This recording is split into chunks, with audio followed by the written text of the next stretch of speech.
Every tired mind you see during the day carries its heaviest weight at night. When the lights go out, when the world finally stops asking things from you, the noise doesn't disappear, it turns inward. Thoughts replay, regrets knock. Tomorrow shows up early, demanding answers you don't have yet. And suddenly, rest feels far away, even though your body is exhausted. Not because you did something wrong, but because no one ever showed you how to step back inside yourself. You were taught how to endure the day, but not how to release it. How to stay strong, but not how to be still. How to solve problems, but not how to stop carrying them into bed. So the mind stays alert, guarded, busy, as if peace were something unsafe to touch. The Stoics understood this struggle deeply. They knew that true rest does not come from silence around you, but from order within you. That the mind finds peace not by escaping life, but by returning to itself, by withdrawing gently, intentionally, into a place no chaos can reach, a place that was calm long before the world made demands of you. This is not about forcing sleep, not about controlling thoughts, not about fixing yourself. This is about remembering where rest actually lives. Tonight, you are invited to step inward, to loosen the grip of the day, to let thoughts pass without following them, to rest in the one place that has always been yours. Withdraw into yourself. There, you will find rest. As the mind begins to slow, something subtle happens. The outside world loosens its grip, but the inside world steps forward. This is the moment most people rush to escape, through noise, screens, or exhaustion. The Stoics did the opposite. They leaned into this quiet edge of the day, knowing it was the doorway to something powerful. Not sleep yet, but command. Not rest yet, but return. Night was never just the end of the day for them. It was a crossing point, a time when the mind was no longer distracted by duties or faces or expectations. And in that stripped-down state, they believed a person could reclaim authority over themselves. This is what they called the inner citadel, a place inside you that cannot be invaded, argued with, or taken away. A place that grows stronger when the world grows quieter. During the day, your attention is pulled outward. Other people's needs, problems, emotions, and opinions constantly tug at your thoughts. You react without noticing. You absorb without choosing. By the time night arrives, the mind is cluttered with things that don't belong to you. The Stoics understood that if you fall asleep carrying all of that, you wake up already defeated. So bedtime became a ritual of reclaiming ownership. They would pause before sleep and gently separate what was theirs from what was not. Not by blaming, not by replaying mistakes, but by observing. They asked simple questions. What disturbed me today? Why did it have power over me? Was it within my control? These questions weren't meant to judge, but to loosen knots. When you see clearly that much of what weighs on you was never yours to carry, the grip begins to soften. This practice built psychological sovereignty. It reminded them that while they could not control events, they could always control their inner response. At night, this truth landed deeper. There was no audience, no performance, just the self facing itself honestly. That honesty created calm, not because everything was resolved, but because everything was placed where it belonged. The inner citadel is not a place of emotional numbness. It is a place of order. Thoughts are allowed to exist, but they are no longer commanders. Emotions are felt, but they do not dictate action. At night, When the body is still, the mind can finally see how much energy it wastes resisting reality. The Stoics used this awareness to practice acceptance, not passive resignation, but grounded clarity. They believed that peace comes when the mind stops arguing with what already happened. Bedtime was the perfect moment to end those arguments. The day was over. Nothing more could be added or changed. Continuing to fight it only stole rest from the present moment. So they trained themselves to say internally, "This is done." That sentence alone carried immense relief. By doing this regularly, the mind learned a pattern. It learned that night was safe, that it did not need to stay alert or defensive. Over time, sleep came more easily, not because they chased it, but because they removed the reasons it stayed away. Worry fades when it is no longer fed. Control loosens when it is no longer clutched. This nightly return inward also strengthened character. When you review your actions calmly, without drama, you begin to live more intentionally the next day. You don't need guilt to improve. Awareness is enough. The Stoics understood that a mind at peace sleeps better, and a well-rested mind lives better. One supports the other. Most people today treat bedtime as collapse. The Stoics treated it as alignment. They didn't wait for exhaustion to silence the mind. They guided the mind into stillness. That guidance built trust. And when the mind trusts that it will be heard and ordered, it no longer screams for attention in the dark. The inner citadel grows stronger every time you return to it, especially at night, especially when the world is quiet enough for you to hear yourself clearly. This is not withdrawal from life. It is preparation for it. When you rest from a place of inner command, sleep becomes more than recovery. It becomes renewal. That renewal sounds simple on paper. Return inward, place the day down, close the door, sleep. But many people discover a strange truth the moment they try. The body can lie still, yet the mind refuses to leave the battlefield. The room is quiet, the eyes are closed, and still something inside keeps pacing. It's like trying to rest while carrying a loud crowd in your chest. This is where the deeper work begins, because the hardest part is not getting the muscles to relax. It's getting the inner world to stop gripping. There is a kind of tiredness that sleep doesn't touch. You can wake up after 8 hours and still feel drained, not because your body didn't recover, but because your mind never stopped working. The Stoics warned about this unseen exhaustion. They noticed that a person can be physically safe and still live in constant inner alarm. The mind keeps scanning for danger, rejection, loss, failure, and embarrassment. It keeps running future scenes, rewriting past ones, rehearsing arguments, preparing speeches, proving itself, defending itself. No heavy lifting is happening, yet the soul feels sore. Physical rest is often straightforward. The body responds to stillness, darkness, warmth, and routine. But mental withdrawal asks you to do something most people were never trained to do.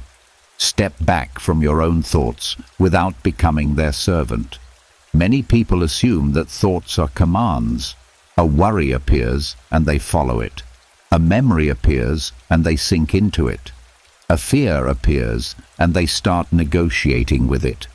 The Stoics saw this as a loss of inner freedom, not because the thought exists, but because you treat it as your ruler.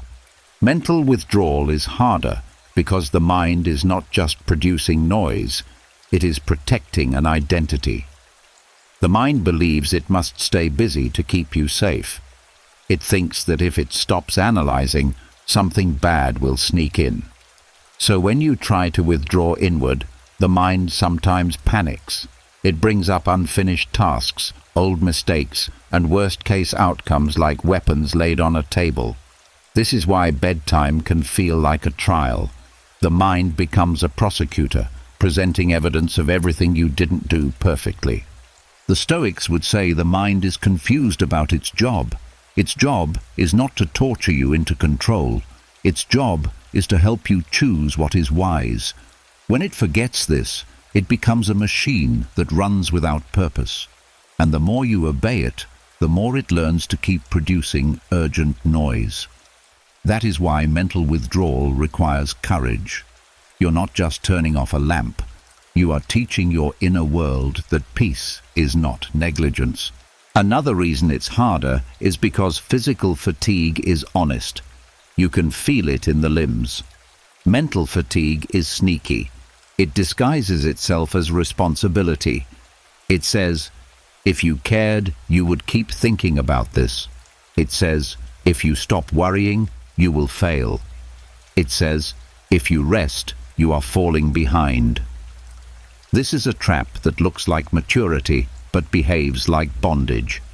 The Stoics challenged this. They believed that worry is not the same as preparation. Preparation has an end point. Worry is preparation with no finish line. They also noticed that mental exhaustion comes from carrying what was never yours to carry. Other people's moods, other people's approval, other people's expectations, the desire to look competent, the fear of being misunderstood, the hunger to be admired. These are not light burdens. They keep the mind in performance mode, even when no one is watching. Physical rest can happen while the mind is still performing. That performance is why the heart can feel tired even when the body is still. Mental withdrawal also exposes uncomfortable truths. When you stop distracting yourself, you meet the parts of you that were ignored all day. The insecurity you covered with productivity. The sadness you buried under humor. The anger you turned into silence. The Stoics didn't fear these feelings. They feared being ruled by them. So they practiced meeting them with steadiness, like a person standing in a storm without adding panic to wind. This is where their discipline becomes practical. They trained themselves to label what was happening inside, not with fancy language, but with clear honesty. This is fear. This is regret. This is craving. This is a story. When you label a thing, you create distance from it. Distance creates choice. Choice restores sovereignty. And sovereignty is the true rest the mind has been begging for. They also used a simple boundary. What is in my control and what is not? At night, this question becomes a blade that cuts through mental clutter. If something is not in your control right now, thinking about it does not become a virtue. It becomes self-harm dressed as duty. The Stoics would say, do what is yours, release what is not, and let sleep do its work. This is not indifference. It is respect for reality. Mental withdrawal is harder than physical rest because it requires you to stop feeding the inner fires that you secretly think keep you alive. But once you learn it, a new kind of energy appears. Not the frantic energy of stress, but the steady energy of a mind that is no longer at war with itself. And when the mind finally lays down its weapons, sleep stops feeling like a struggle. It starts feeling like a homecoming. When the inner noise finally softens, a deeper question quietly appears. If rest is not just about closing the eyes, then what is it really about? This is where the Stoics went further than most people ever do. They did not see sleep as something that simply happens to the body. They saw it as something the mind participates in, a choice, a posture, almost a philosophy lived in the dark. Most people treat sleep like a mechanical switch. You lie down, you wait, and you hope the body shuts itself off. If it doesn't, frustration grows. You start chasing sleep, bargaining with it, fighting it. The Stoics believed this struggle was the problem. To them, sleep was not an outcome you demand, but a state you allow. And what you allow depends on how you think, not just how tired you are. They understood that sleep reflects your relationship with life itself. If you go to bed still arguing with reality, still resisting what happened, still demanding control over what cannot be controlled, the mind stays alert. It cannot rest while it believes it is responsible for fixing the universe. So sleep, in their view, was a philosophical act. It was the final statement you make about the day. Either you say, "I accept what is," or you say, "I refuse to let go." The body listens to that statement. For the Stoics, bedtime was not passive. It was intentional surrender, not defeat, but wisdom. They believed that choosing rest was an expression of trust in reason, in nature, in the order of things. When you lie down and stop trying to manage everything, you are saying, "I have done what I could with what I had." That sentence carries more power than any sleep technique. They also believed that how you fall asleep shapes how you live. A person who cannot let go at night often cannot let go during the day. The same mind that replays conversations at midnight is the mind that overreacts to small frustrations at noon. Sleep then becomes training. Training in acceptance, training in humility, training in understanding that you are part of life, not its supervisor. This is why they warned against going to bed emotionally tangled. Strong emotions pull the mind into stories. Anger demands justice, fear demands certainty, desire demands more. If you obey these demands at night, the mind stays awake, negotiating endlessly. The Stoic approach was different. They allowed emotions to be present, but they refused to let emotions dictate the night. They practiced observing feelings without feeding them. That observation itself became calming. They also rejected the idea that thinking harder leads to better rest. Many people believe that if they just figure one more thing out, peace will come. The Stoics saw this as a misunderstanding of the mind. The mind is not a machine that rests after solving everything. It rests after accepting limits. Sleep arrives not when all problems are solved, but when you stop insisting they must be solved right now. This changes how you relate to wakefulness at night. Instead of seeing it as failure, the Stoics saw it as information. If the mind is restless, it is pointing to attachment.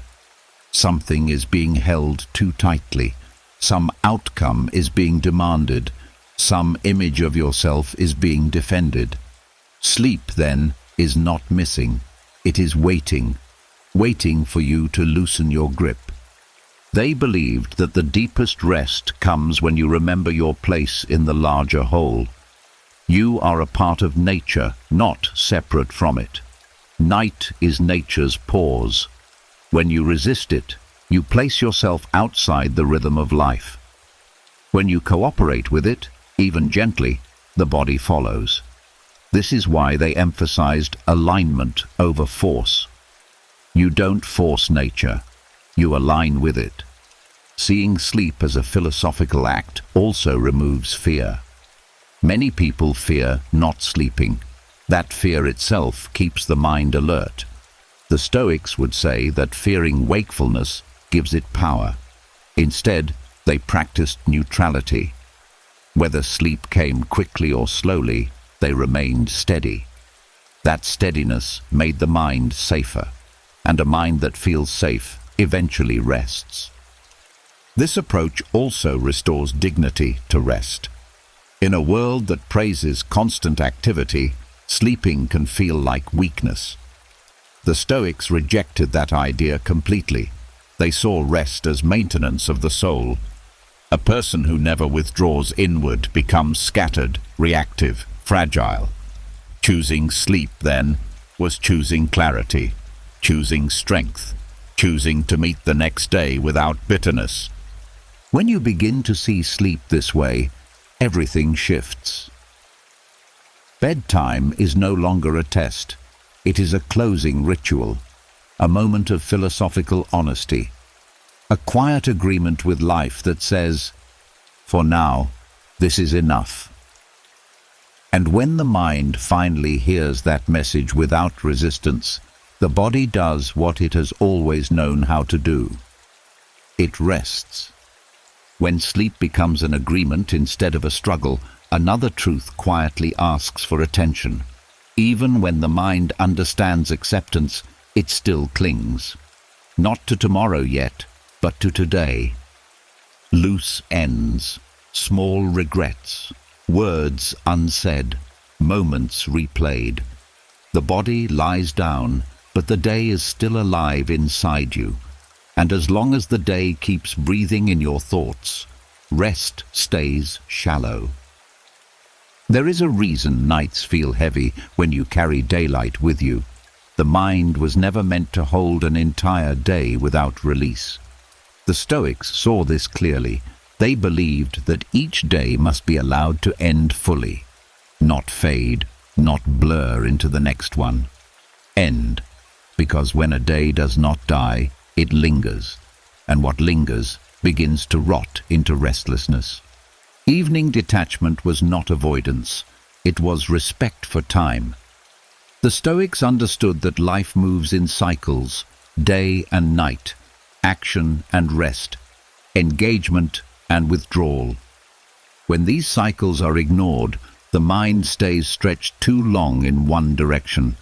Tension builds quietly, sleep becomes fragile, emotions lose balance. So they practiced a clean separation. When the day was over, it was truly over. Most people today do the opposite. They drag the day into bed with them. They replay conversations while brushing their teeth. They scroll through reminders of work, conflict, and comparison. They lie down still mentally answering emails, still defending themselves, still proving something to someone who isn't even there. The Stoics would say this is not dedication, it is confusion. The day already took what it could. Giving it the night as well is unnecessary cruelty. Letting the day die does not mean denying what happened. It means placing it where it belongs. In the past, you cannot change it now, you cannot improve it now. Continuing to think about it does not make you wiser. It makes you tired.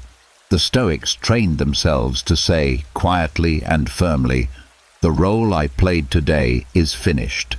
That sentence alone creates space in the mind. They believe that a person who cannot release the day is secretly trying to control time. They are trying to go back and fix, or go forward and prepare. Both directions steal the present moment. Evening detachment brings the mind back to now. And now, at night, has a different purpose. It is not for solving, it is for settling. This detachment also protected their sense of self. During the day, you are many things: worker, parent, friend, problem solver, defender, performer. At night, none of those roles are needed. But if you don't consciously set them down, they follow you into bed. The mind keeps rehearsing. The nervous system stays alert. The Stoics understood that identity needs rest too. You are not required to be useful while sleeping. They practiced releasing emotional residue, not by suppressing feelings, but by acknowledging them without continuing the story. If anger was present, they noticed it. If disappointment lingered, they named it. Then they reminded themselves that emotions do not need to be resolved to be released. Sometimes they only need permission to stop performing.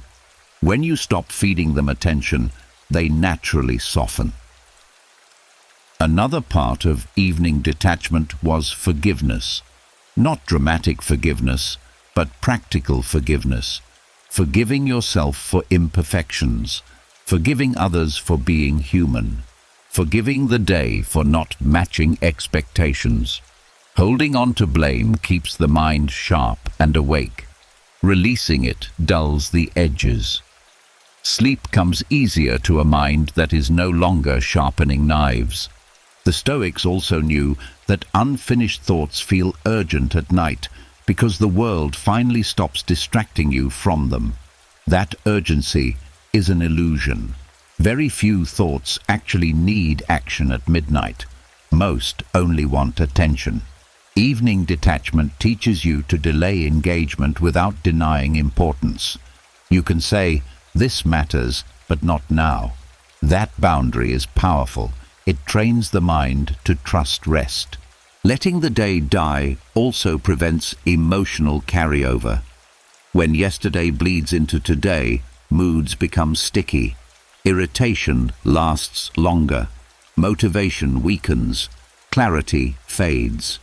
The Stoics believed that each morning should begin as cleanly as possible, that cleanliness starts the night before.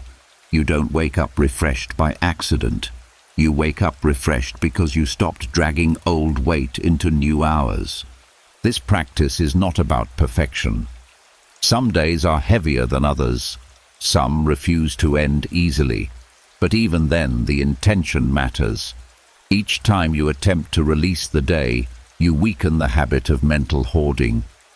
The mind learns that nothing terrible happens when you let go. In fact, something gentle happens. The body exhales. The chest loosens. Thoughts slow down. Evening detachment is an act of kindness toward your future self. The person you will be tomorrow depends on how well you let today end. When you allow the day to die with dignity, sleep no longer feels like collapse. It feels like a closing door, softly shut, so something new can open in the morning. When the day is finally allowed to end, another weight often reveals itself. Not tasks, not memories, but voices. Opinions that are not yours. Expectations that never belonged to you in the first place. Even after the lights are off and the room is quiet, these voices keep speaking. They question you, judge you, replay themselves in your head. And suddenly you realize something unsettling. You didn't go to bed alone. Many people fall asleep carrying other people's thoughts as if they were their own responsibility. What someone said, what they might think, how they reacted, what they expect next. The mind replays their tone, their facial expressions, their silence. This habit is so common that it feels normal. But the Stoics warn that it comes at a high cost, a cost paid in rest, clarity, and inner freedom. During the day, being aware of others is useful. It helps you cooperate, communicate, and live among people. But at night, that same awareness becomes intrusion. When you bring other people's opinions into bed, your mind stays in social mode. It keeps performing, defending, explaining, even when no one is listening.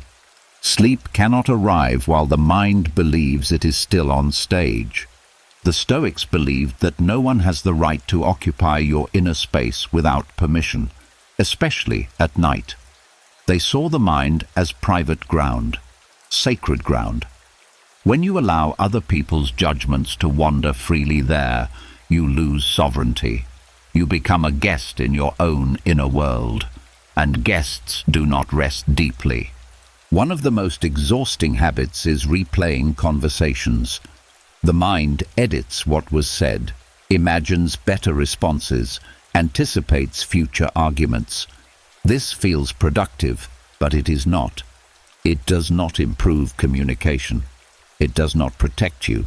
It only keeps emotional wounds open. The Stoics would say that once a conversation is over, it no longer exists anywhere except in your thoughts. Continuing it there gives it power it no longer deserves. Another heavy burden is trying to manage how others see you. Approval seeking does not turn off at night. The mind asks, did I look foolish? Did I disappoint them? Did I say too much?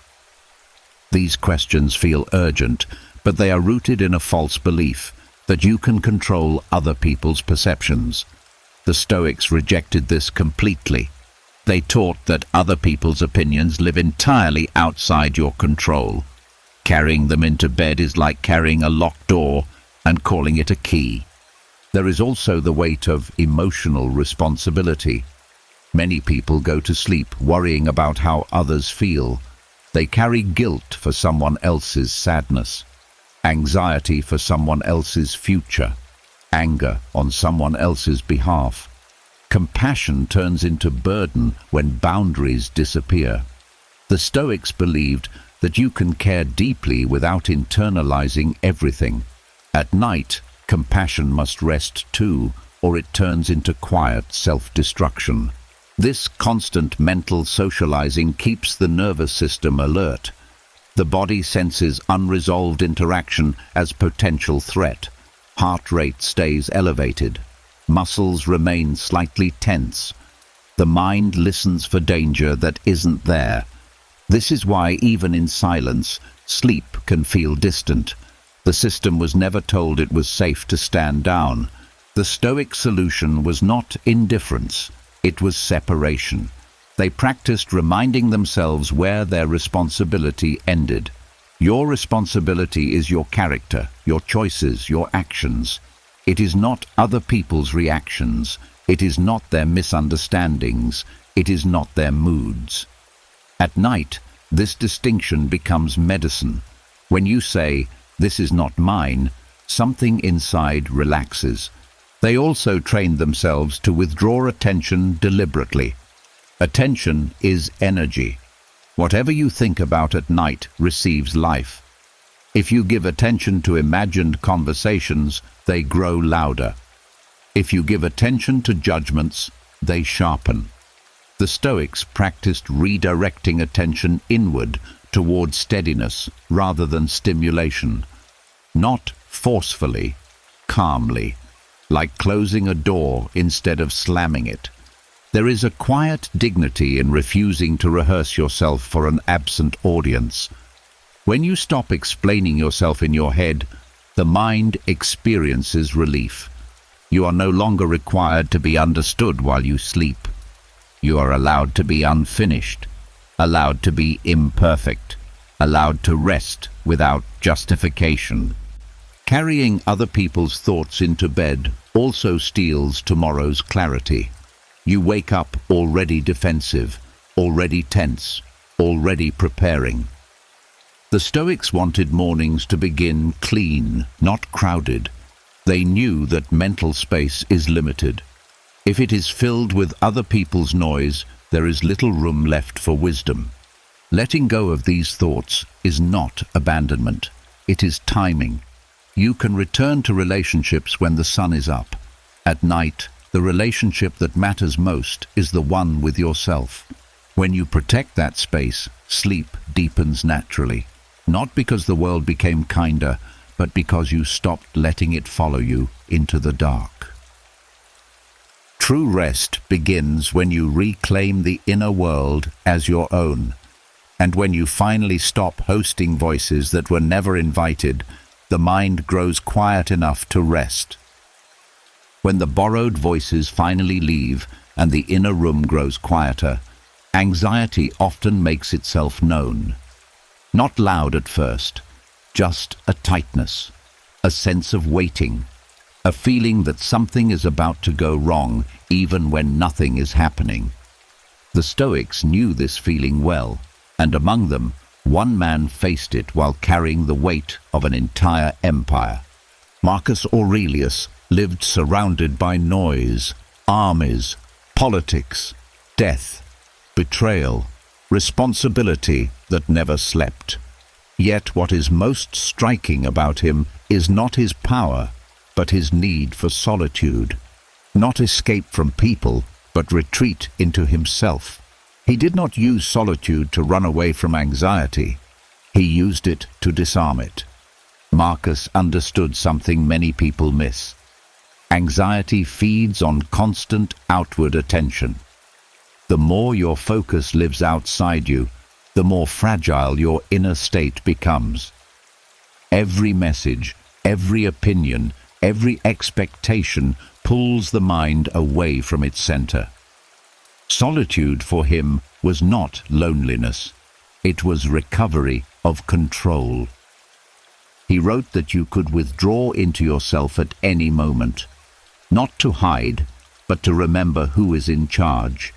Anxiety loses strength when it is no longer entertained by endless reaction. In solitude, there is no audience to impress, no argument to win, no role to perform. The mind stops acting and starts seeing. Marcus used these quiet moments to remind himself of limits. Anxiety often comes from trying to manage what is not manageable. Other people's choices, future outcomes, the randomness of life. In solitude, he repeated a grounding truth. Some things are up to me, and most things are not. This wasn't cold logic. It was relief. When you stop trying to control the uncontrollable, the mind releases pressure. He also used solitude to shrink problems back to their real size. Anxiety inflates threats. It makes small events feel dangerous and distant possibilities feel immediate. Alone with his thoughts, Marcus would strip situations down to facts, not stories, not predictions, just what is actually happening right now. This practice brought the mind out of fear and back into reality. Another powerful use of solitude was separating identity from circumstance. As emperor, he was praised and criticized constantly. Anxiety grows when you tie your worth to outcomes and opinions. In solitude, Marcus reminded himself that titles fade, bodies weaken, and reputation dissolves with time. What remains is character. This reminder loosened anxiety's grip. When you stop trying to protect an image, there is less to lose. He also practiced observing his thoughts instead of merging with them. Anxiety feels personal, but it is often mechanical, a habit of anticipating harm. In quiet moments, Marcus would notice anxious thoughts without obeying them. He treated them like weather passing through the mind. This created space, and in that space, fear lost urgency. Solitude also allowed him to reconnect with time properly. Anxiety lives in the future. It drags the mind forward, demanding preparation for every possible outcome. Marcus pulled the mind back to the present. What must be done now? What is required in this moment? Very often, the answer was simple: rest, patience, endurance. When the present is enough, anxiety has nowhere to stand. Importantly, his solitude was gentle. He did not attack himself for feeling anxious. He did not shame the mind into silence. He spoke to himself with calm authority, like a steady guide. Anxiety responds to safety, not force. The softer his inner voice became, the less the mind needed to protect itself. He also understood that solitude at night was especially powerful. When the world quiets down, the mind reveals its habits clearly. Marcus used this time to realign before sleep, not solving problems, but releasing them. He reminded himself that the universe continues without his supervision. This thought brought humility and peace. What made his practice effective was consistency. Solitude was not a rare retreat. It was a daily return. Short moments, quiet reflections, a pause before reacting. Over time, this built inner stability. Anxiety did not disappear completely, but it stopped ruling. Marcus did not silence anxiety by fighting it. He silenced it by refusing to let it lead. Solitude gave him perspective. Perspective restored order, and order brought calm. This kind of solitude is still available, not as isolation, but as inner space. When you withdraw inward, even briefly, you remind the mind that it does not need to stay alert all the time. And when the mind learns that, anxiety begins to loosen, not because life became safer, but because you did. In that quiet return to yourself, anxiety is no longer an enemy. It becomes just another signal, noticed, understood, and allowed to pass. And in that passing, rest becomes possible again. When anxiety no longer leads and solitude has restored a sense of order, the mind reaches a quieter edge, not fully asleep yet, but no longer tangled. This is where many people stop paying attention. They lie down and hope the rest will take care of itself. The Stoics did not leave this moment to chance. They knew that even a calm mind can stay open too long, and anything left open invites disturbance. The mind, like a house, has doors. Thoughts enter through them. Memories wander in. Future worries slip through quietly. If those doors remain open at night, the mind never fully settles. The Stoics believed that rest requires closure, not suppression, not force. Closure, a deliberate act of saying, nothing else needs entry right now. Most mental restlessness at night comes from unfinished loops. The brain hates uncertainty. It keeps doors open just in case. Just in case you need to remember something. Just in case you should worry a little more. Just in case there's a mistake you haven't corrected. This constant readiness feels responsible, but it is exhausting. The Stoics saw it as a lack of trust in life's rhythm. Closing mental doors begins with recognition. You notice which thoughts keep returning, not to act on them, but to acknowledge them. The Stoics believed that ignored thoughts shout louder, recognized thoughts soften. When you say internally, I see this concern, the mind relaxes slightly. It no longer needs to bang on the door to be noticed. They also practiced containment. Instead of letting thoughts roam freely, they placed them in time. This will be addressed tomorrow. This belongs to another moment. This simple placement tells the mind it does not need to stay alert. You are not abandoning responsibility. You are scheduling it, and the mind responds well to structure. Another door that needs closing is emotional rehearsal. Many people relive the day at night not to learn, but to relive the feeling, embarrassment, anger, guilt. The Stoics warned against this habit. They believed reflection should end with clarity, not repetition. Once the lesson is understood, repeating the emotion only deepens the groove. Closing this door means allowing insight without replay. They also close the door on self-judgment. Harsh inner criticism keeps the mind awake because it creates threat. The nervous system does not relax under attack. The Stoics practiced firm but calm self-talk. They corrected without shaming. They reminded themselves that being human includes error. When self-attack stops, the mind feels safer. Safety invites sleep. Another important door is anticipation. At night, the mind loves to rush ahead. Tomorrow's conversations, possible problems, imagined outcomes. The Stoics trained themselves to stop time traveling before sleep. They reminded themselves that tomorrow does not exist yet. You cannot prepare for what has not arrived. Closing this door brings the mind back to now, and now at night requires nothing from you. They also practiced releasing the need for resolution. Many people believe they must feel complete to sleep. This belief keeps them awake. The Stoics understood that life is never fully resolved. There will always be loose ends. Sleep is not the reward for completion. It is maintenance for endurance. Closing the door on resolution means accepting incompleteness without distress. Physical stillness helped reinforce mental closure. They would reduce stimulation, lower their voice internally, and allow thoughts to slow naturally, not by forcing silence, but by reducing fuel. The less you engage, the less the mind produces. Engagement keeps doors open.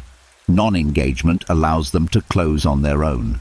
They also used reminders of impermanence, not in a dark way, but grounding. This day will never return. These worries will not last forever. This body needs rest to continue. These thoughts shrink urgency. Urgency is what keeps doors from closing. When urgency fades, closure happens naturally. The Stoics believed that closing mental doors is an act of respect. Respect for the mind's limits, respect for the body's needs, respect for the natural cycle of effort and rest. When you ignore this, the mind becomes brittle. When you honor it, the mind becomes resilient. This practice does not mean you will never wake up at night. It means when you do, you don't reopen every door. You gently notice and gently close again. Over time, the mind learns the pattern. Night becomes associated with safety, not vigilance. Closing mental doors before sleep is not about perfect quiet. It is about containment, about knowing that nothing essential is being neglected by resting. When the mind finally accepts that truth, it stops guarding the night. And in that guarded quiet, sleep no longer has to be chased. It arrives on its own, because the house inside you is finally closed for the night. When the inner doors are finally closed, a strange sensitivity appears. Small sounds in the room feel louder. A distant car, a creaking floor, a clock ticking. Many people assume these sounds are what keep them awake. The Stoics would disagree. They believed the real danger was never outside. It was inside. Because external noise fades, internal noise multiplies. A sound in the room exists only while it happens. It does not argue, it does not demand meaning, it does not tell stories. The mind, however, takes sound and builds worlds around it. One noise becomes irritation. Irritation becomes judgment. Judgment becomes a chain of thoughts. Before you know it, the room is quiet again, but the mind is wide awake. The danger was never the sound. It was what the mind did with it. The Stoics warned that inner noise is more dangerous because it follows you everywhere. You can leave a loud room, you can put on earplugs, you can close a window, but you cannot escape a noisy mind by changing locations.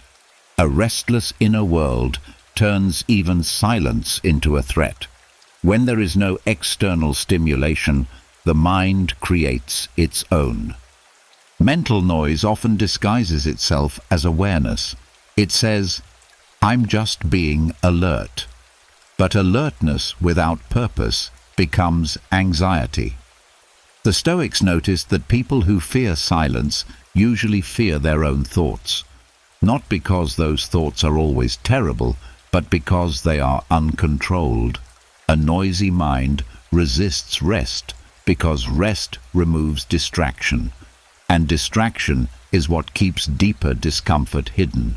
External noise disturbs the ears. Internal noise disturbs judgment. This is the key difference. When the mind is noisy, even small events feel overwhelming. A simple sound becomes an insult. A small inconvenience becomes a threat. The nervous system reacts as if danger is present, even when nothing harmful is happening. This constant activation drains energy far more than physical sound ever could. The Stoics believed inner noise comes from resistance. Resistance to uncertainty, resistance to discomfort, resistance to not knowing. When the mind argues with reality, it generates friction. That friction produces noise. Thoughts clash. Emotions spike. The body stays tense. Silence feels unsafe because there is nothing left to fight. They also observe that inner noise grows from attachment. Attachment to outcomes. Attachment to identity. Attachment to being right, respected, secure, admired. At night, when these attachments have nowhere to go, they start rattling. The mind replays scenarios not to solve them, but to protect an image of self. This protection creates constant chatter. Another danger of inner noise is that it blurs perception. When the mind is loud, you lose the ability to distinguish what matters from what doesn't. Everything feels urgent. Everything feels personal. Everything feels unresolved. External noise may interrupt sleep briefly, but internal noise can keep you awake for hours without pause. The Stoics trained themselves to notice the difference between sensation and interpretation. A sound is just a sound. A thought is just a thought. Suffering begins when interpretation is mistaken for reality. At night, when the senses are reduced, interpretation becomes louder. This is why inner noise feels more intense in bed. There is less outside input to balance it. They also knew that inner noise feeds on engagement. The more you react to a thought, the more it returns. The mind learns quickly. If worry gets attention, it comes back louder. If judgment gets energy, it sharpens. External noise does not learn. Internal noise does. That is why it is more dangerous. Another hidden cost is that inner noise damages trust. When the mind never settles, it begins to distrust rest itself. Sleep becomes a struggle instead of a refuge. The bed becomes associated with thinking, not release. Over time, this creates a pattern that reinforces itself. The Stoics believed patterns of thought shape patterns of rest. They also warned that inner noise steals presence. Even when you are not asleep, a noisy mind keeps you from truly resting. You may lie still, but you are not restored. The body rests while the mind runs. This imbalance leads to chronic fatigue that no amount of sleep fixes. The solution is not more hours in bed. It is less chaos in the inner world. The Stoic response was not to silence the mind by force. Force creates more resistance. They practiced non-interference, letting thoughts appear without following them, letting noise pass without naming it as a problem. When inner noise is not treated as an enemy, it loses intensity. The mind quiets when it is no longer being fought. They also practiced anchoring attention, not on sounds, not on thoughts, but on something steady. Breath, sensation, the feeling of being supported by the ground. This grounding shifts the nervous system from alert to safe. Safety is what reduces noise, not control. The Stoics believed silence is not the absence of sound, it is the absence of struggle. A quiet room means little if the mind is arguing with itself. But even a noisy environment can be endured if the inner world is calm. This is why they prioritized inner order over external comfort. When you understand this, frustration with nighttime sounds fades. You stop blaming the room. You stop chasing perfect silence. You focus instead on what truly matters, the relationship you have with your own thoughts. As that relationship softens, the mind becomes less reactive. And when the mind is no longer reacting to everything it hears or thinks, noise loses its power. The room may still make sounds, but inside, something deeper has gone quiet. And that quiet is what finally allows rest to take hold. When the mind no longer reacts to every sound, another layer of truth becomes visible.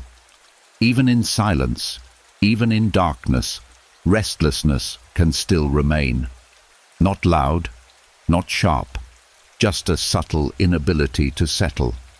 The body shifts, the breath feels shallow, sleep hovers but never fully arrives. This kind of restlessness confuses many people because nothing seems wrong. The Stoics believed this feeling was not random. They saw it as a signal. To them, restlessness was rarely about lack of comfort. It was about lack of alignment. When your inner values, intentions, and actions are pulling in different directions, the mind cannot rest. Even if the day was quiet, even if nothing dramatic happened, something inside knows when it is not living in agreement with itself. Inner alignment means that what you believe, what you do, and what you desire are not constantly fighting. During the day, misalignment hides behind activity. You stay busy, you respond, you perform. At night, activity stops, and what was hidden becomes clear. Restlessness is often the first sign that something inside you feels unresolved. Not because it needs fixing, but because it needs honesty. The Stoics noticed that a restless mind often comes from chasing things that don't truly satisfy.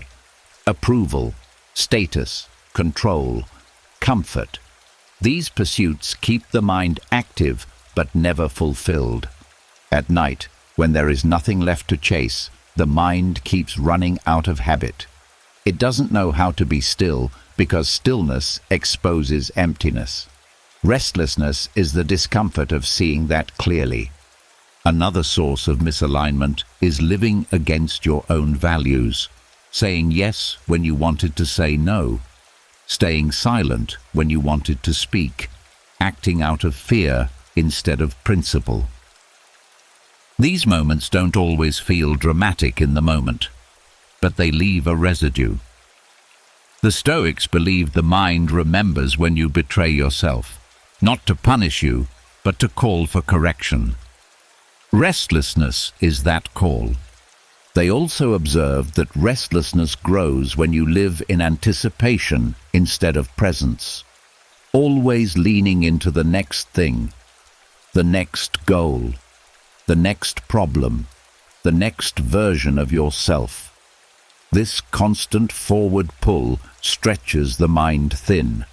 At night, there is nowhere to lean. The future is unavailable. The mind, still angled forward, feels off balance. That imbalance feels like restlessness. The Stoics would say that alignment requires returning to what is enough. Enough effort for today, enough progress for now, enough responsibility carried. When you don't recognize enough, the mind keeps pushing, even in bed. It believes stopping is dangerous. Restlessness is the result of a life that never feels complete, even temporarily. There is also moral restlessness, not guilt, but a quiet dissatisfaction with how one is living. When your actions drift too far from your principles, the mind loses trust in itself. Without trust, there is no rest. The Stoics believed that peace of mind comes from self-respect, not pride, but knowing you are trying to live rightly. When that effort weakens, restlessness grows. This does not mean you must live perfectly to sleep well. The Stoics rejected perfection. What they valued was intention. Are you aiming in the right direction? Are you correcting when you notice drift? A restless night can be an invitation to realign, not a sentence. It is feedback, not failure. They practiced alignment by reviewing the day without cruelty, not asking, "Was I flawless?" but asking, "Was I honest?" Was I fair? Was I guided by reason rather than impulse? This gentle review restored coherence, and coherence is calming. When the mind feels internally consistent, it relaxes. Another aspect of alignment is accepting your current season. Many people are restless because they resist where they are in life. They want to be further along, younger, more successful, less burdened. This resistance creates friction. The Stoics believed peace comes from working with reality, not against it. When you stop wishing the present away, the mind softens. They also emphasized aligning expectations with nature.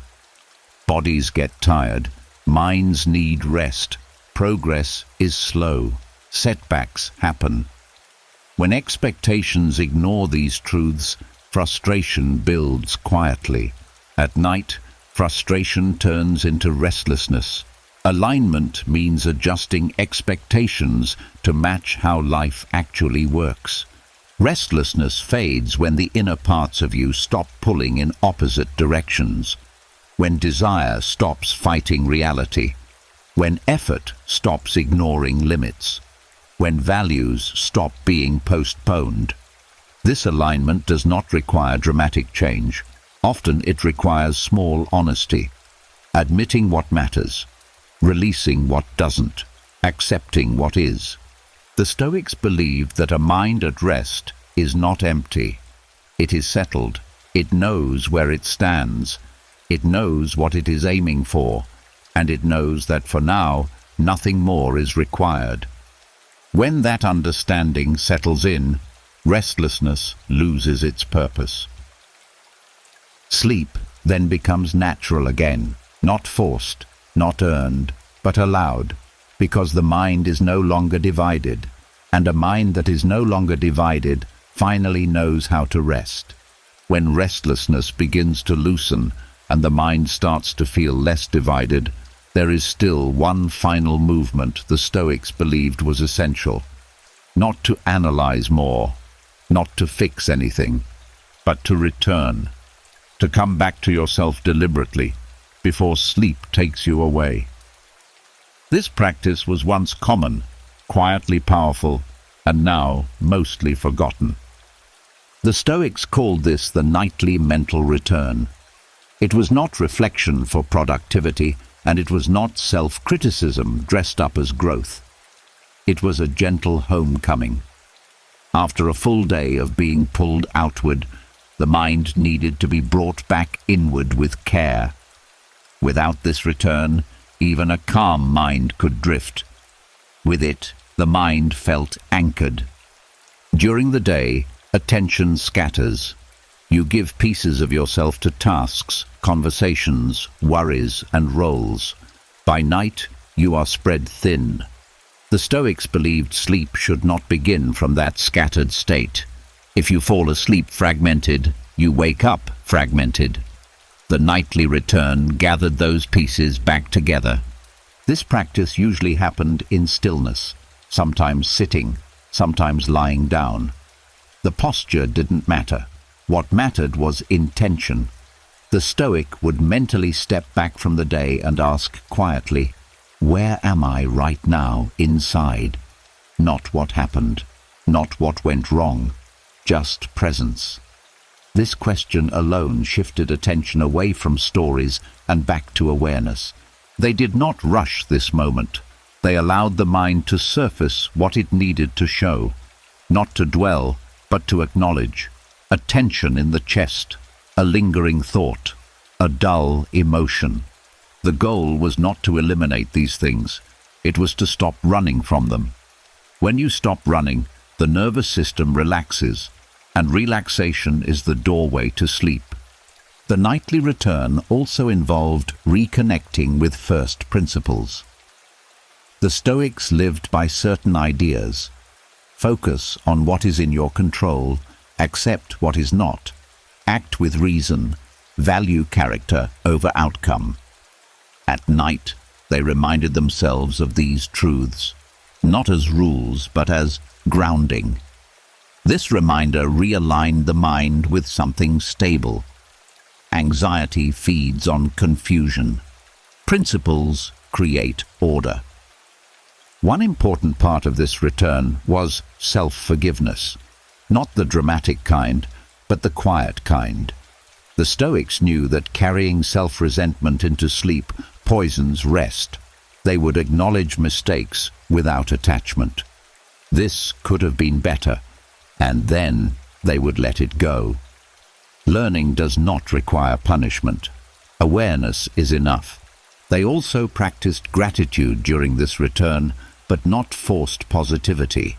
Simple recognition, being alive, having endured, having tried. This softened the mind's edge. Gratitude was not about pretending the day was perfect. It was about recognizing that survival itself is meaningful. Another part of the nightly return was releasing identity. During the day, you become someone for the world. At night, the Stoics stepped out of those roles. You are no longer the one who must perform, decide, lead, or respond. You are simply a human being, resting within nature. This release brought deep relief. Identity is heavy. Setting it down lightens the mind. The Stoics also used this return to reconnect with time properly. They reminded themselves that this moment is enough, that the universe does not require their vigilance, that life continues even when they rest. This perspective reduced the pressure to stay alert. The mind stopped guarding. A powerful aspect of this practice was consistency. It was done every night, not only on bad days. This taught the mind a rhythm. Day meant engagement. Night meant return. Over time, the mind began to anticipate this return. It softened faster. Sleep came more naturally. The body learned that it was safe. One of the clearest examples of this practice comes from Seneca, who wrote about reviewing the day calmly before sleep, not to accuse himself, but to understand himself. He believed this habit strengthened character and brought peace. But the true power was not in the review itself. It was in the return to inner steadiness that followed. This practice has been forgotten because modern life rarely allows stillness. People collapse into sleep, distracted, overstimulated, and unresolved. The Stoics did not collapse. They returned. And that return changed the quality of their rest. The nightly mental return is not about becoming better overnight. It is about coming back home to yourself before consciousness fades. When you do this, sleep becomes deeper because it begins from wholeness, not exhaustion. You are no longer drifting into sleep. You are entering it intentionally. And when the mind learns this habit, it stops resisting the night. Rest then feels natural, earned not through effort, but through alignment. And each night becomes not just an ending, but a quiet restoration of the self you gave away during the day. When the mind returns to itself at night, something uncomfortable often rises with it. A raw quiet, a space without stimulation. And for many people, that space feels unbearable. The hand reaches for the phone. The screen lights up. A show plays. A scroll begins. It feels harmless, comforting even. But the Stoics warned that this habit quietly trains the mind to fear stillness. And that fear is one of the deepest roots of insomnia. Distraction at night is rarely about entertainment. It is about avoidance. Avoidance of thoughts that feel too heavy, feelings that feel too exposed, a silence that asks questions you don't want to answer yet. The problem is not that distraction exists. The problem is when it becomes the only way the mind knows how to rest. The Stoics believed that what you run from during the day will chase you at night. Distraction delays this meeting, but it never cancels it. When you fill the night with noise, the mind never learns that it can survive without constant input. So when the distraction finally stops, when the screen turns off, when exhaustion wins, the mind panics. It has not been trained to be alone with itself. This is why distraction deepens insomnia instead of curing it. The mind begins to associate bedtime with stimulation, not settling. It learns that night is not a place of closure, but a continuation of activity. Thoughts stay sharp. Attention stays outward. The nervous system remains alert. Sleep becomes something that must force its way through layers of excitement and tension. Another hidden cost of nighttime distraction is fragmentation. Each video, message, or post pulls the mind in a new direction. Nothing completes, nothing settles. The Stoics valued wholeness. They believed the mind needs coherence to rest. Jumping between stimuli keeps the mind scattered, and a scattered mind does not sleep deeply. Distraction also interrupts emotional processing. During quiet moments, emotions naturally rise and fall. They don't need fixing, they need space. When you distract yourself, you interrupt this natural flow. Emotions get postponed, not resolved. They wait, and when they return stronger, often in the middle of the night when distractions are gone. The Stoics saw this as borrowing calm from the future. You feel temporary relief now, but you pay for it later with restless sleep. This creates a cycle. Poor sleep leads to more exhaustion. Exhaustion leads to more nighttime distraction. Distraction leads to more insomnia. The cycle tightens quietly. There is also a deeper philosophical cost. Distraction weakens inner authority. Each time you avoid yourself, the mind learns that stillness is dangerous, that you cannot be trusted alone. Over time, this erodes confidence. You begin to believe that peace must come from outside, from sound, from light, from constant input. The Stoics believed this belief is the opposite of freedom. They taught that the mind must be trained gradually to tolerate silence, not suddenly, not harshly, gently, like strengthening a muscle that has been neglected. Night is the perfect training ground because demands are low. There is nothing to prove, nothing to achieve, only the opportunity to practice being. Another reason distraction worsens insomnia is because it confuses the body's signals. Screens stimulate the nervous system. They signal alertness. Even calming content keeps the brain engaged. The body receives mixed messages. You say you want rest, but your actions say otherwise. The Stoics believed the body listens more to actions than intentions. They also warned that distraction feeds comparison and judgment. Late at night, the mind is more vulnerable. What you see feels larger, more personal, more threatening. This fuels insecurity and restlessness. Instead of winding down, the mind becomes entangled in stories that have nothing to do with the present moment. The Stoic alternative was not boredom, it was presence. They allowed the mind to be quiet without demanding entertainment. They understood that peace is not something you add, it is something you stop interfering with. When you remove excess input, the mind begins to regulate itself. This does not mean you must sit in silence immediately.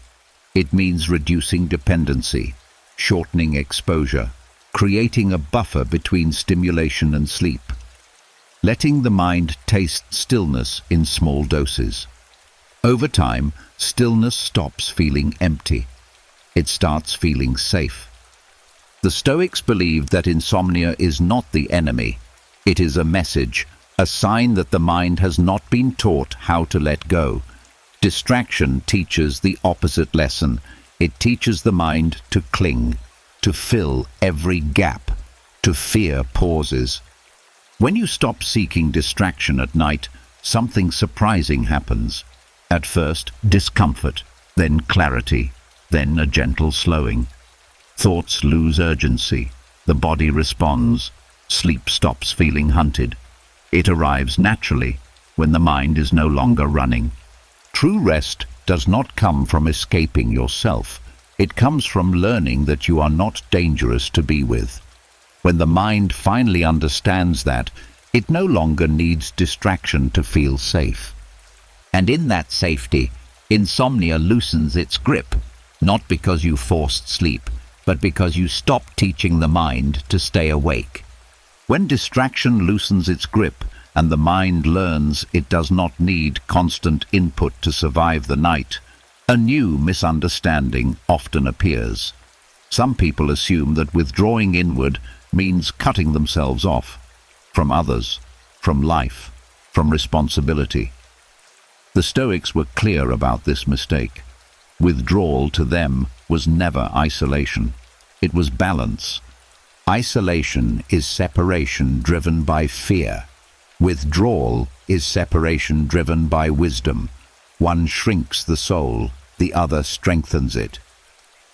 The Stoics warned that confusing the two leads to a fragile inner life, either scattered by the world or closed off from it.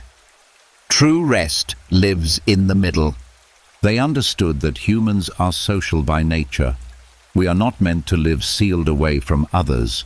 Meaning, growth, and virtue all require interaction.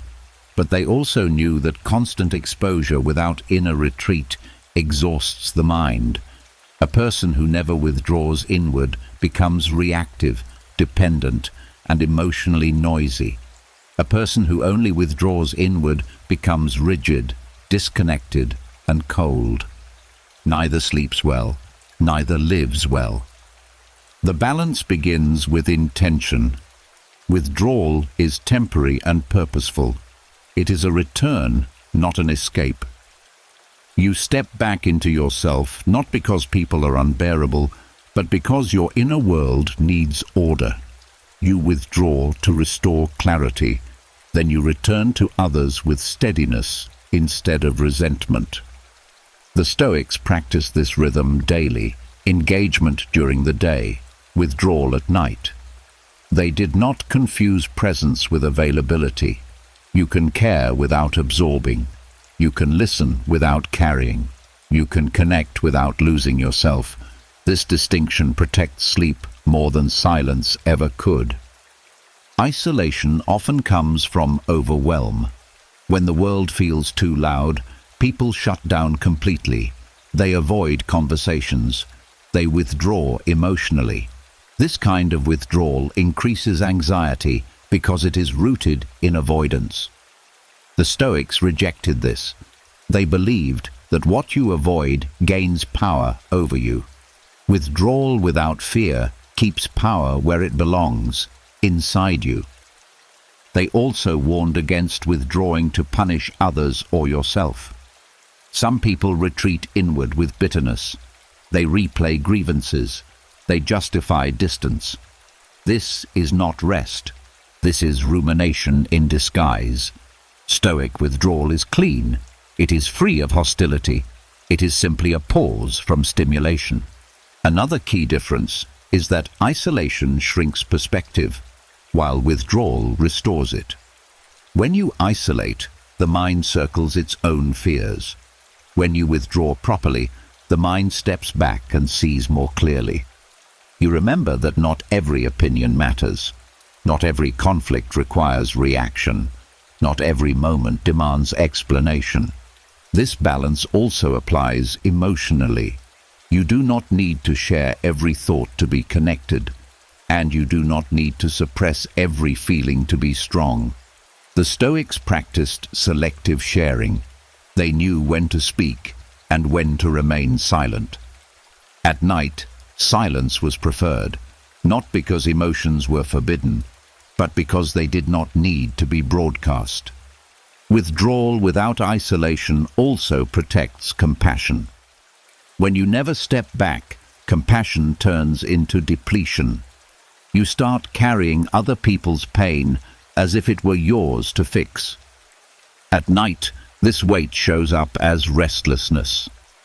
The Stoics believed that caring deeply requires boundaries. Rest restores compassion. Exhaustion distorts it. They also understood that inner withdrawal makes outer relationships healthier. When you are not desperate for validation, you listen better. When you are not emotionally overloaded, you respond more calmly. When you are rested, you are kinder without effort. Sleep is not separate from relationships. It shapes how you show up in them. The Stoics did not advocate disappearing from life to find peace. They believed peace makes engagement possible. Withdrawal sharpens judgment. Isolation dulls it. One prepares you for life. The other hides you from it. This balance also keeps the mind from swinging to extremes. Some nights you need more inward time. Other nights, connection soothes you. Stoic wisdom is flexible. It adapts to context. The goal is not a rigid rule, but an inner sense of what restores alignment. When you withdraw inward without isolating, the mind learns a crucial lesson. It can be alone without being lonely. Silence becomes spacious instead of threatening. Stillness becomes supportive instead of empty. This changes how the body responds at night. The nervous system relaxes because it no longer feels abandoned or overwhelmed. The Stoics believed that the healthiest mind is one that can stand alone without disconnecting and connect without losing itself. This is the balance that allows true rest. You do not need to shut the world out completely. You only need to stop letting it live inside you all night. When withdrawal is practiced this way, sleep deepens naturally. Not because life disappeared, but because you return to it properly the next day, clearer, steadier, and whole. When withdrawal finds its balance and the mind no longer swings between overload and isolation, something subtle takes center stage. The voice you speak to yourself with when no one else is listening. The tone, the assumptions, the quiet conclusions you draw about who you are and what tomorrow will bring. The Stoics believed this inner conversation, especially before sleep, was one of the most powerful forces shaping a person's character. At night, the mind is more open. Defenses soften. The need to perform fades. What you tell yourself in this state goes deeper than daytime thoughts. It does not argue back as much. It listens. This is why careless self-talk before sleep can quietly undo a person, and why intentional self-conversation can slowly rebuild one. Most people speak to themselves harshly at night. They replay failures with sharp words. They exaggerate mistakes. They predict negative outcomes. They label themselves in ways they would never label a friend. This voice feels honest, but it is often distorted. The Stoics warned that the mind believes what it hears repeatedly, especially in stillness. Over time, these nightly messages become identity. They believed character is not formed in big moments, but in small, repeated inner agreements. Each night when you say, "I'm not enough," or "I always mess things up," or "tomorrow will be just as bad," you are not just expressing a mood. You are training the mind to expect and act from that belief. Sleep does not erase these messages. It seals them in. The Stoics practiced a different approach. They spoke to themselves with firmness and respect, not indulgence, not false positivity, but clarity. They corrected without cruelty. They acknowledged effort without exaggeration. This kind of self-conversation built trust, and trust is the foundation of character. They understood that how you end the day sets the emotional posture of the next one. A mind that goes to sleep feeling defeated wakes up guarded. A mind that goes to sleep feeling steady wakes up grounded. This has nothing to do with how successful the day was. It has everything to do with how you interpret it. They also believed that self-conversation should focus on what can be learned, not what can be punished. Punishment hardens the mind. Learning opens it. At night, they would gently ask what could be done better next time. Then let the question go. No rehearsing, no self-attack. Improvement does not require suffering. Another important aspect was reminding themselves of values. Before sleep, the Stoics returned to what mattered most, acting with reason, fairness, courage, and restraint. This reminder aligned the mind. When values are clear, anxiety decreases. You may not know what tomorrow will bring, but you know how you intend to meet it. That intention steadies the soul. They were careful not to make promises to themselves at night. Promises create pressure. Pressure creates tension. Instead, they set direction. Tomorrow, I will try. That single word, try, keeps effort honest and flexible. Character grows through consistency, not vows made in exhaustion. The Stoics also avoided self-pity in nighttime dialogue. Pity weakens resolve. It frames life as unfair and the self as powerless. Instead, they practiced self-respect, acknowledging difficulty without surrendering agency. This balance built resilience. When you respect yourself, you rise more easily after rest. They also spoke to themselves as if advising a younger version of themselves, with patience, with perspective. This softened judgment. When the inner voice becomes a guide instead of a critic, the mind relaxes. Sleep deepens, and the next day begins without emotional debt. This practice shaped habits subtly. A person who speaks calmly to themselves at night makes better choices during the day, not because they are stricter, but because they are clearer. They are less reactive, less defensive, less desperate for validation. Character becomes stable because it is not being torn apart internally. The Stoics believed that no external discipline could replace inner dialogue. Laws can shape behavior. Rewards can shape habits, but only self-conversation shapes character, especially when the mind is quiet enough to listen. They also knew that you don't need perfect words. You only need honest ones. I did my best today. I can rest now. Tomorrow will have its own demands. These sentences close the day gently. They tell the mind it is safe to stand down. What you say to yourself before sleep becomes the lens through which you see the morning. A harsh lens sharpens fear. A steady lens sharpens judgment.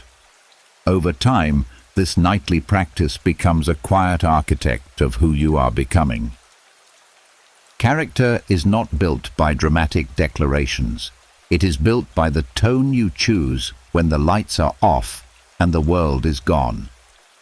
When you speak to yourself with clarity and respect at night, you wake up more aligned. And when alignment grows, rest comes more easily. In this way, sleep is not just rest for the body. It is preparation for the person you will be tomorrow. When the inner voice grows calmer and self-conversation becomes steady instead of sharp, a final confusion often appears. It sounds like wisdom, but it quietly drains strength. The belief that rest means disappearing, that peace requires running away, that to feel better, you must leave life behind for a while. The Stoics warned carefully against this misunderstanding because it replaces healing with avoidance. There is a deep difference between escaping the world and returning to yourself. On the surface, they can look the same.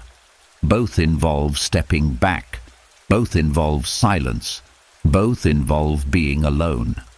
But inwardly, they move in opposite directions. One weakens your center, The other restores it. Escaping the world is driven by exhaustion mixed with resentment. It says, life is too much. People are too demanding. I can't deal with this anymore. The mind pulls away, not to recover, but to hide. When this happens, rest is shallow. You may feel relief at first, but it does not last. The world waits, and when you return, it feels even heavier because nothing inside you changed. Returning to yourself is different. It is not rejection of life. It is recalibration. The Stoics believed that the mind becomes exhausted not from living, but from living without inner order. When you return to yourself, you are not abandoning responsibility. You are restoring the strength required to carry it without breaking. Escape avoids discomfort. Return faces it gently. Escape distracts. Return clarifies. Escape numbs. Return settles. The Stoics knew that anything built on avoidance grows fragile. Peace that depends on running away disappears the moment life knocks again.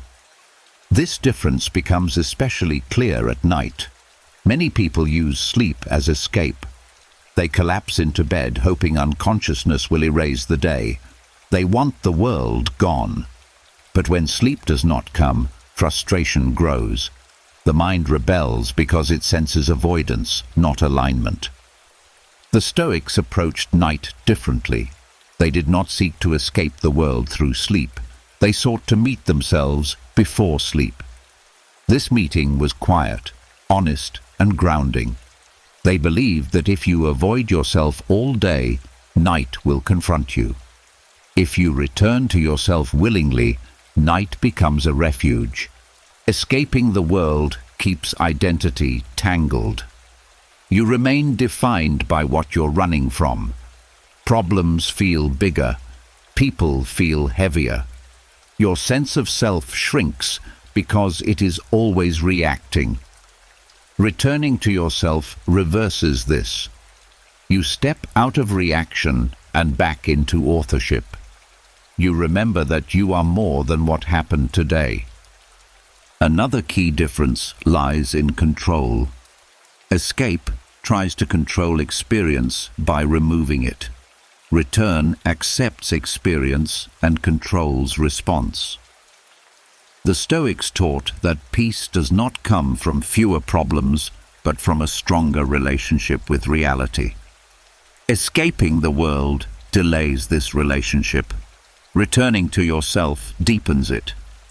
There is also a difference in energy. Escape drains in the long run. It keeps the mind in resistance. Resistance is tiring. Returning to yourself restores energy because it removes friction. When you stop arguing with what is, the mind conserves strength. That strength shows up as deeper rest. The Stoics were careful not to romanticize withdrawal. They did not glorify isolation, silence, or detachment as ends in themselves. These were tools, not destinations. The goal was not to stay inward forever. The goal was to return outward clearer and steadier. Withdrawal that does not lead back to engagement becomes stagnation. Returning to yourself also changes how you relate to sleep. Sleep becomes continuation, not disappearance. Consciousness does not need to shut down violently. It fades naturally. The mind feels complete enough to rest. You are not fleeing into sleep. You are entering it. This difference explains why some people sleep poorly even after taking breaks, vacations, or time alone. They escaped activity, but they never returned inward. Their thoughts stayed scattered. Their values stayed unclear. Their inner world remained noisy, so rest never fully arrived. The Stoics believed that the self is not something you invent, but something you return to. Beneath habits, fears, and noise, there is a steadier core. Returning to it does not require effort. It requires removal. removing excess reaction, excess comparison, excess expectation. At night, this return is especially powerful. When you stop trying to disappear from the world and instead quietly come back to yourself, the mind relaxes. It no longer feels chased.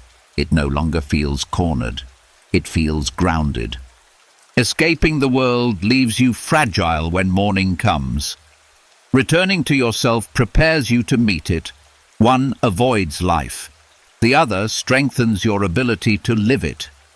The Stoics chose return over escape because they understood something timeless. You cannot rest from life, but you can rest within it. And when you do, sleep stops being a hiding place. It becomes what it was always meant to be: a pause, a renewal, a quiet agreement with existence that says, I am here, I am enough, and for now, I can let go. When the difference between escape and return becomes clear, the night takes on a new role. It is no longer a place to disappear, but a place to practice something rare, not thinking less, not feeling nothing, but learning how not to react. The Stoics believed this skill, inner silence, was trained, not stumbled upon, and the night was their classroom. Stoic silence is often misunderstood. It is not the absence of thoughts, it is the absence of reflex, a quiet that does not come from emptiness, but from steadiness. After dark, when stimulation fades, the mind becomes more sensitive. Small thoughts feel louder, minor worries feel heavier. This is where most people react without noticing. A thought appears, and they chase it. An emotion rises, and they wrestle with it. The Stoics chose a different response. They did nothing. Doing nothing sounds passive, but it is one of the hardest disciplines. The mind is trained to respond, to judge, to comment, to fix. At night, this habit becomes obvious.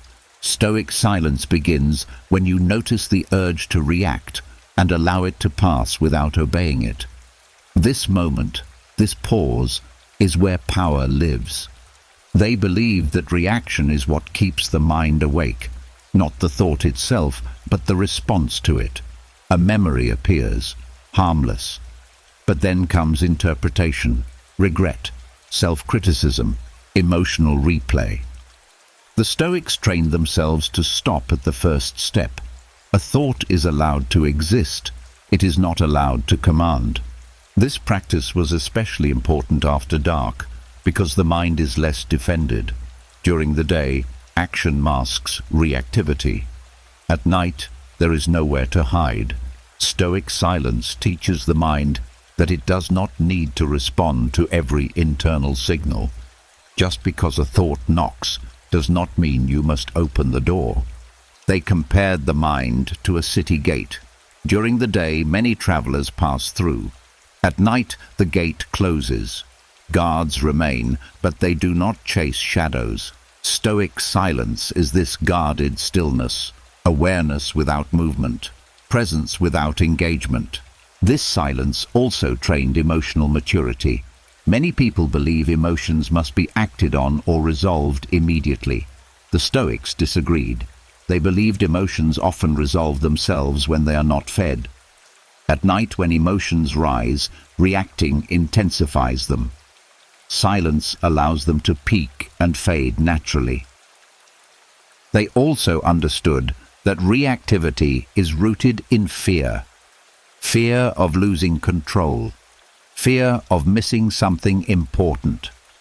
Fear that if you don't think now, you never will. Stoic silence challenged this fear gently. Each time you chose not to react, the mind learned that nothing terrible happened. Safety grew, and with safety came calm. Another key part of this silence was reducing internal commentary. The mind loves to narrate. This is bad. This shouldn't be happening. I need to sleep now. These comments keep the system alert. The Stoics practice noticing sensation without labeling it as a problem. A restless body is just a restless body. A waking mind is just a waking mind. When judgment drops, tension drops with it. They also use silence to weaken habits of over-identification. Many people believe their thoughts are who they are. Stoic silence creates space between observer and content. You are not the thought. You are the one noticing it. This separation reduces urgency. Urgency is the enemy of sleep. Training the mind to be unreactive after dark also had daytime benefits. A person who practices silence at night becomes less reactive during the day. They pause before responding. They choose instead of exploding. Sleep and character grow together. This silence was not rigid. If a thought required action, it could be noted for later. But most nighttime thoughts do not require action. They require permission to pass. The Stoics trusted this process. They did not demand immediate clarity. They allowed clarity to arrive with rest. They also believed that silence restores inner authority. When the mind stops reacting, it remembers that it is not ruled by every impulse. This memory brings dignity. Dignity brings calm. Calm invites sleep.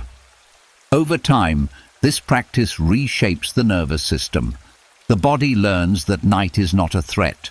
The mind learns that stillness is safe. Sleep becomes less effortful because the system is no longer bracing. Stoic silence does not promise instant peace. At first it can feel uncomfortable. The mind may resist. It may grow louder before it grows quieter. This is normal. The Stoics expected it. They stayed steady. They did not chase silence. They allowed it to arrive. When silence finally settles, it is not empty. It is spacious.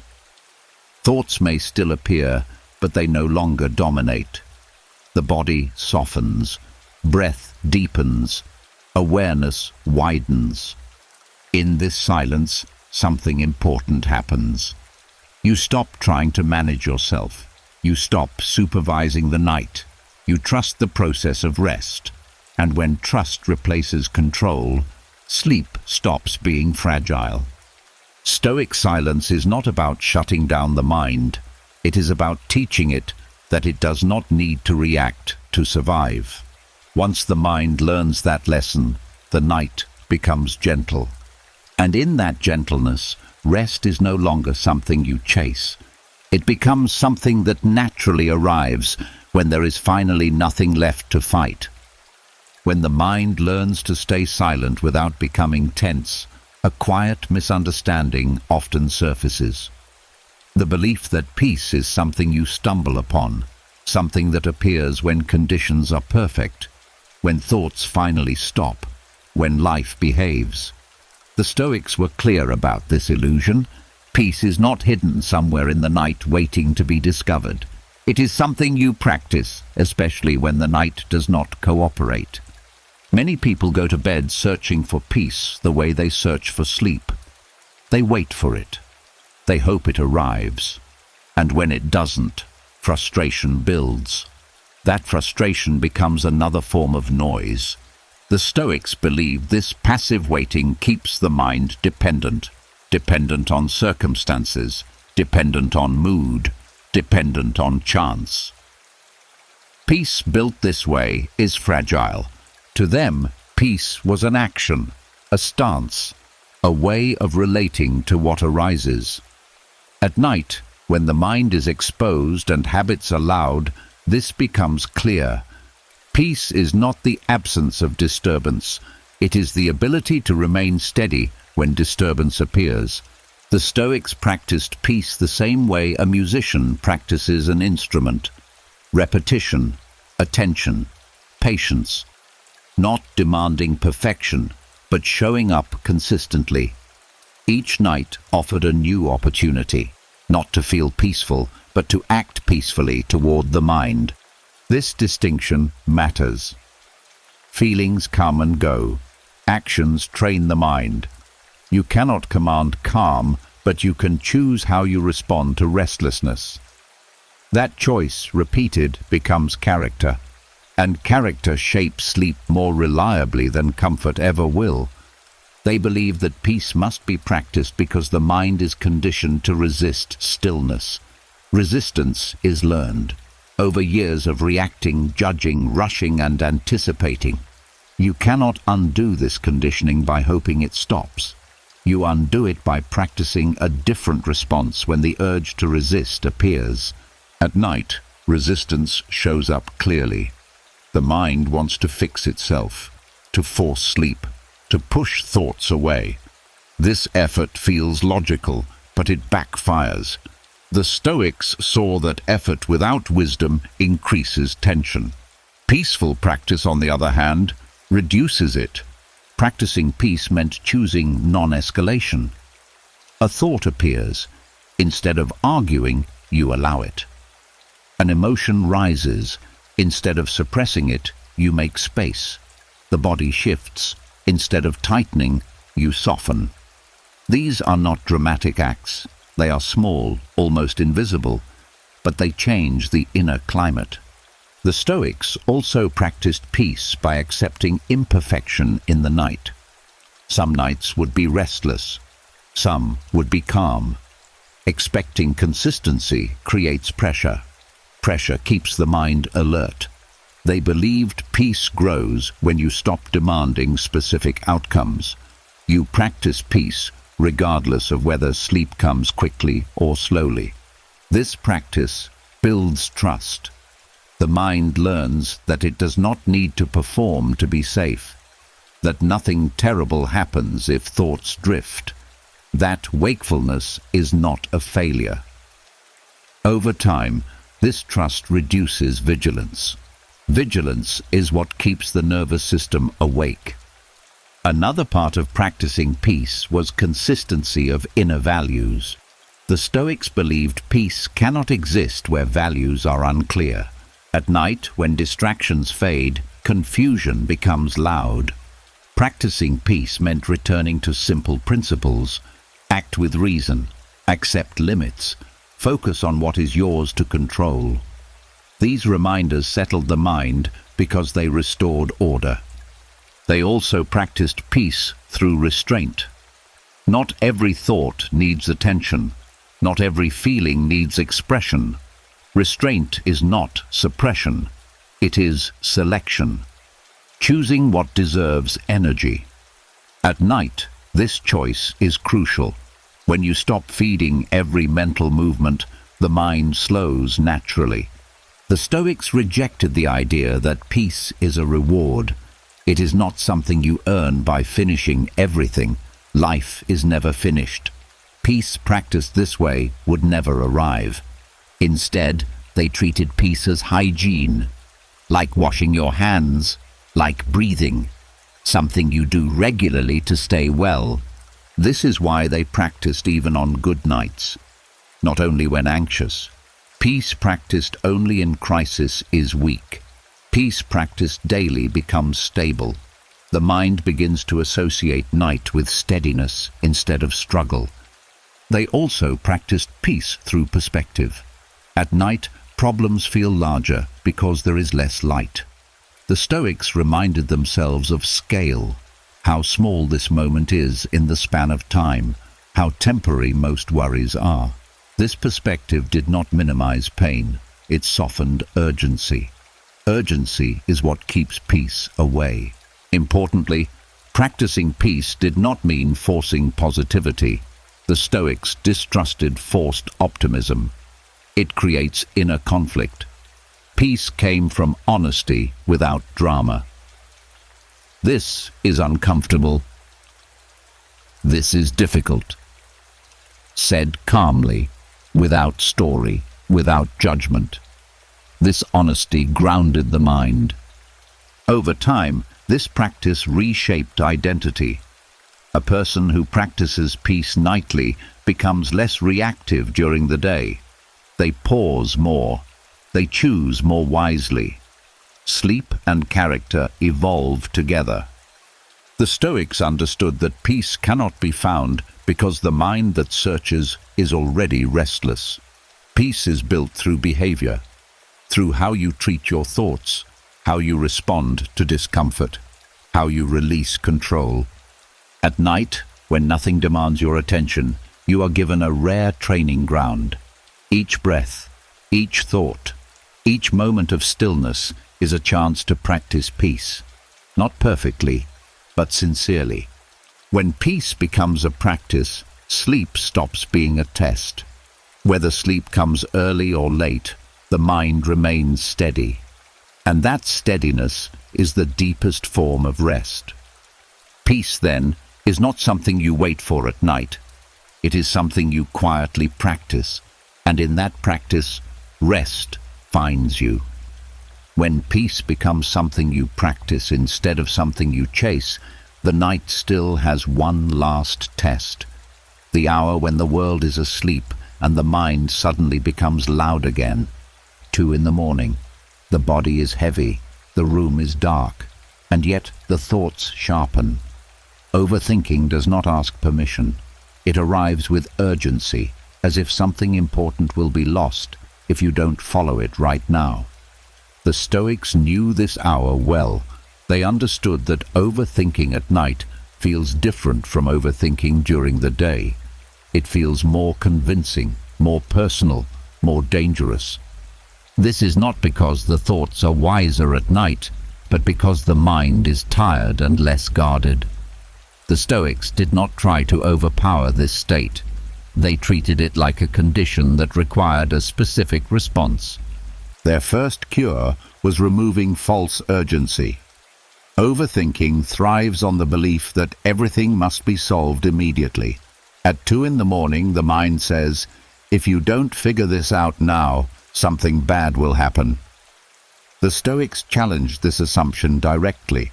They reminded themselves that very few problems can be solved at this hour, and none are solved better when exhausted. This reminder alone reduces intensity.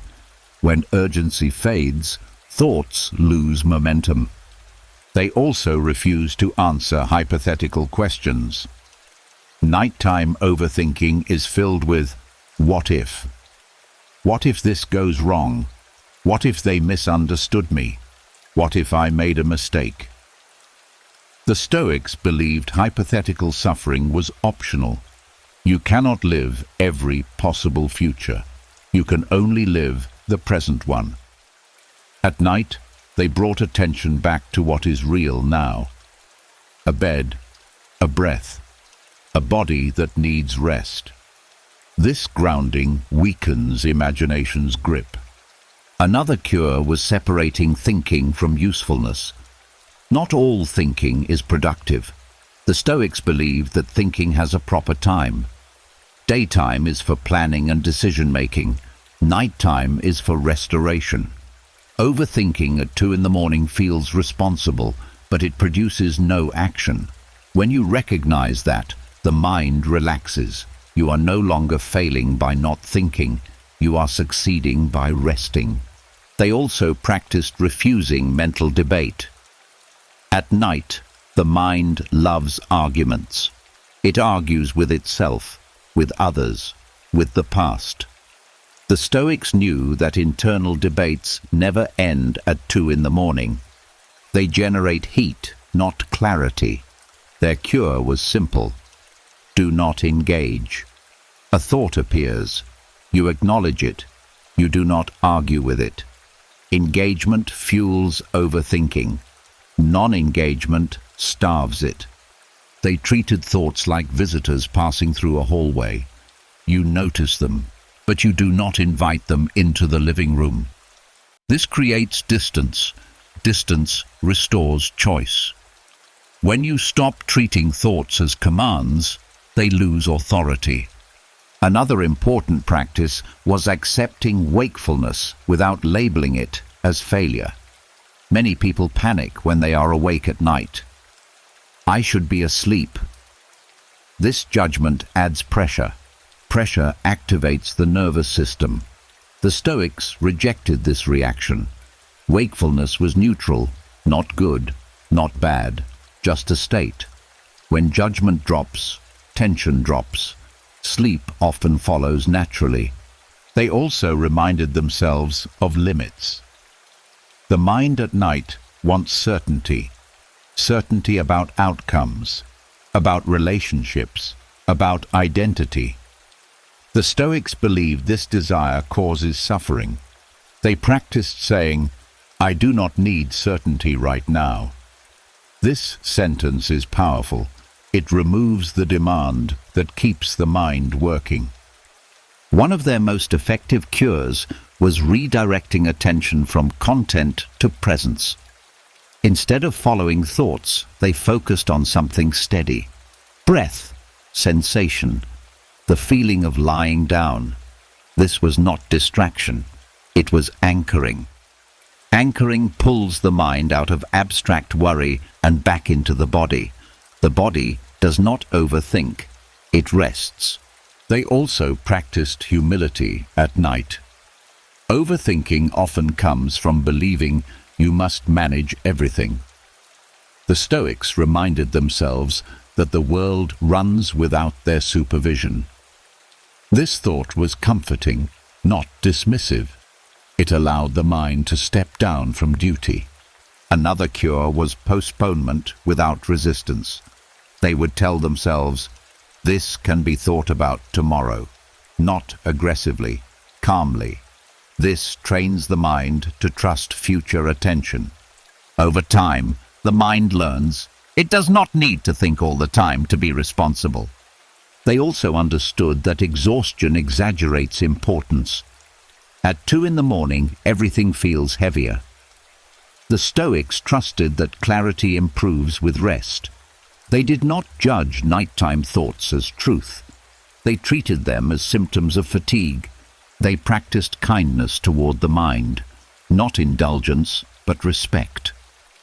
Overthinking is not stupidity. It is a mind trying to protect you with limited energy. When you respond with patience instead of frustration, the mind softens.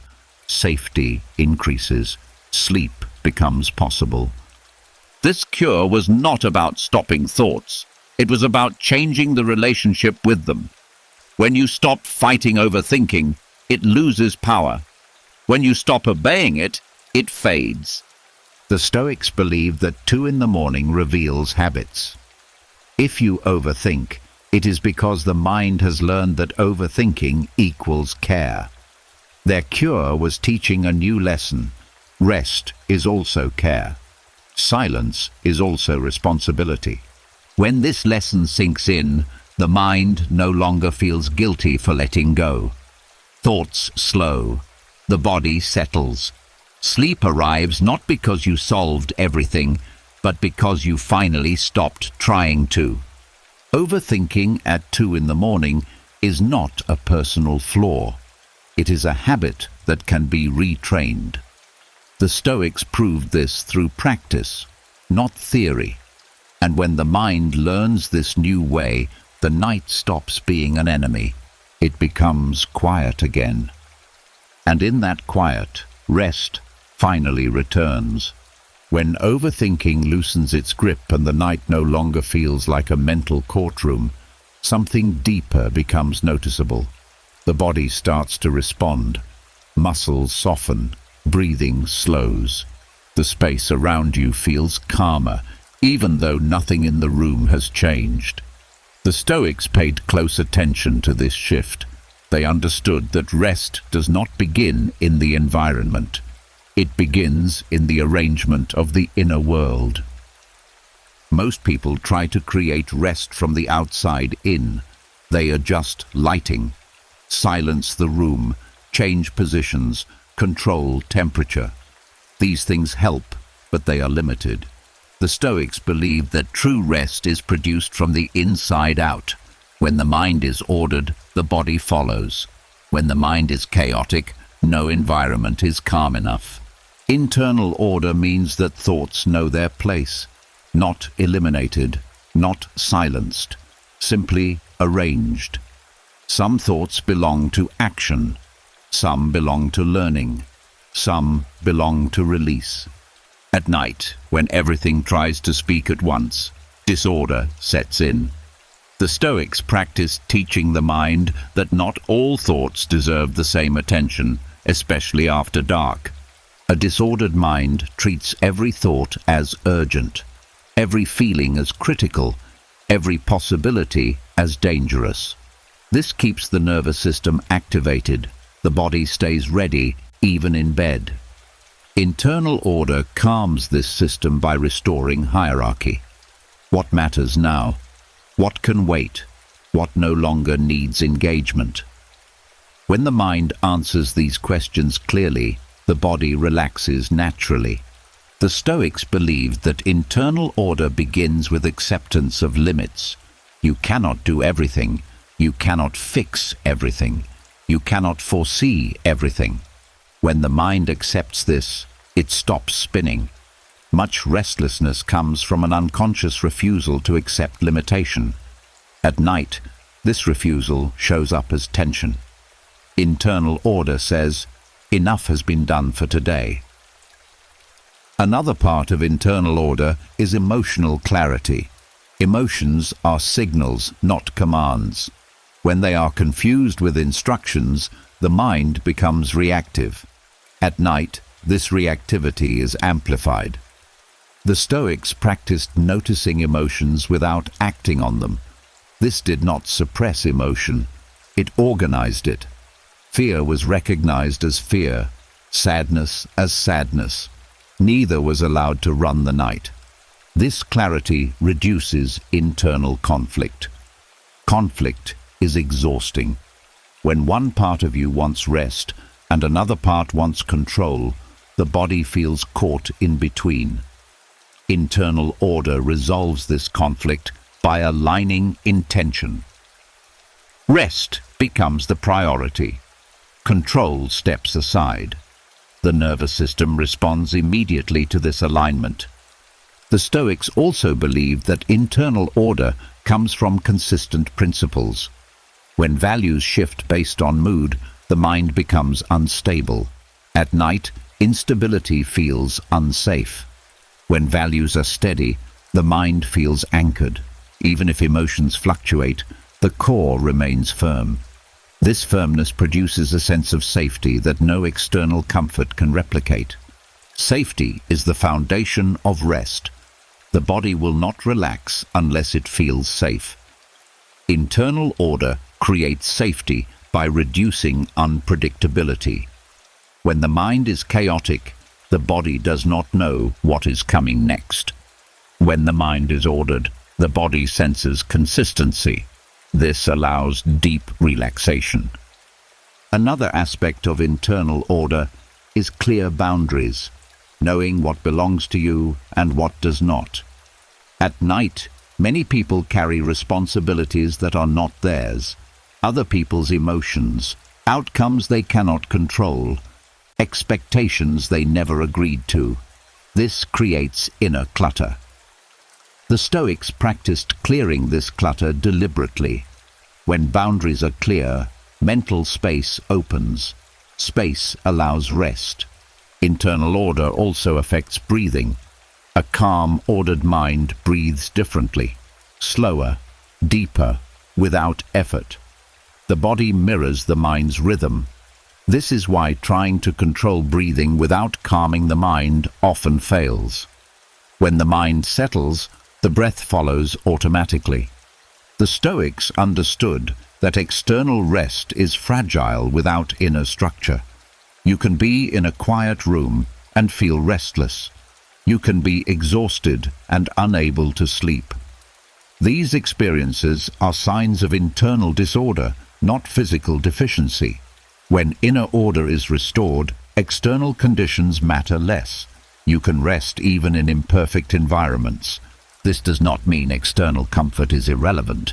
It means it is secondary. Internal order is the foundation. Without it, comfort becomes another thing to manage. With it, comfort becomes optional. The Stoics also noticed that internal order creates continuity. When the mind is ordered at night, the morning begins more smoothly. You wake up less scattered, less reactive, less burdened. Sleep becomes restorative because the mind did not fight itself before drifting off. This order is not rigid. It is flexible. It adapts to circumstances. Some nights are heavier. Some thoughts persist. Internal order does not demand silence. It allows presence without chaos. This allowance is what the body responds to most. Over time, practicing internal order rewires the relationship between mind and body. The body learns that it does not need to stay alert just because the mind is active. The mind learns that it does not need to stay active to be responsible. This mutual trust deepens rest. The Stoics believed that a well-ordered mind is the greatest luxury. It cannot be bought. It cannot be borrowed. It must be cultivated, night after night, moment after moment, through small choices of attention and restraint. When internal order is present, rest stops being fragile. Sleep no longer depends on perfect silence or perfect timing. It arises from alignment, from coherence, from a mind that knows where it stands. External rest is the visible result of invisible work, and when that work is done gently and consistently, the night becomes a place of restoration instead of struggle. The room does not change, you do. And because of that, rest finally arrives. When internal order begins to settle, a surprising realization often follows. You may still feel tired, but the exhaustion has a different texture. It is not the clean tiredness that comes from honest effort. It is heavier, stickier, harder to shake. The Stoics noticed this difference long ago. They warned that not all fatigue comes from doing too much. Much of it comes from fighting what is already happening. Effort, when aligned with purpose, has a natural rhythm. You act, you tire, you rest, and you recover. Resistance breaks this rhythm. Resistance is effort without acceptance. It is pushing against reality while pretending you are moving forward. The Stoics believe this kind of inner friction drains energy faster than any amount of physical work. Resistance shows up quietly. You resist how the day went. You resist how someone treated you. You resist your own emotions. You resist the pace of life, your current stage, your limits. None of this looks like effort from the outside. Inside, however, it is constant strain. The mind argues with facts. It rewrites scenes. It demands different outcomes. This argument never ends, and the body pays the price. This is why some people feel exhausted even after a day that required little action. The body was not overused. The mind was over-controlling.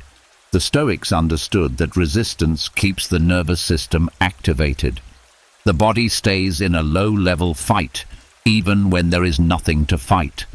Muscles tighten, breath shortens, thoughts repeat. This state consumes enormous energy. They also noticed that resistance often hides behind the idea of strength. People say, "I just need to push through." Sometimes this is true, but often it means, "I refuse to accept where I am." This refusal creates internal tension. Tension is tiring. Acceptance, on the other hand, releases energy. Not because you give up, but because you stop wasting strength on denial. At night, resistance becomes especially visible.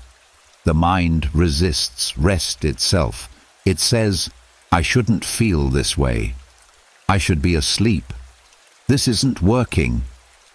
Each of these thoughts adds friction. The body tries to rest, but the mind keeps pulling in the opposite direction. This tug-of-war feels like fatigue, but it is really conflict.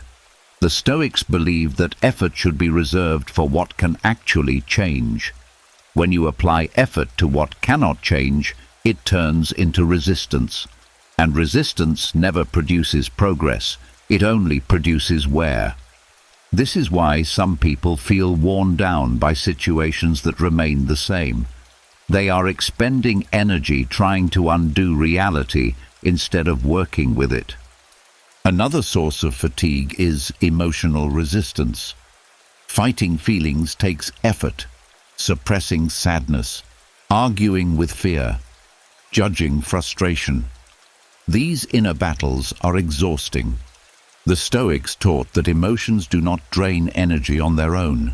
What drains energy is the refusal to allow them to exist.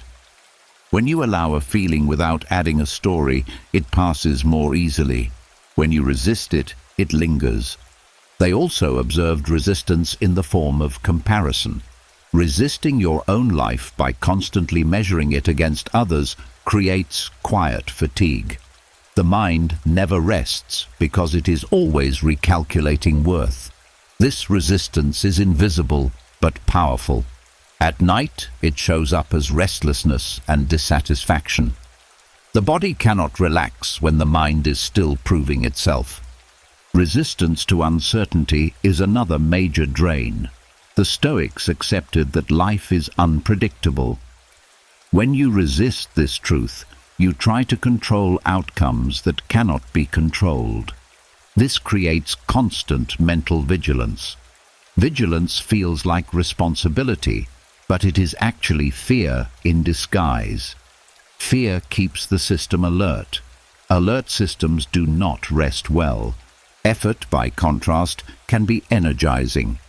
When you act in alignment with values, even hard work feels clean. You may be tired, but it is a satisfying tiredness. The Stoics believed that right effort strengthens the soul. Wrong effort exhausts it. The difference lies in acceptance. Acceptance does not mean liking everything. It means acknowledging what is real. When you stop fighting reality, energy returns. The body senses relief. The mind softens. Sleep becomes deeper because there is no longer an internal argument to maintain. The Stoics practiced this by asking a simple question: what am I resisting right now? At night, this question can be transformative. Often the answer is not a task, but a feeling or a fact. Naming resistance loosens it. You cannot release what you refuse to see. They also practiced choosing effort deliberately. Not all effort is equal. Some effort builds, some effort drains. At night, the Stoics chose the effort of letting go. Letting go takes courage, not force. It requires trust. Trust that rest is not laziness. Trust that life does not collapse when you stop pushing. This shift changes how fatigue feels. You may still be tired, but the tiredness is lighter. It does not carry resentment. It does not come with anxiety. It does not demand immediate escape. It welcomes rest naturally. The Stoics believe that the most exhausting sentence in the human mind is, "This should not be happening." That sentence fuels resistance. Replace it with, "This is happening, and I can meet it wisely," and energy returns. When resistance drops, the body finally gets the message that it is safe to rest. The mind no longer has to stay alert. Sleep arrives not because you earned it through exhaustion, but because you stopped wasting energy fighting what already is. True rest does not come from doing nothing. It comes from stopping the inner war. And when that war ends, even briefly, fatigue loses its edge. What remains is a quiet readiness to rest. And that is enough. When resistance softens and effort becomes cleaner, the mind reaches a fragile calm. This is where many people either drift into rest or unknowingly stir everything back up. The Stoics did not leave this moment unguarded. They practiced something simple, precise, and deeply human, not self-criticism, not analysis, but a quiet clearing. They called it the evening inventory. This was not about fixing yourself before sleep. It was about making space. Most people review their day with judgment. They accuse themselves. They replay mistakes with sharp language. They relive awkward moments. This kind of review keeps the nervous system active. It teaches the mind that night is a courtroom. The Stoics rejected this approach completely. They believed judgment contaminates rest. Clarity does not require cruelty.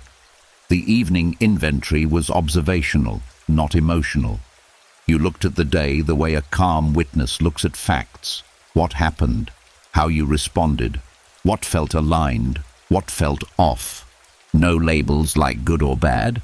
No stories about what it means about you. Just seeing. Judgment tightens the mind. Observation loosens it. The Stoics understood that the mind clings to what is vague. When experiences are unnamed, they hover. When they are acknowledged clearly, they settle. The evening inventory allowed the mind to place events into memory properly, not as threats, not as failures, just as information. This practice prevented rumination. Rumination repeats without resolution. Inventory completes. Once something is seen clearly, it no longer needs to shout. The mind relaxes when it feels understood. They also use the inventory to distinguish between intention and outcome. Many people judge themselves by results alone. The Stoics believed this was unfair and exhausting. You can act wisely and still fail. You can act poorly and still succeed. At night, they focused on intention. Did I try to act with reason? Did I attempt fairness?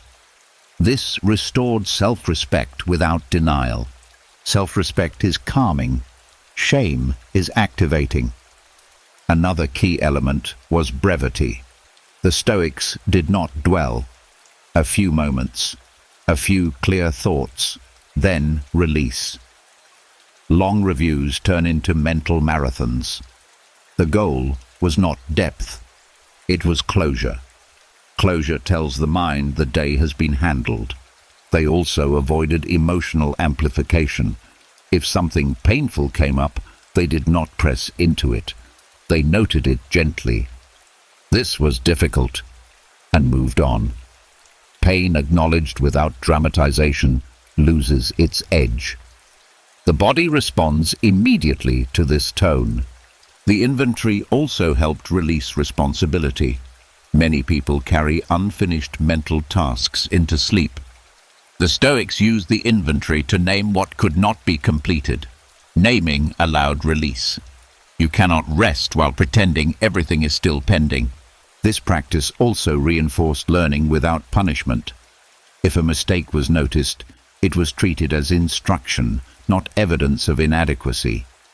Next time, choose differently. Then stop. Learning embedded. Tension dropped. The Stoics understood that the mind does not need to be clean to sleep. It needs to be organized. The evening inventory organized experience. It gave the mind a sense of completion, even in an unfinished life. Importantly, they did not inventory to feel better. They inventoried to be honest. Feeling better was a side effect, not the goal. This prevented emotional manipulation. The mind trusts honesty. It resists forced comfort. They also use the inventory to notice progress quietly, not celebration, recognition. This balanced the mind. A mind that only notices failure becomes vigilant. A mind that sees effort relaxes. Balance produces rest. The inventory also created continuity between days. Without it, days blur together. Unprocessed emotion accumulates. With it, each day is closed before the next begins. This prevents emotional carryover. Sleep deepens when yesterday is not dragging itself into today. This practice required restraint. The temptation to judge is strong. The Stoics trained themselves to stop just before judgment formed. That pause mattered more than the content of the review. The pause taught the mind a new habit: clarity without attack. Over time, the evening inventory changed how the mind related to itself. The inner voice became steadier, less dramatic, less accusatory.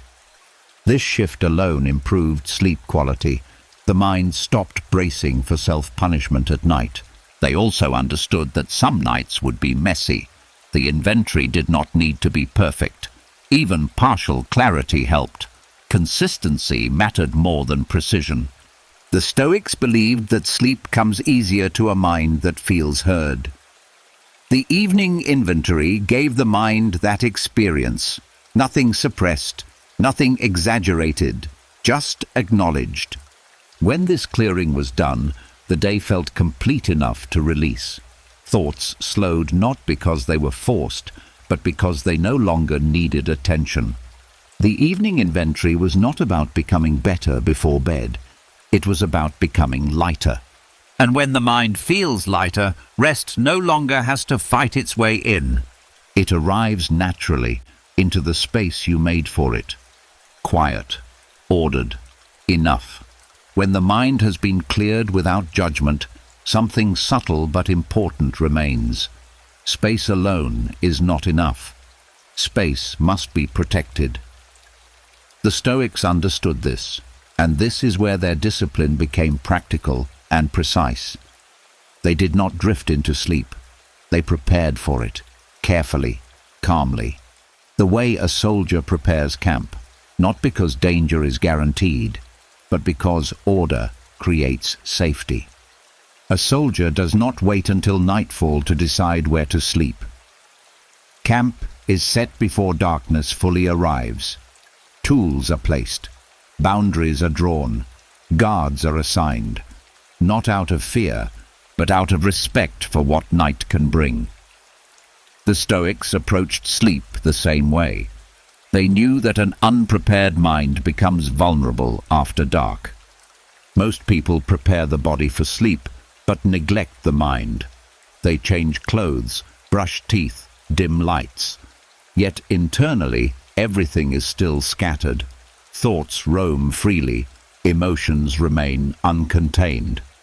The Stoics believed this was like lying down in open terrain with no shelter. Even a calm night can feel unsafe when there is no structure.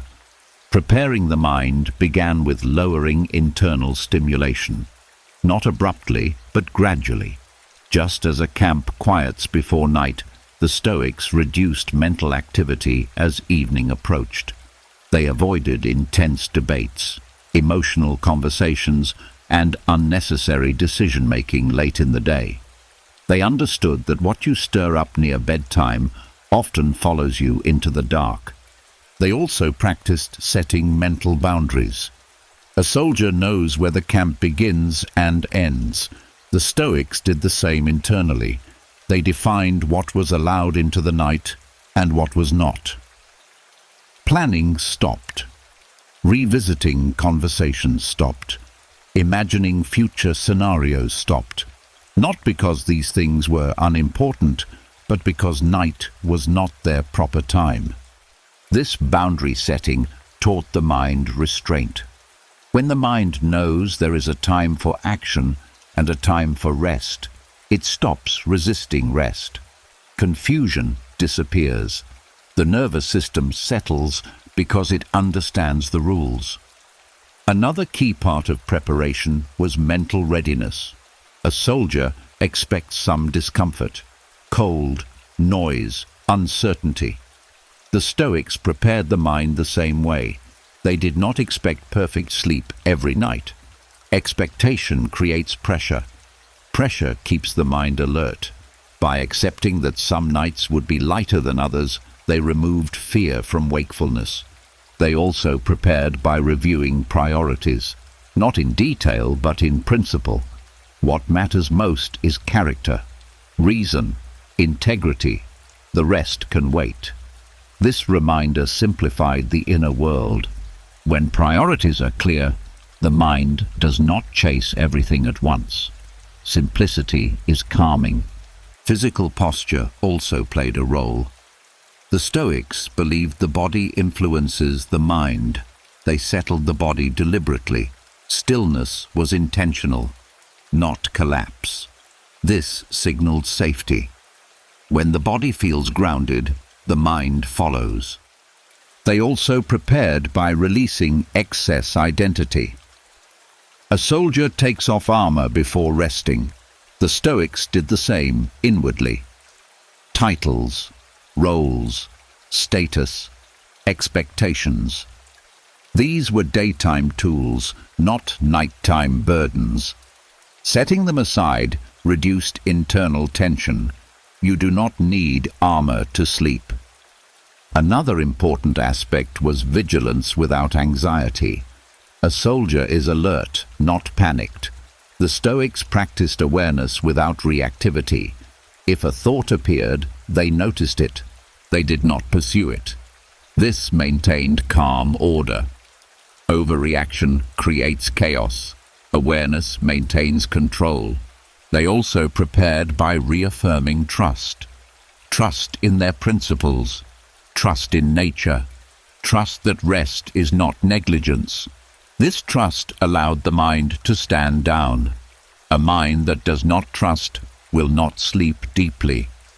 Preparation also involved routine, not rigid ritual, but consistency. The mind learns patterns quickly. When night preparation happens regularly, the mind anticipates rest. Anticipation reduces resistance. Sleep comes more easily because the mind has been trained to expect it. The Stoics knew that a prepared mind recovers faster. Even if sleep is interrupted, returning to calm is easier. Like a well-built camp that withstands a sudden storm, an ordered mind is resilient. This approach also prevented dread. Many people fear bedtime because it has become associated with struggle. Preparation changes this association. Bedtime becomes a familiar, safe process. The body relaxes before lying down. The mind follows. They also understood that preparation is an act of respect. Respect for the limits of the body. Respect for the mind's need for order. Respect for the rhythm of life. When you prepare, you are not weak. You are wise. The Stoics did not prepare the mind to control sleep. They prepared it to allow sleep. Control creates tension. Preparation creates readiness. Readiness invites rest. Over time, this discipline reshaped the night. Sleep stopped feeling fragile. Even wakefulness felt less threatening. The mind knew where it stood. Like a soldier who rests better, knowing the camp is secure, the Stoic slept, knowing the inner world was ordered. Nothing essential was unattended. Nothing urgent was ignored. Everything was in its place. This is why their rest was deep, even in difficult lives. They did not rely on chance. They relied on preparation. And when the mind is prepared with care, the night no longer feels uncertain. It feels held. And in that feeling, rest becomes possible. When the mind has been prepared and the inner camp feels secure, another quiet problem often remains. Not danger, not anxiety, just too much. Too many thoughts moving at once, too many loose ideas brushing against each other. Even without strong emotion, the mind feels crowded. The Stoics recognized this state and treated it seriously. They understood that rest does not require perfect silence, but it does require simplicity. Mental minimalism was their answer. They believed the mind suffers not because it thinks, but because it thinks excessively and without order.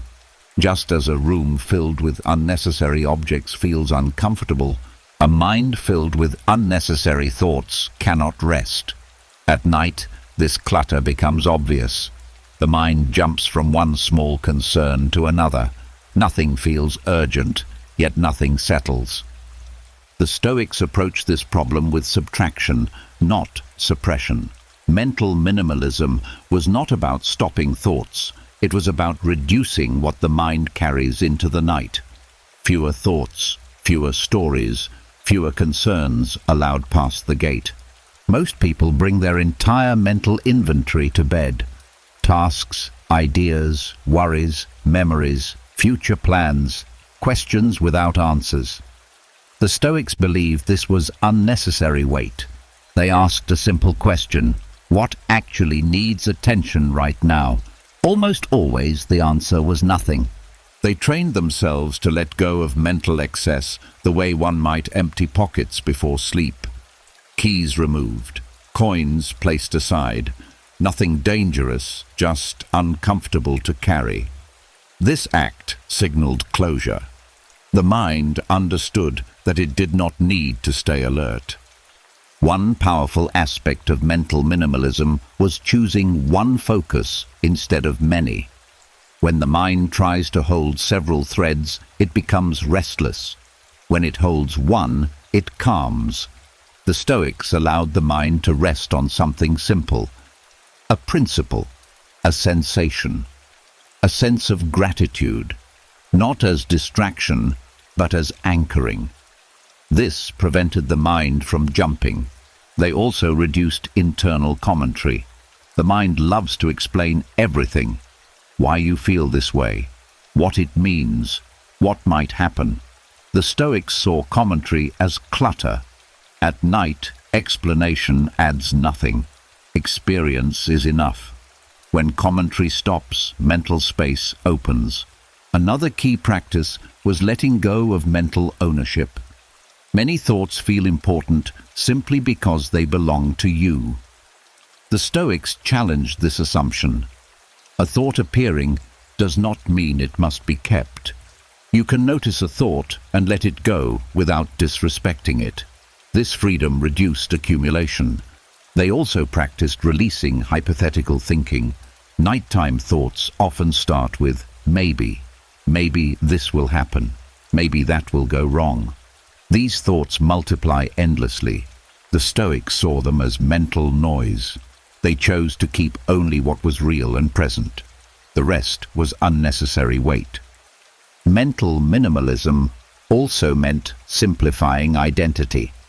At night, you do not need to be the person who knows, decides, fixes, or performs. Holding these identities creates pressure. Letting them go reduces clutter. The mind becomes lighter when it is not carrying roles. They also simplified emotional processing. Instead of analyzing feelings, they acknowledged them and moved on. Analysis adds layers. Acknowledgement clears space. This is sadness. This is tension. Naming without exploring reduces mental traffic. The Stoics believed that thought clutter often comes from fear of forgetting. Fear that if you don't think about something now, it will be lost. They countered this by trusting memory and tomorrow. Trust reduces hoarding. The mind relaxes when it believes nothing essential will be lost by resting. They also practiced intentional incompleteness, accepting that not everything will be resolved today. This acceptance is minimalism applied to expectation. When you stop demanding completion, the mind stops producing reminders. Mental minimalism also influenced breathing. A cluttered mind breathes shallowly. A simplified mind breathes deeply without instruction. The body mirrors the mind's state. When thoughts reduce, the nervous system calms. Importantly, this practice was gentle. Forcing minimalism creates resistance. The Stoics allowed clutter to fall away naturally by not feeding it. Attention is fuel. When you stop fueling unnecessary thoughts, they fade. Over time, the mind learned what mattered. It became selective, less reactive, less noisy. Sleep deepened because the mind no longer felt crowded. Mental minimalism did not mean emptiness. It meant clarity. A clear mind can rest even if a few thoughts remain. A cluttered mind cannot rest even in silence. This practice also improved waking life. A minimalist mind wastes less energy. Decisions become easier. Attention sharpens. Sleep and clarity reinforce each other. The Stoics understood that peace is not found by adding techniques. It is found by removing excess. At night, this removal becomes especially powerful. When you reduce what you carry into bed, the mind feels lighter. The body responds. Sleep no longer feels blocked by noise. Nothing dramatic changes. You simply stop bringing everything with you. And in that simplicity, rest finally has room to arrive. When the mind has been simplified and thought clutter thins out, another habit often tries to reclaim the night. The urge to process emotions, to dig, to analyze feelings deeply when everything is quiet. Many people believe this is healthy, necessary even.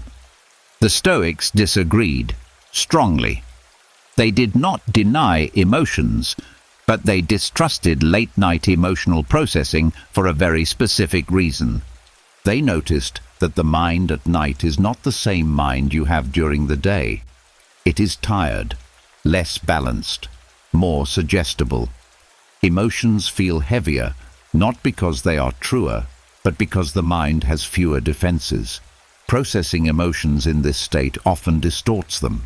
What feels manageable in daylight becomes overwhelming in darkness. The Stoics believed timing matters. Emotional reflection is not wrong. Doing it when the mind is exhausted is. At night, the mind lacks perspective. It magnifies pain and minimizes resilience. Small disappointments feel like personal failures. Temporary sadness feels permanent. This is not insight. It is fatigue speaking with authority. They also noticed that nighttime emotional processing rarely leads to resolution. It leads to looping. You revisit the same feeling from multiple angles, hoping clarity will emerge. Instead, the emotion deepens. The mind adds story, blame, fear. By morning, nothing is solved, but energy is drained. The Stoics saw this as self-inflicted exhaustion. Another reason they distrusted this habit was because emotions at night often lack context. During the day, you can act, speak, adjust. At night, you can do none of these things. Processing emotions without the ability to respond creates helplessness. Helplessness activates anxiety. Anxiety blocks rest. They also understood that emotions need space, not interrogation. Late-night processing treats emotion like a problem to fix. The Stoics believed emotion is a signal, not a project. Signals are received, not dissected. When you try to analyze emotion at night, you turn it into a threat. The body responds by staying alert. The Stoics also warned that nighttime emotions feel more convincing than they are. The mind assumes, if it feels this strong, it must be important. This is a mistake. Strength of feeling does not equal accuracy of interpretation. Fatigue lowers emotional regulation. The mind loses nuance. Black and white thinking increases. This is the worst state for emotional conclusions. They also noticed that late-night processing encourages identity distortion. You start making statements about who you are. I always feel this way. This is just who I am. These thoughts stick because the mind is open. The Stoics avoided forming identity conclusions at night. Identity, once shaped, influences behavior. Nighttime identity is unreliable. Another danger is emotional merging. At night, it is easy to become the emotion instead of observing it. Sadness becomes, I am sad. Fear becomes, I am unsafe. The Stoics trained themselves to maintain separation. Emotion can be present without defining you. Late-night processing often collapses this distance. They also distrusted the emotional honesty people claimed at night. Many say, "This is when I'm most real." The Stoics would argue the opposite. This is when you are most vulnerable to distortion. Honesty requires clarity.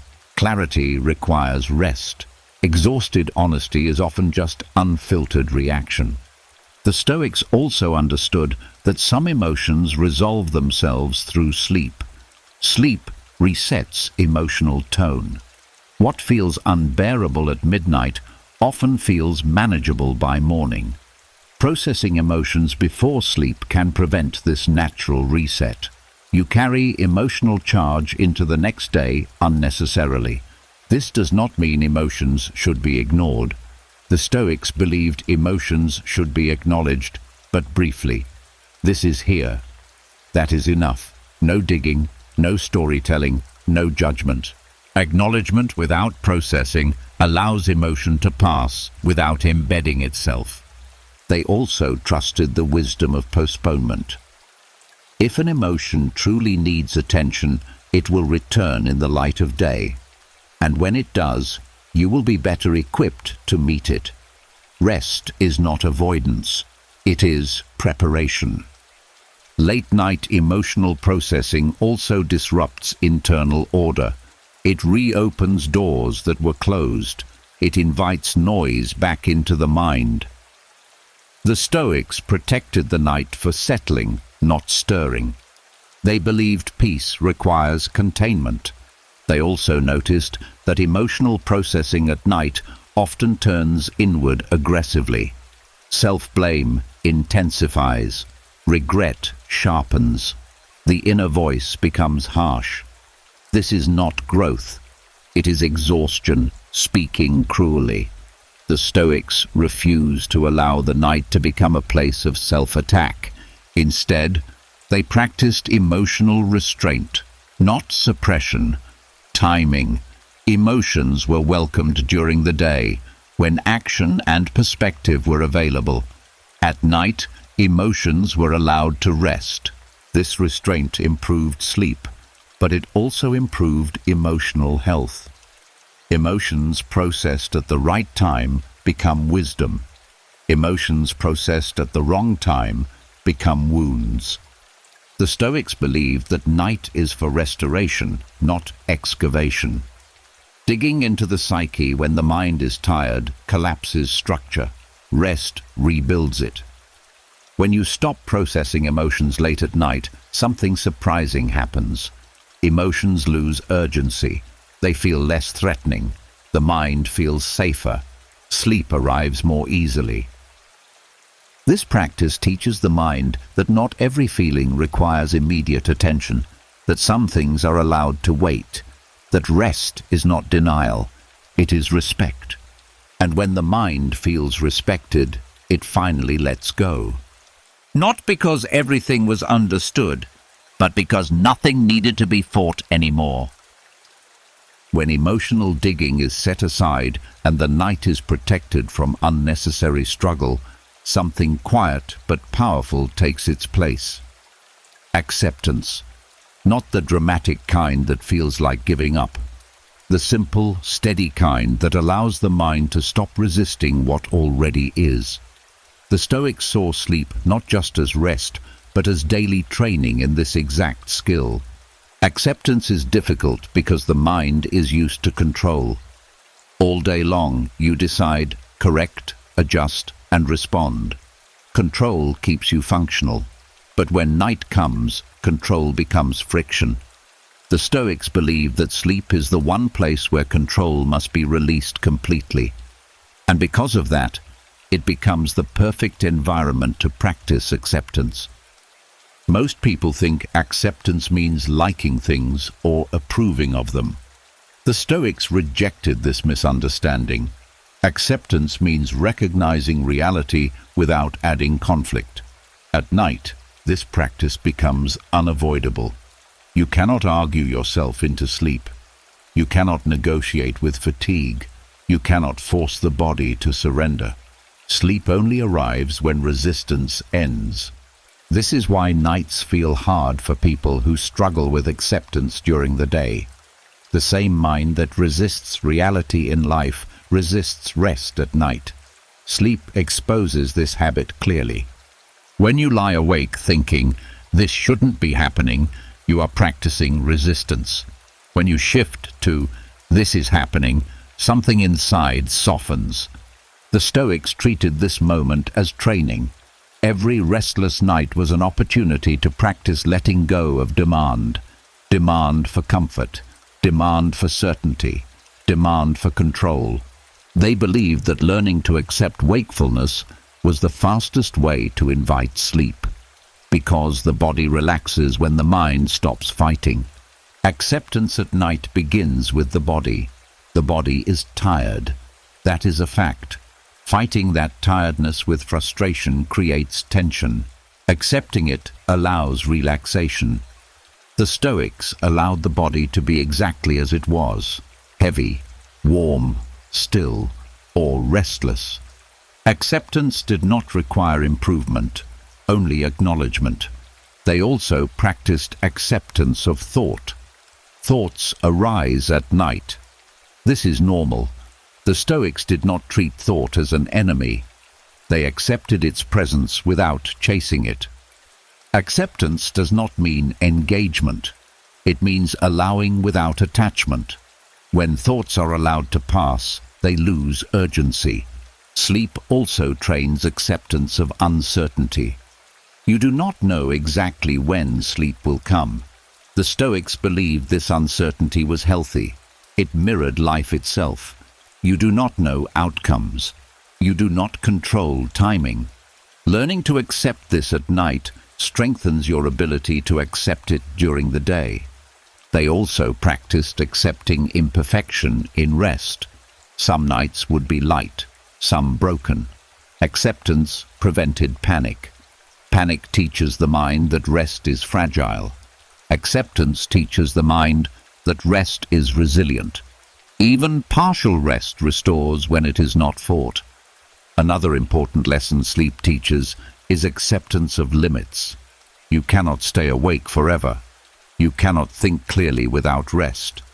The Stoics believed honoring limits was wisdom, not weakness. Night forced humility, and humility calmed the mind. Acceptance also extended to emotion. If sadness was present, it was allowed. If tension lingered, it was noticed.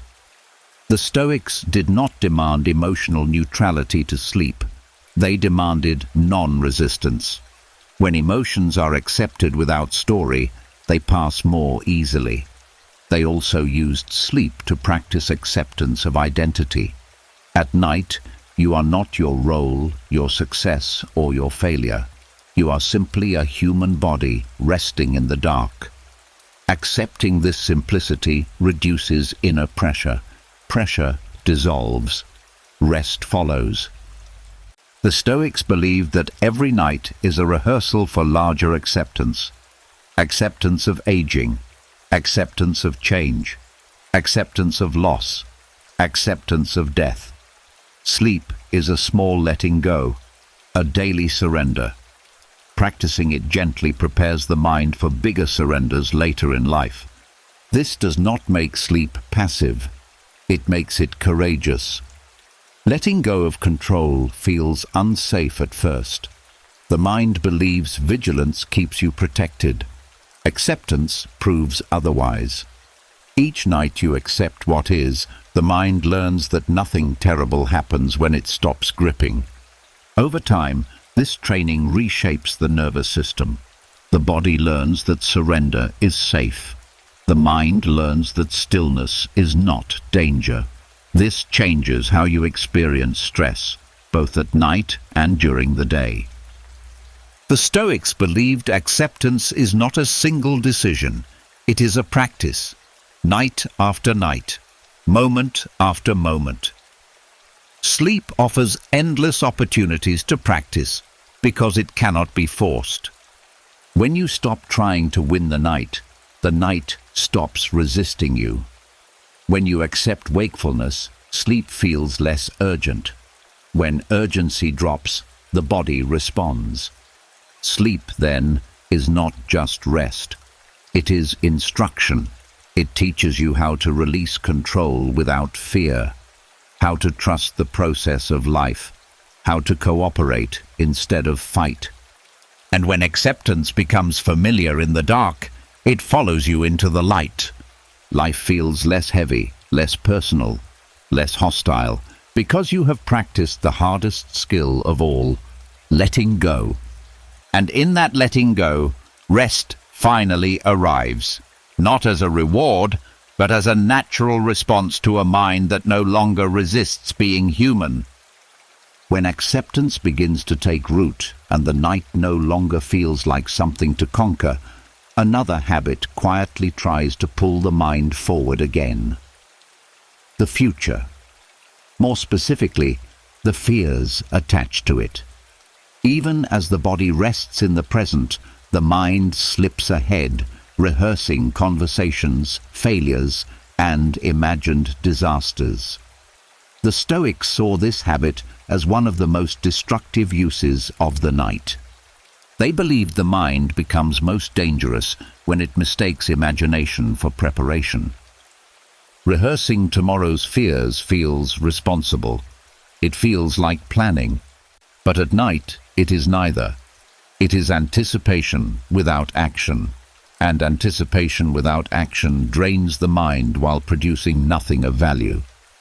The Stoics warned that when you practice fear in the dark, you teach the mind to expect threat before it exists. Fear rehearsed at night gains emotional weight. The mind is tired. Perspective is reduced. What might be manageable tomorrow feels overwhelming now. A single worry multiplies into many. Each imagined outcome feels more real than the last. The Stoics understood that fear thrives when the mind has no counterbalance. At night, there is no evidence to challenge imagination, so imagination rules unchecked. They believe this habit trains the nervous system to stay alert. When you repeatedly imagine danger before sleep, the body receives a clear signal. Stay awake, stay ready. Muscles tense, breathing becomes shallow. Sleep cannot arrive in a body preparing for battle that does not exist. Another danger is emotional conditioning. Each time you rehearse fear, you strengthen its pathway. The mind learns that night is a time to worry. Over time, this becomes automatic. You lie down, and the mind immediately scans the future for problems. The Stoics saw this as learned behavior, not fate. They also warned that rehearsing fear at night steals courage from the morning. Fear imagined repeatedly becomes familiar. Familiar fear feels inevitable.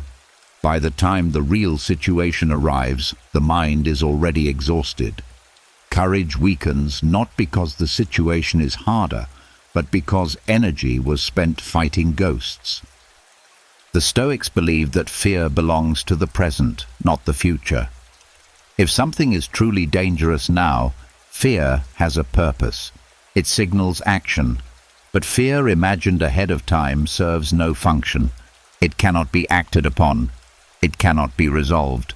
It only lingers. Nighttime fear has no outlet, which is why it turns inward and consumes rest. They also noticed that fear rehearsals distort identity. The mind starts defining itself by imagined weakness. I won't handle this. I always fail.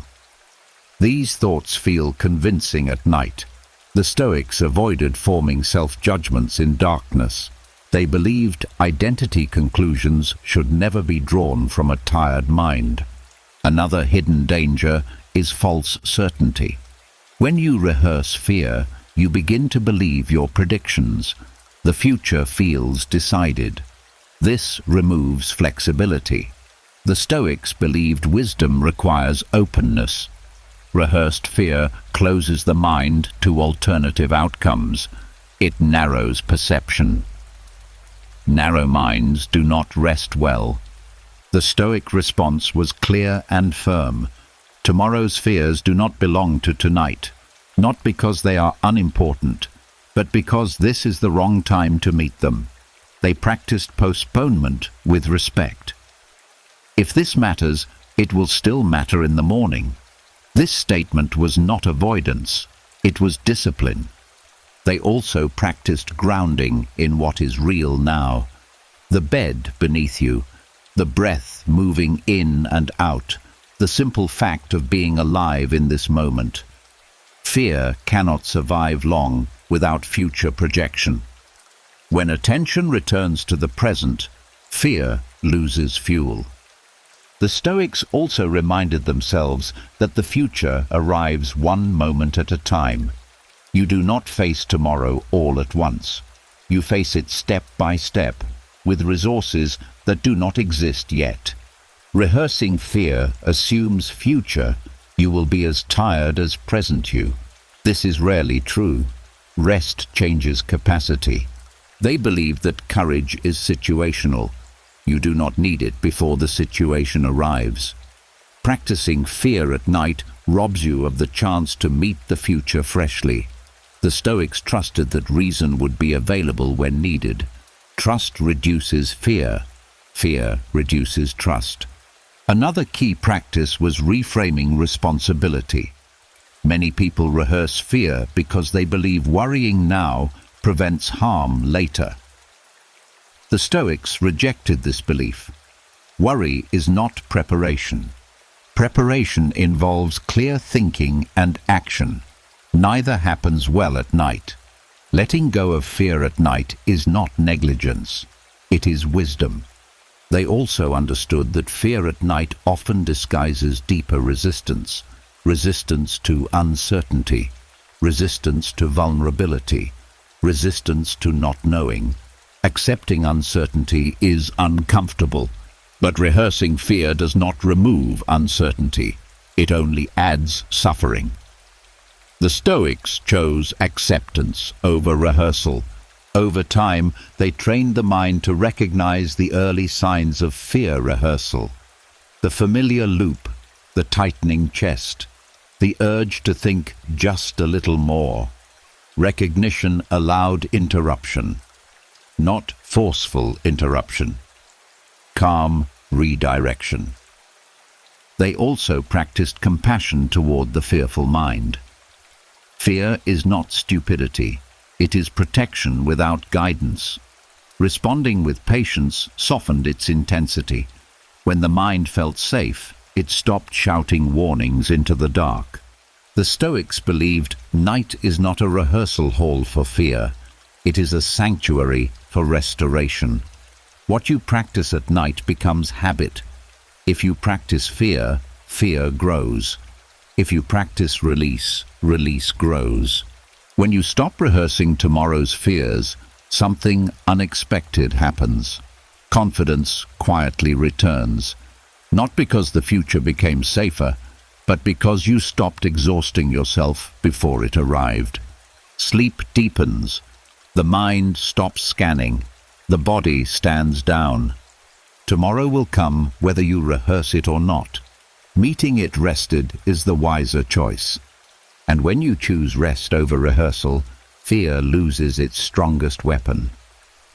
The night becomes quiet again. When fear stops dragging the mind into a future that hasn't arrived, a quieter space opens. Not empty, not numb, just clear enough to notice something most people miss.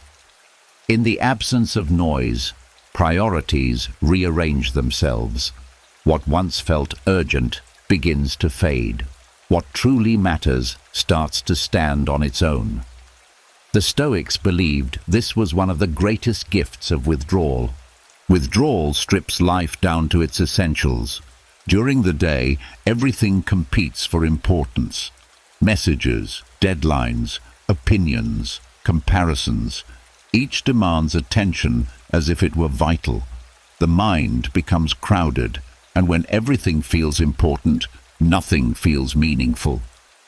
At night, When you withdraw inward and reduce engagement, this competition weakens. The loudest things fall silent first. What remains is revealing. The Stoics noticed that what survives silence is usually what matters. Not status, not image, not approval.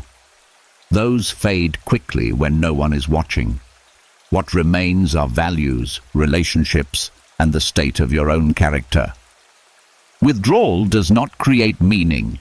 It removes distractions that hide it. This is why withdrawal can feel uncomfortable at first. Without noise, the mind confronts what it has been avoiding. Sometimes that is a neglected value. Sometimes it is a relationship needing honesty. Sometimes it is a life direction that no longer fits. The Stoics did not fear this discomfort. They saw it as guidance. They believed that constant engagement blurs judgment. You make decisions based on pressure instead of principle. Withdrawal clears this blur. When the mind steps back, it sees patterns instead of fragments. You notice what drains you consistently. You notice what restores you quietly. These observations are difficult to make in the rush of the day. Withdrawal also exposes false urgency. Many things feel critical only because they are reinforced constantly. At night, when reinforcement stops, urgency collapses. The Stoics trusted this collapse. If something loses importance in silence, it may not deserve the energy it receives during the day. This practice taught them restraint. When you know what matters, you stop chasing what doesn't. Restraint is not deprivation, it is clarity. The Stoics believed that peace comes not from having everything, but from needing less. Withdrawal teaches this lesson directly. You realize how little is required to be steady. Another insight withdrawal offers is emotional truth. Emotions that are loud during the day often soften at night. Emotions that persist quietly often point to something deeper. The Stoics paid attention to this difference. Persistent emotions without drama often reveal values being ignored or honored. Withdrawal allows you to hear this without distortion. They also notice that withdrawal clarifies responsibility. When you stop reacting to everything, you see what is actually yours to carry. Many burdens fall away naturally. Other people's expectations, imagined judgments, hypothetical outcomes. What remains is manageable. Responsibility becomes clear instead of overwhelming. Withdrawal also reorders ambition. Ambition fueled by comparison fades quickly in solitude. Ambition rooted in purpose remains. The Stoics valued this distinction. They believed that ambition should serve character, not ego. Withdrawal helped them recalibrate. What do I want because it matters, and what do I want because I feel pressured? This recalibration made life simpler. Decisions became easier, not because choices disappeared, but because priorities were clearer.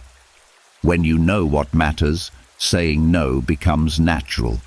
Saying yes becomes deliberate. The mind rests better when it is not constantly negotiating with itself. Withdrawal also teaches impermanence. At night, stripped of roles and activity, you are reminded that much of what fills your day is temporary. This is not depressing, it is grounding.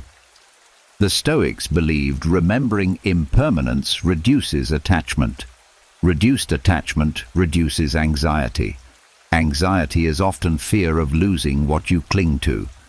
Withdrawal shows you what you can live without. They also believed withdrawal reveals self-respect.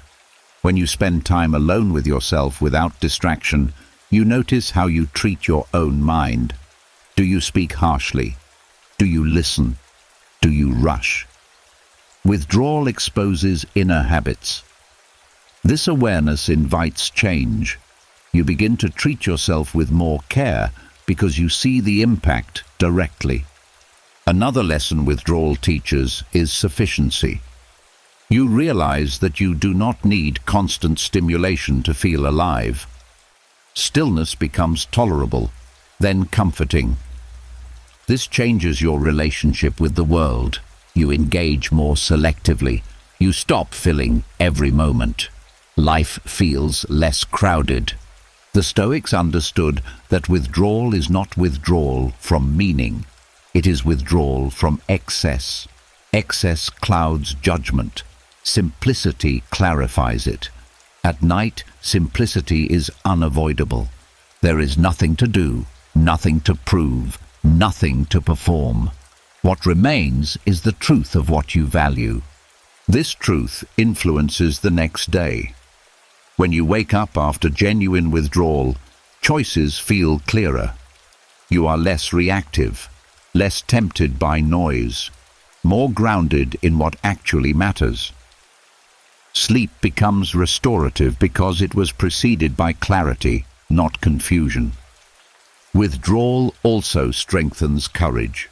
When you know what matters, fear loses leverage. Many fears are rooted in protecting things that don't truly serve you. When those things fall away, fear quiets. Courage becomes simpler. You act from principle instead of pressure. The Stoics believed that without withdrawal, life becomes shallow and frantic. With withdrawal, life becomes deliberate and meaningful. Night was their teacher, not through instruction, but through removal. When you withdraw inward regularly, you stop being impressed by what is loud and start listening to what is steady. What is steady is usually what matters. This does not require drastic change. It requires space, a willingness to step back and let priorities reveal themselves. The night does this naturally, if you allow it. Withdrawal teaches you what actually matters by showing you what remains when everything else fades. And what remains is usually enough. Enough to guide you, enough to calm you, enough to rest with, and enough to wake up clearer than before. When priorities become clearer and what truly matters rises to the surface, one stubborn weight often remains. Not tasks, not fears of the future, but voices from the past that never reached an ending. Conversations that stopped too soon.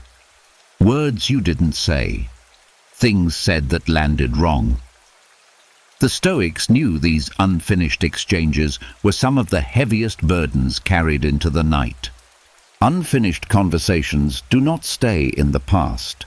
They replay themselves internally, again and again, asking for resolution that never comes. At night, when distractions fade, they grow louder. The Stoics believed this was not because the conversations were important, but because the mind dislikes incompletion. It wants closure, even if that closure is imaginary. Most people try to finish these conversations mentally. They rehearse better responses. They imagine different reactions. They argue with someone who is not there. This feels productive, but it is not. The Stoics warned that this habit traps the mind in endless rehearsal. You never reach peace because the other person is not present to complete the exchange. They understood something crucial. Closure does not come from finishing the conversation. It comes from releasing the need to finish it. This is where their method was different from modern habits. Instead of replaying dialogue, they shifted attention from words to control. They asked one question: what part of this is still mine to carry? Most of the time, the answer was simple. Your intention, your effort, your conduct. Everything else belonged to the other person.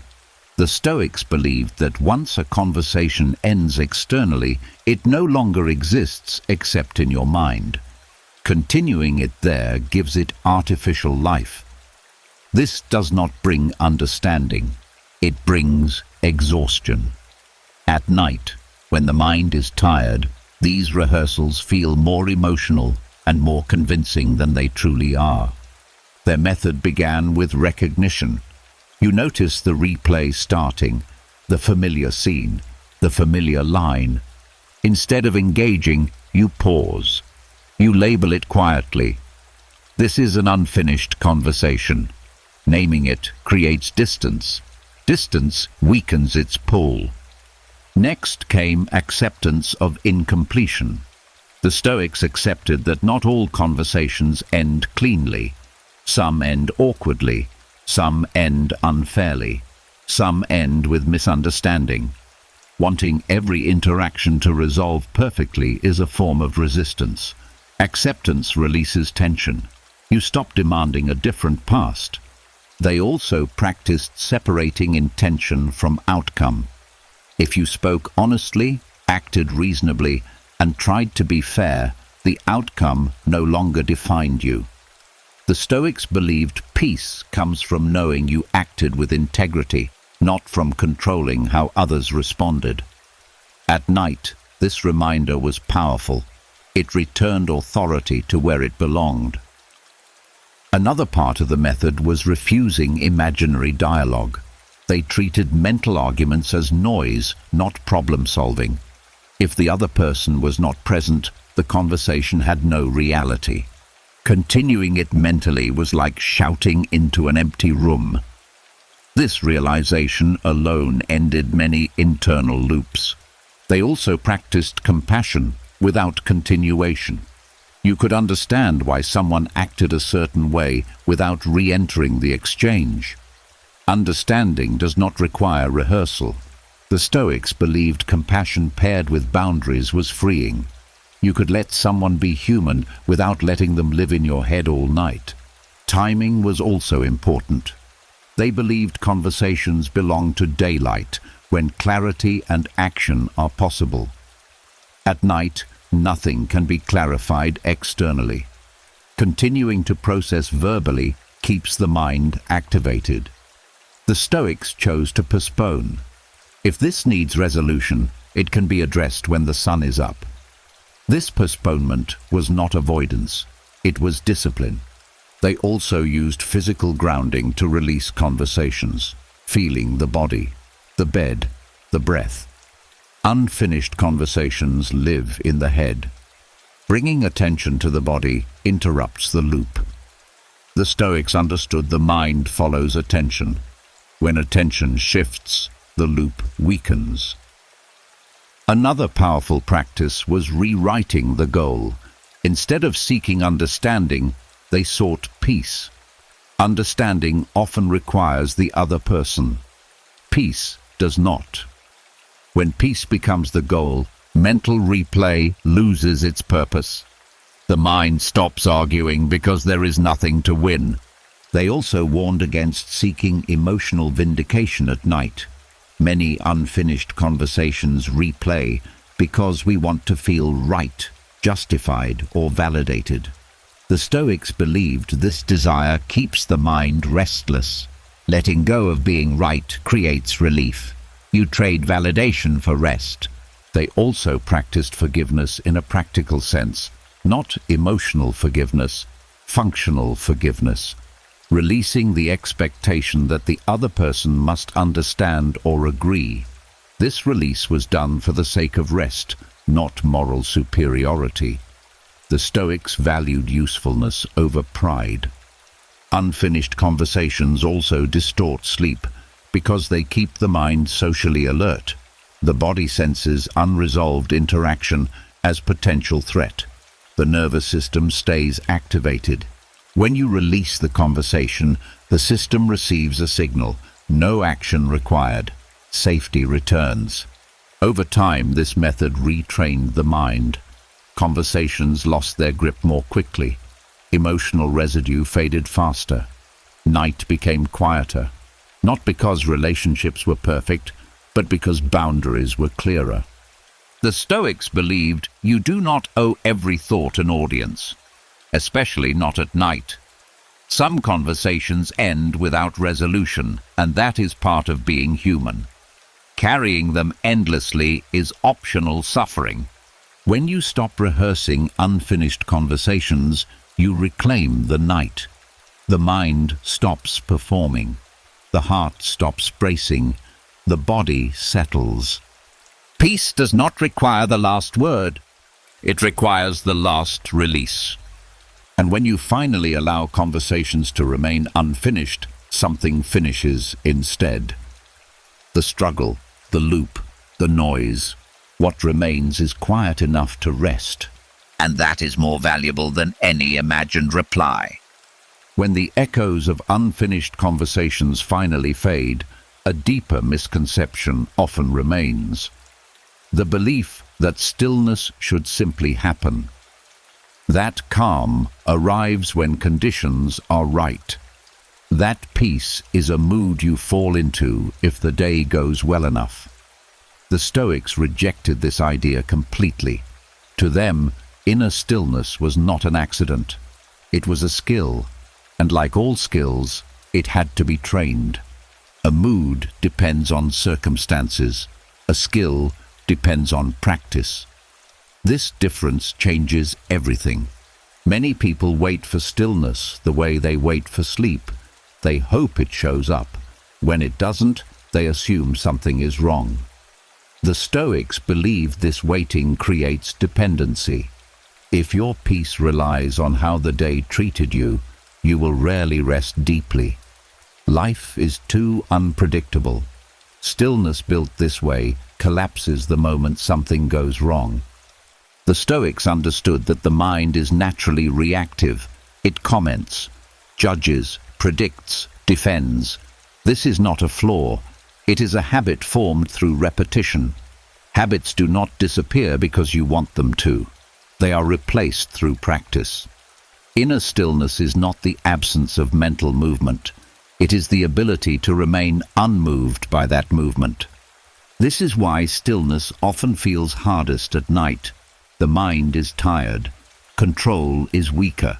Old habits surface. Thoughts feel louder. Emotions feel closer. Many people assume this means they are failing at rest. The Stoics saw it as training time. Night exposed the habits that needed practice most. They believed stillness begins with restraint, not silence. Silence comes later. First, you learn to pause before reacting. A thought appears. You notice it. You do not follow it. This pause is small, but it is everything. It is the moment you choose skill over habit. Stillness as a skill does not mean you feel calm immediately. Early practice often feels uncomfortable. The mind resists. It wants stimulation. It wants resolution. It wants movement.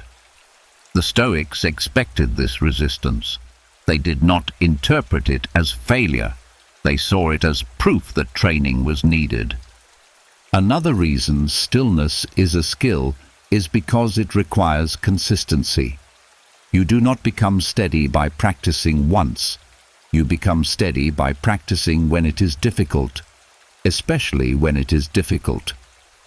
The Stoics practiced stillness even on restless nights, especially on restless nights. This is how the mind learns.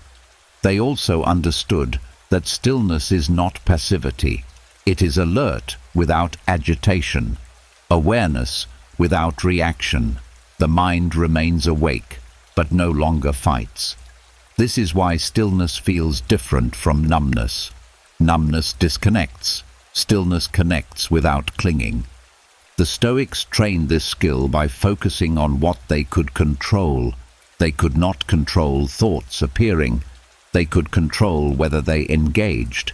They could not control emotions arising. They could control whether they escalated them. Each night offered countless small chances to practice this distinction. They also believed stillness required humility. The mind often believes it must solve everything. Letting go of this belief feels unsafe at first. Stillness asks you to trust that not everything requires intervention. Trust reduces urgency. Urgency fuels restlessness. When urgency drops, stillness grows.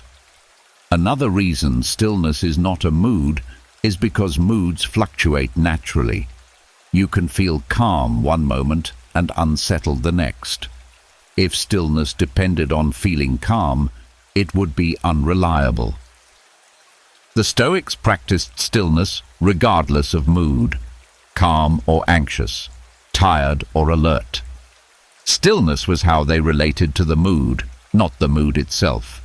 They also practiced patience with progress. Stillness deepens slowly. Some nights are quieter, some are not. Measuring success by how peaceful you feel creates pressure. Pressure disrupts stillness. The Stoics measured success by effort, not outcome. Did you pause? Did you refrain from reaction? That was enough. Stillness also requires training attention. Attention is the lever of the mind. Where attention goes, energy follows. The Stoics learned to guide attention gently, away from mental noise, towards something steady. Breath, sensation, presence. This was not distraction, it was discipline. Over time, this discipline rewired the nervous system. The body learned that thoughts did not require action. The mind learned that silence was not danger. This learning could not happen through understanding alone. It required repetition, night after night. The Stoics also understood that inner stillness strengthens character. A person who can remain still internally is harder to provoke, less impulsive, more thoughtful. Sleep becomes deeper because the mind is not constantly reacting. Daytime decisions become wiser because they are not driven by agitation. This is why they practiced stillness daily, not only when tired. Stillness practiced only when convenient remains weak. Stillness practiced consistently becomes stable. It carries into sleep. It carries into life. They also knew that stillness does not mean you stop caring. It means you care without being controlled. You respond instead of react. This distinction is subtle but powerful. Reaction exhausts. Response conserves energy. When people say, "I just want to feel calm," the Stoics would say, "Practice stillness instead." Calm may follow, or it may not. Stillness does not depend on how you feel. It depends on how you relate to what you feel. At night, this skill becomes visible. Thoughts rise. You practice not following. Emotions stir. You practice not escalating. The body shifts. You practice allowing. Each moment is training. Over time, something changes. The mind no longer panics when stillness appears. It no longer fills silence automatically. It learns that nothing bad happens when it stops reacting. Inner stillness becomes familiar, reliable. Not because the world became quiet, but because you did. Stillness is not a mood you wait for. It is a skill you build. And when that skill grows strong enough, sleep stops being fragile. It becomes steady, because the mind has learned how to be at rest, even when nothing else is. When inner stillness begins to feel less fragile, another truth quietly makes itself known. Some nights are easier than others for reasons that have nothing to do with sleep habits, stress levels, or exhaustion. The Stoics noticed this pattern long ago. They believe the quality of your rest at night is often decided long before the sun goes down, by the choices you make when no one is forcing you to choose well. They understood that the mind remembers how you lived the day, not in detail, not as a list, but as a feeling, a sense of alignment or tension that follows you into the dark. When your actions match your values, the mind settles more easily. When they don't, the mind stays alert. Nighttime peace to the Stoics was deeply moral. not in a religious sense, but in a practical one. By moral choices, they did not mean perfection. They meant intention. Did you act with honesty when it mattered? Did you restrain yourself when impulse tried to take over? Did you treat others fairly, even when it cost you something small? These moments seem insignificant during the day. At night, they grow weight. The Stoics believed the mind is its own witness. You cannot deceive it for long. When you compromise your values repeatedly, even in minor ways, the mind loses trust in itself. That loss of trust shows up as restlessness, not because you are being punished, but because something inside you knows you drifted. They often quoted the idea that peace is the reward of self-respect. A person who respects their own conduct sleeps more soundly because there is no internal argument to maintain. When you act against your own principles, the mind stays alert, replaying moments not to torture you, but to signal misalignment. This is why some people lie awake after a day that looked successful from the outside.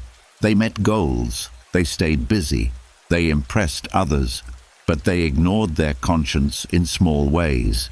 They said yes when they meant no. They avoided truth to keep comfort. They acted out of fear instead of reason. The Stoics believed these choices quietly tax the mind. They also noticed the opposite. A difficult day lived with integrity often ends in deep rest, even when outcomes were poor, even when mistakes were made.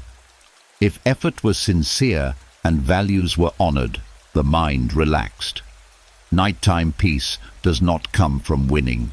It comes from knowing you tried to live rightly. One Stoic teacher, Epictetus, taught that no one is disturbed by events themselves, but by their own judgments and actions. This applied especially at night. You can endure hardship and still rest if your conduct feels clean. You can enjoy comfort and still feel restless if your conduct feels compromised. The Stoics paid close attention to small moral leaks, minor dishonesty, quiet resentment, unnecessary cruelty, avoided responsibility. These things do not shout during the day. At night they whisper, and whispers are harder to silence than noise. They also understood that moral clarity reduces mental clutter. When you know why you did what you did, there is less replay. Doubt creates loops. Clarity closes them. Even when a choice was difficult or imperfect, clarity about intention allowed release. This is why the Stoics practiced evening reflection without judgment, not to shame themselves, but to restore alignment. If they noticed a lapse, they acknowledged it calmly and resolved to act differently next time. This resolution mattered. It told the mind that correction was coming. The mind relaxed because it trusted the process. They also believed that avoiding moral responsibility was exhausting, blaming others, making excuses, justifying harmful behavior. These strategies keep the mind busy at night because they require constant defense. Owning your actions, even imperfect ones, is simpler. Simplicity calms the mind. Moral choices also affect sleep because they shape identity. When you act consistently with your values, identity feels stable. Stability feels safe. Safety allows rest. When identity feels fragmented, the mind stays alert, trying to protect a self it no longer understands. The Stoics did not believe you had to be virtuous to sleep. They believed you had to be honest. Honest about where you tried.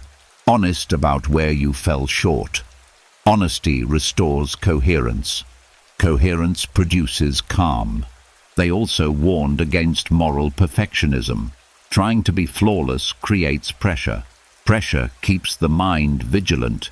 The Stoics valued progress over purity. Nighttime peace grows when you know you are learning, not when you believe you must be complete. Over time, they noticed a clear pattern. Days lived with intention led to nights of ease. Days lived in contradiction led to nights of tension. This was not punishment, it was feedback. Sleep, in this sense, became a mirror, not of success or failure, but of alignment.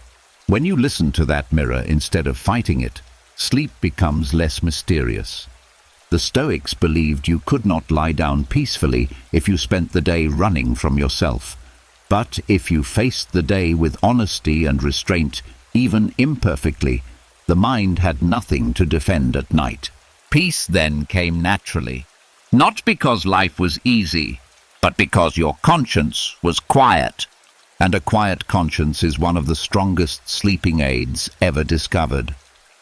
When moral choices begin to line up and the conscience grows quieter, a deeper connection becomes impossible to ignore. Sleep changes not just with habits, but with how you treat yourself. The Stoics understood this clearly.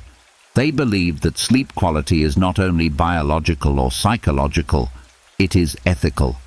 It reflects the level of self-respect you carry into the night. Self-respect is not confidence. It is not pride. It is not liking yourself all the time. It is the quiet knowledge that you are trying to live in a way you can stand behind. When this knowledge is present, the mind relaxes. When it is missing, the mind stays alert, scanning for threats that are not external, but internal. The Stoics noticed that people who repeatedly act against their own standards struggle to rest deeply. Not because they are immoral, but because the inner world becomes unstable. When you do not respect your own choices, the mind does not feel safe. It stays awake, watching, correcting, replaying. Sleep requires trust. Self-respect builds that trust.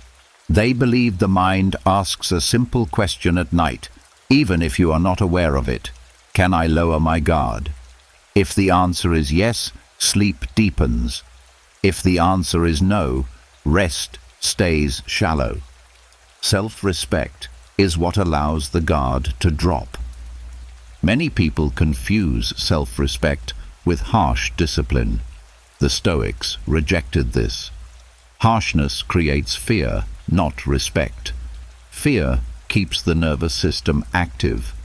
True self-respect is calm and firm. It comes from consistency, not punishment. When you treat yourself like someone worth guiding instead of someone who must be controlled, the mind settles. They also understood that self-respect grows from keeping small promises to yourself, not dramatic goals, simple ones. Acting with restraint when tempted, speaking honestly when it would be easier not to, stopping when you said you would stop. These small acts build internal credibility. The mind begins to trust you. Trust allows rest. When self-respect is low, the mind becomes suspicious. It revisits decisions. It questions motives. It replays moments looking for flaws. This is not growth. It is self-surveillance. Surveillance never sleeps. The Stoics believed that a mind forced to constantly monitor itself cannot rest. They also noticed that self-respect reduces emotional volatility. When you respect yourself, you do not overreact as easily. You do not need to prove yourself constantly. This steadiness carries into the night. Emotions still arise, but they do not demand action.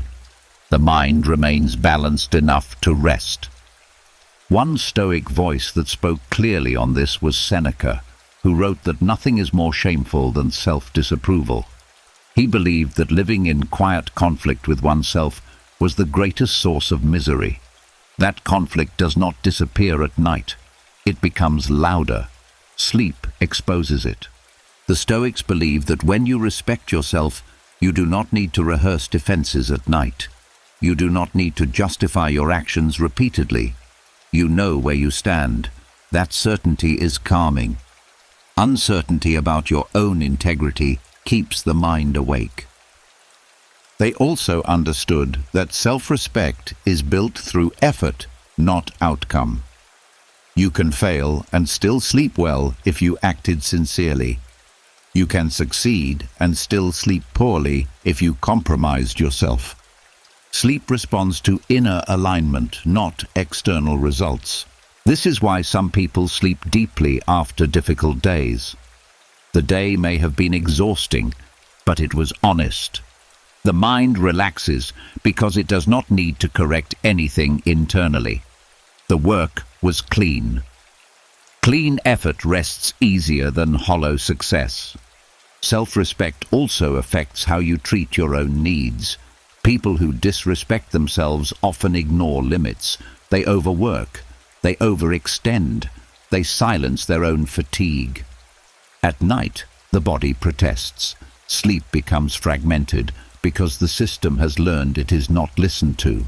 The Stoics believed respecting limits was a moral act, not a weakness. They also warned against seeking self-respect through comparison. Comparison erodes it. There is always someone doing more, faster, better. Self-respect built this way is unstable. At night, instability becomes anxiety. The Stoics grounded self-respect in effort and intention, not rank. Another important connection is self-forgiveness. Without it, self-respect collapses. The Stoics believed that holding on to self-contempt poisons rest. Forgiveness was not indulgence. It was maintenance. You cannot respect yourself if you never allow correction without condemnation. They also understood that self-respect creates inner silence, not because thoughts stop, but because the inner critic quiets. Criticism keeps the mind sharp and defensive. Respect allows it to soften. Soft minds sleep better. Over time, they noticed a pattern. The more a person respected themselves, the less they feared being alone with their thoughts. Night became safer. Silence became tolerable. Rest arrived without force. Self-respect does not guarantee perfect sleep, but it creates the conditions for deep rest. It removes internal hostility. The mind no longer has to guard against itself. The Stoics believed that you cannot lie down peacefully if you spent the day betraying yourself. But you also do not need a perfect day to rest well. You need an honest one where effort mattered more than image. When you respect yourself, sleep stops being something you chase. It becomes something you allow. The body senses coherence. The mind senses safety. And safety is the true gateway to rest. Not supplements, not techniques, but the quiet confidence that comes from knowing you are living in a way you can stand behind. That confidence does not shout. It simply lets you sleep. When self-respect steadies the mind and inner conflict quiets down, the emotional tone you carry into bed begins to matter more than anything else. The Stoics paid close attention to this moment, not because emotions were dangerous, but because the state of emotional charge just before sleep determines whether the mind can fully let go. They valued emotional neutrality before bed for one simple reason. Strong emotion keeps the mind activated. Emotional neutrality does not mean feeling nothing. It does not mean suppressing sadness or forcing calm. It means reducing emotional intensity to a level where the mind no longer feels compelled to act, judge, or protect. At night, protection is the enemy of rest. The Stoics observed that emotions have momentum. When they are stirred late, they do not resolve quickly. They carry into the nervous system, keeping the body alert. Excitement speeds the mind up. Anger sharpens it. Sadness pulls it inward. Anxiety scans for danger. None of these states are wrong. but none of them are compatible with deep rest when fully activated. They believed the night was not the time for emotional extremes, not celebration, not confrontation, not deep processing. Those belonged to daylight, when energy and perspective were available. At night, the goal was balance. Emotional neutrality was their way of creating that balance. They understood that emotions are contagious internally.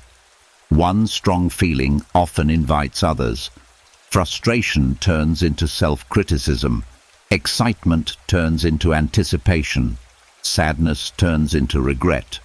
Before sleep, this chain reaction is especially powerful because the mind is tired. Neutrality stops the chain. Another reason they valued neutrality was clarity. Strong emotions distort perception. They narrow attention. They exaggerate meaning. At night, distortion feels more convincing because there is no external correction. Emotional neutrality keeps perception wide enough to remain grounded. The Stoics also noticed that emotional neutrality protects dignity. When emotions run high late at night, people often say or think things they regret by morning. The inner dialogue becomes dramatic, absolute, and harsh. Neutrality keeps the inner voice steady. That steadiness preserves self-respect and prevents emotional hangovers the next day. They also believed emotional neutrality trained restraint. Restraint was not suppression, it was timing, knowing when to engage and when to pause. At night, restraint conserved energy. It told the mind, nothing needs to be solved right now. That message alone reduced tension. One overlooked reason they valued neutrality was habit formation. What you feel repeatedly before sleep becomes familiar. If you go to bed emotionally charged night after night, the mind associates the bed with intensity. Sleep becomes fragile. Neutrality retrains the association. Bed becomes a place of settling, not stimulation. They also understood that emotional neutrality increases acceptance. When emotions are intense, the mind resists reality. When emotions soften, acceptance becomes possible. Acceptance is what allows sleep. The Stoics saw neutrality as a bridge between emotion and acceptance. They were careful not to confuse neutrality with indifference. Indifference disconnects. Neutrality stabilizes. You still care. You just stop escalating. This distinction mattered. Escalation keeps the nervous system alert. Stability allows it to stand down. Another benefit of emotional neutrality was reduced self-focus. Strong emotions pull attention inward aggressively. You analyze yourself, your reactions, your feelings. Neutrality reduces this inward pressure. The mind becomes less self-centered and more spacious. Space is calming. The Stoics also noticed that emotional neutrality supports physical relaxation. Muscles release more easily. Breathing slows naturally. Heart rate settles. The body mirrors the emotional state of the mind. Neutrality gives the body permission to rest. They also valued neutrality because it reduced attachment to outcomes. Excitement clings to hope. Fear clings to avoidance. Anger clings to control. Neutrality lets outcomes remain undecided. This undecided state is uncomfortable for the mind, but freeing for rest. Sleep thrives when outcomes are temporarily irrelevant. Importantly, they did not try to create neutrality by force. Forced calm is another form of tension. They allowed emotions to fade by not feeding them. Attention is fuel. When attention shifts away from emotional content, intensity drops naturally. They also practiced emotional closure before bed, not resolution, but containment. This emotion is here. It does not need more energy tonight. This boundary was enough. The mind relaxed because it knew it was not being ignored or indulged. The Stoics believed that emotional neutrality before bed protected the soul. Night is when the mind is most impressionable. Strong emotions leave marks. Neutrality leaves space. Space allows recovery. Over time, this practice changed how they experienced life. Emotions still came, but they did not dominate the night. The mind learned that it could feel without spiraling. That learning carried into the day. They also believed neutrality made mornings cleaner. You wake up without emotional residue, without the weight of last night's intensity. The day begins with clarity instead of hangover. Emotional neutrality was not coldness, it was care for the future self. The person you would be tomorrow depended on how well you protected the night. The Stoics understood that sleep is not just rest for the body, it is rest for the emotional system. That system needs calm conditions to reset. Neutrality provides those conditions. When you stop going to bed emotionally charged, sleep stops feeling fragile. The mind no longer braces, the body no longer waits for impact.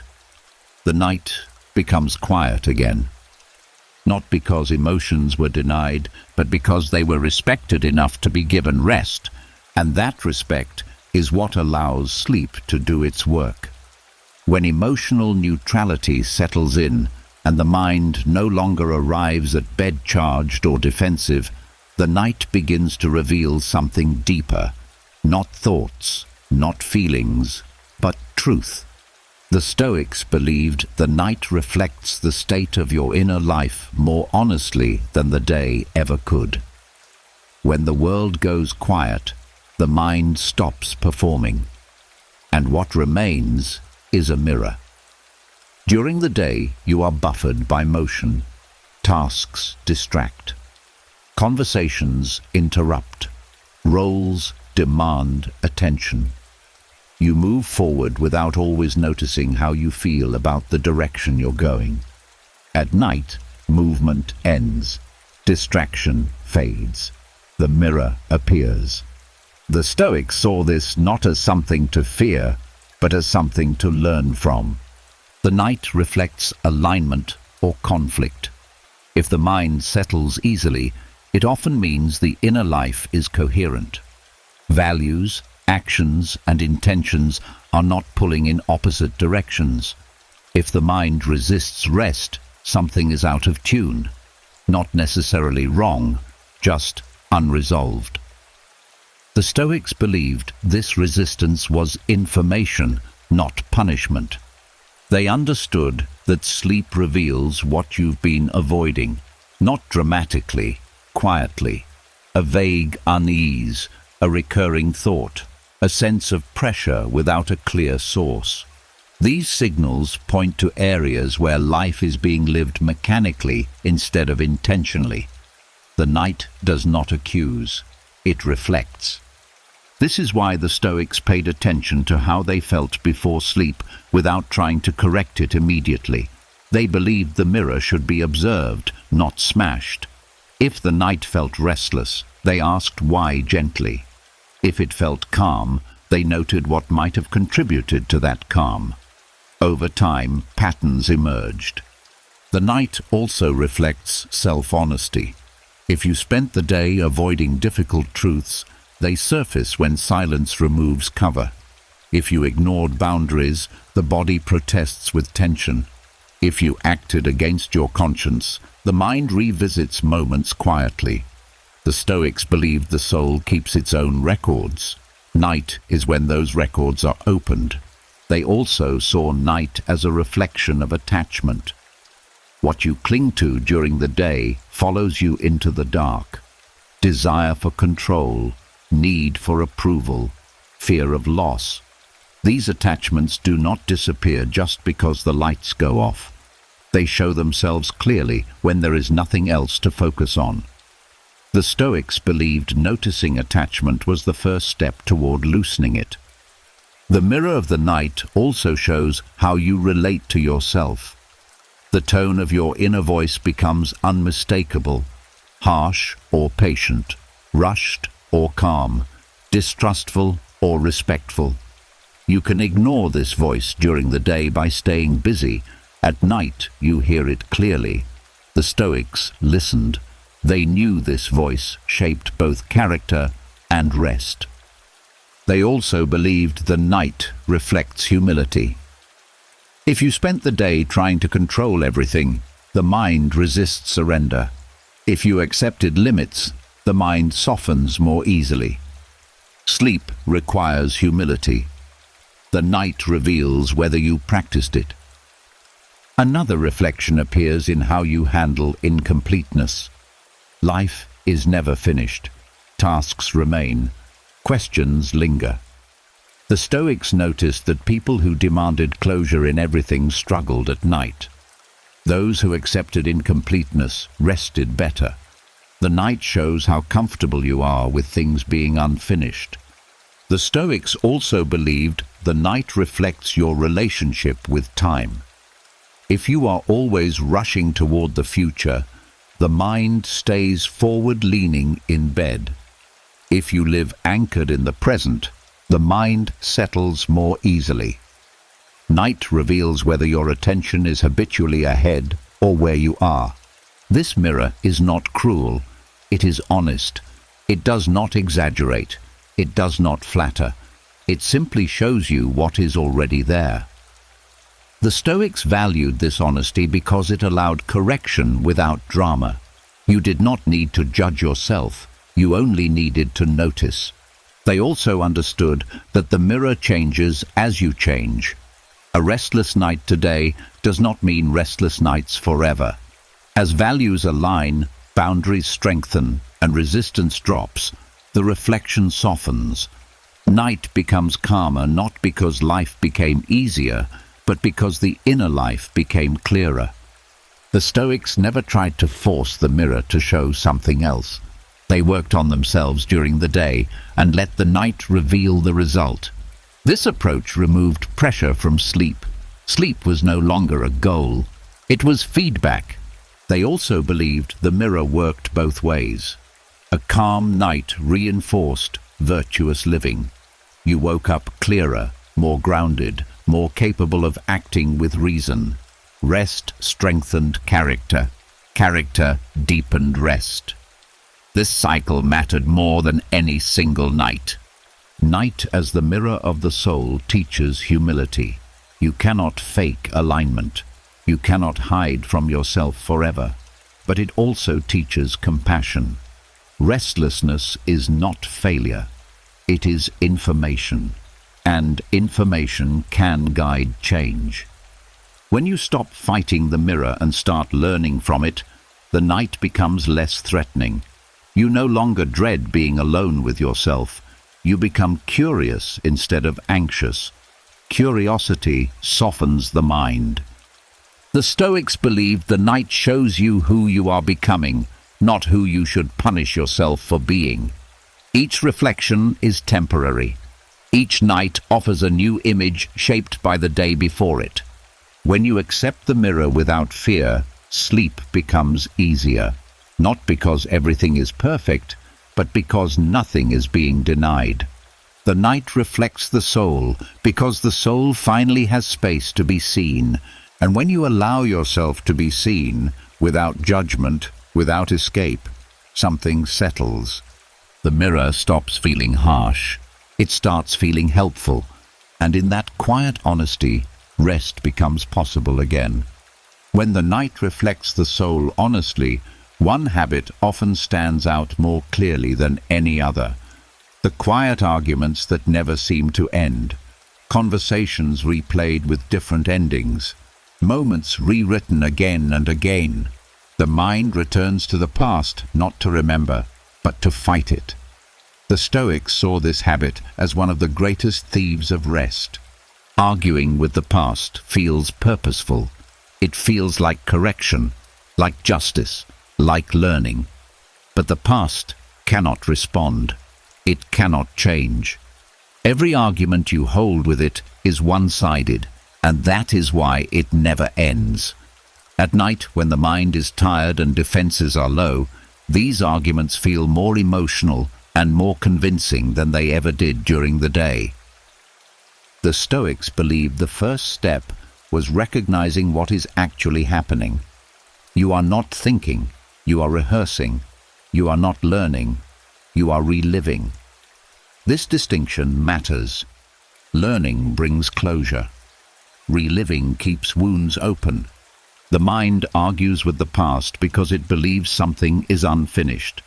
An apology never received. A boundary never set. A moment of weakness you wish you could undo. The Stoics understood that the desire for completion is human, but they also understood that not all things can be completed externally.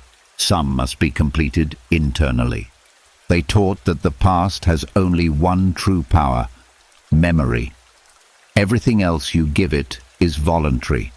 When you argue with the past, you are giving it imagination, emotion, and attention. Attention is fuel. Remove the fuel, and the fire weakens. One of their most important practices was refusing to seek fairness from memory. Memory is not a court. It cannot deliver justice. Trying to extract fairness from the past keeps the mind tense. The Stoics believed peace comes when you stop asking the past to give you something it cannot. They also practiced separating fact from interpretation. The fact is simple. Something happened. The interpretation is endless. What it meant, what it says about you, what should have happened instead. At night, interpretation multiplies because the mind is fatigued.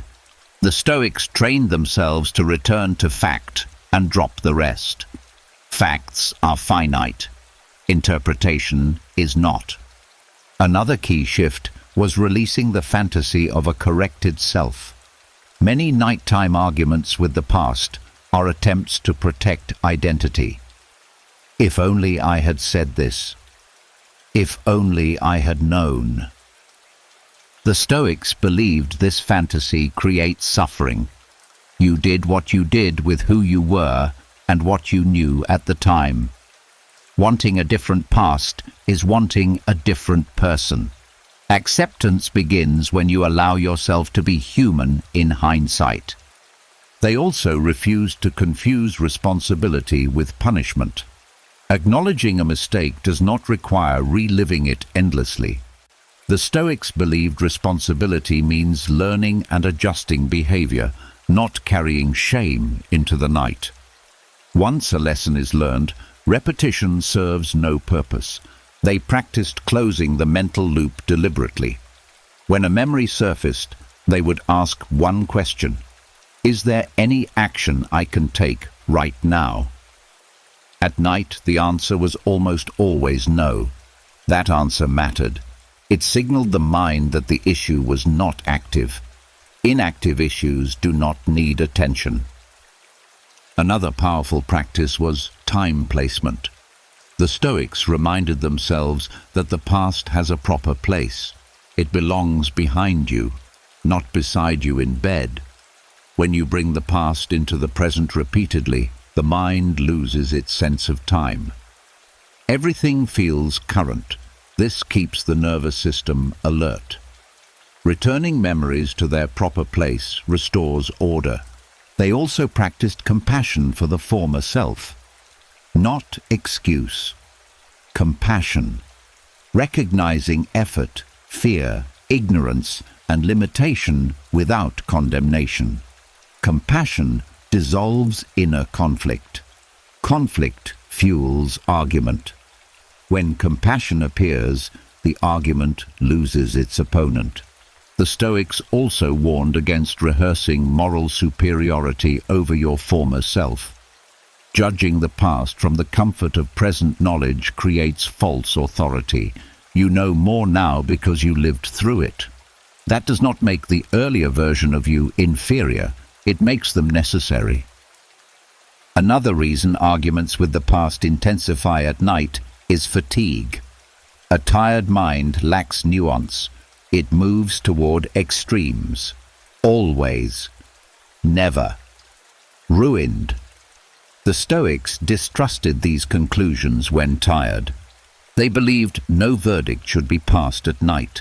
Night is not a judge, it is a rest period. They also practiced redirecting attention gently, not forcefully. Fighting memories strengthens them. Allowing them to pass without engagement weakens them. You do not have to push the past away. You only have to stop debating it. Physical grounding played a role as well. The body lives in the present. When the mind argues with the past, bringing attention to physical sensation interrupts the loop. The Stoics understood this intuitively. The body anchors the mind in now.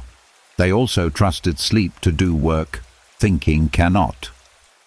Sleep reorganizes memory. It softens emotional charge. It integrates experience. Arguing with the past prevents this natural process. Letting go allows it. The Stoics believed that peace comes when you stop demanding a different history, not because the past was right, but because the present deserves rest. You cannot change what happened, but you can change whether it owns your nights. When you stop arguing with the past, the mind experiences relief, not resolution, but release. The loop breaks, the body relaxes, sleep feels closer. The past does not need your defense or your prosecution. It needs your permission to stay where it belongs, behind you. And when you finally allow it to stay there, the night grows quiet enough to rest, not because everything was forgiven, but because nothing is being fought anymore. When the past is finally allowed to stay where it belongs, another habit quietly loosens its grip. The need to judge the day as a success or a failure, a win or a loss, a good day or a bad one. The Stoics believed this habit quietly poisons rest. They practiced something far more subtle and far more powerful, ending the day without victory or defeat. Most people go to bed keeping score. What went right? What went wrong? What they achieved? What they failed to do? This scoring feels natural, but it keeps the mind active.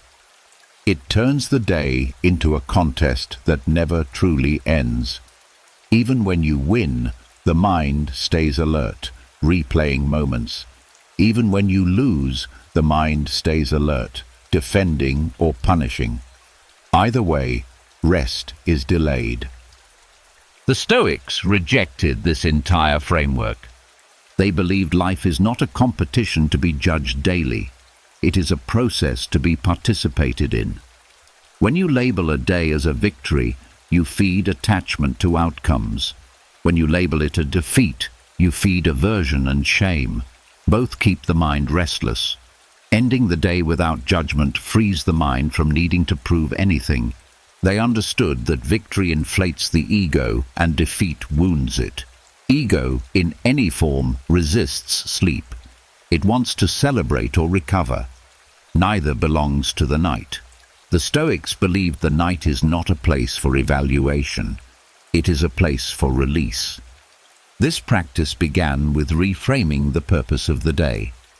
The goal was not to win. The goal was to act reasonably with what was given. Some days offered favorable conditions, some did not. Neither required celebration or condemnation. The Stoics believed effort guided by values was enough. Ending the day without victory or defeat meant letting go of comparison. Comparison creates hierarchy. Hierarchy creates tension. Tension keeps the nervous system active. At night, when the body needs safety to rest, hierarchy becomes threat. The Stoics chose equality of days. Each day was simply a day lived. They also understood that labeling days distorts memory. A bad day becomes heavier in hindsight than it truly was. A good day becomes something to chase again. This creates pressure. pressure disrupts rest. Neutral closure allowed the day to fade naturally. Another important reason they avoided victory and defeat was because life is unfinished. Judging an unfinished process is misleading. Many things that feel like losses today become growth tomorrow. Many things that feel like wins fade quickly.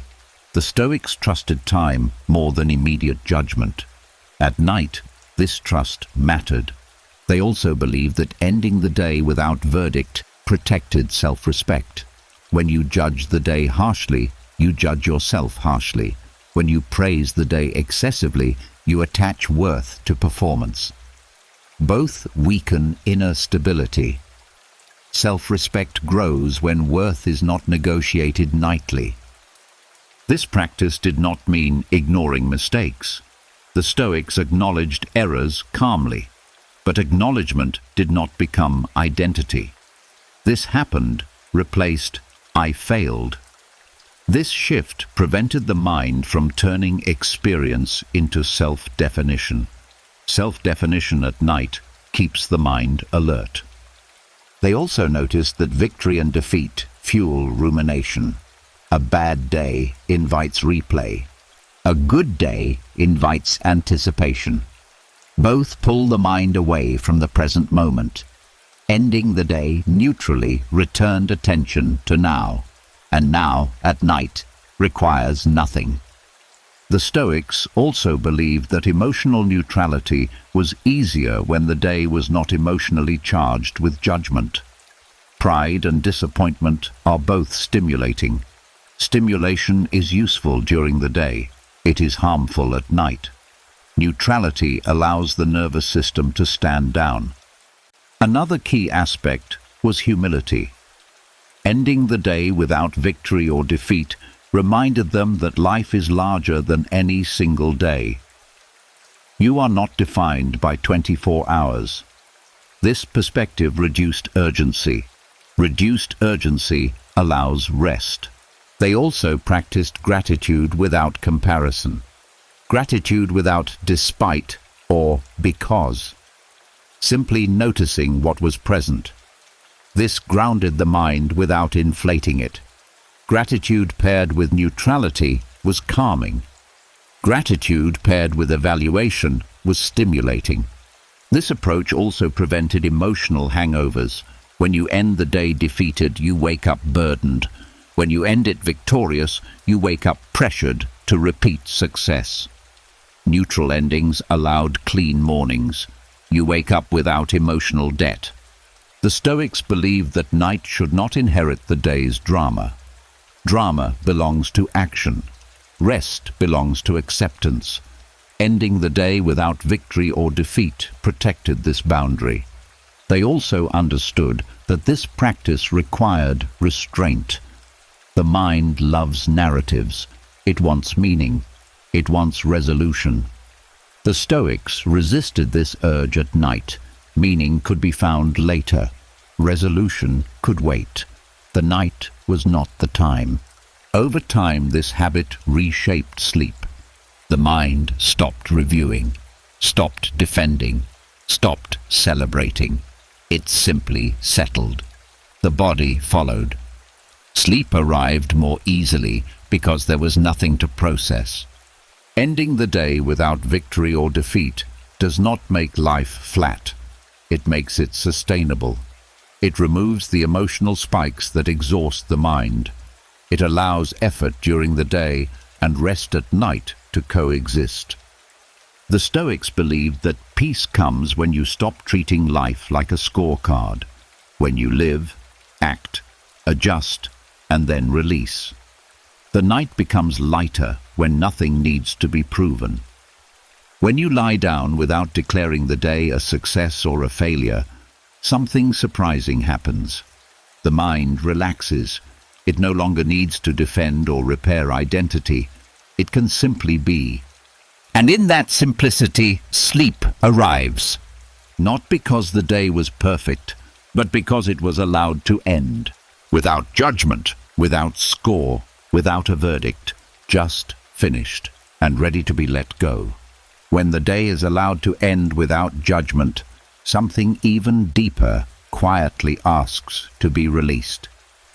Not events, not emotions, but the identity you carried through them.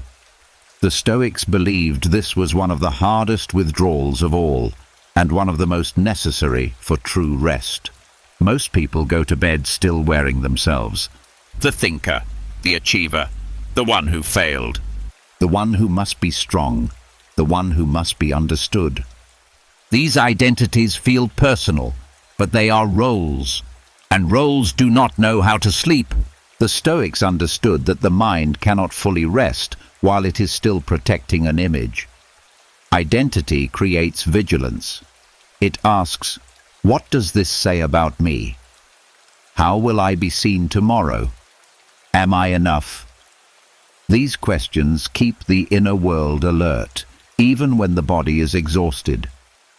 True rest, they believed, requires stepping out of identity altogether, temporarily, gently, without fear.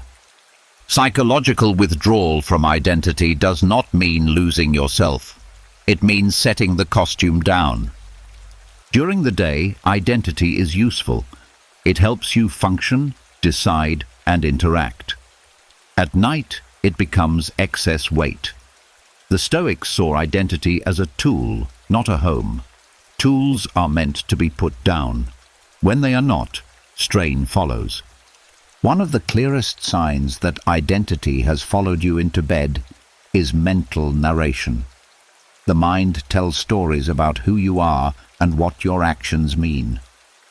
I should have done better. That's just how I am. I can't afford to mess this up. These thoughts are not neutral. They are identity maintenance.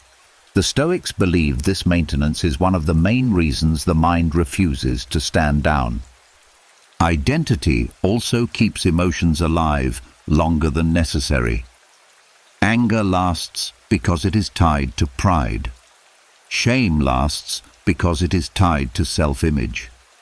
Fear lasts because it is tied to how you imagine yourself coping. When identity is active, emotions cling. When identity loosens, emotions pass more freely. The Stoics practiced withdrawing from identity by reminding themselves of something simple and grounding. You are a human being before you are anything else. Not a role, not a reputation, not a story, just a living body that breathes, feels, and needs rest. This reminder stripped identity of urgency. Without urgency, the mind softened. They also believed that identity thrives on comparison. At night, comparison turns inward. You compare yourself to who you think you should be. This creates inner tension. Psychological withdrawal means refusing to measure yourself when the day is done. Measurement belongs to action. Rest belongs to being. Another reason identity disrupts rest is because it demands continuity. Identity wants yesterday to flow into tomorrow seamlessly. Sleep interrupts that flow. Sleep is a pause in identity. For the ego, this feels threatening. For the body, it is necessary. The Stoics trusted the body more than the ego. They also noticed that identity keeps responsibility alive when it no longer applies. You remain the one who must fix things even when nothing can be fixed at midnight. You remain the one who must know even when knowing is impossible right now. Identity does not respect timing. Withdrawal restores it.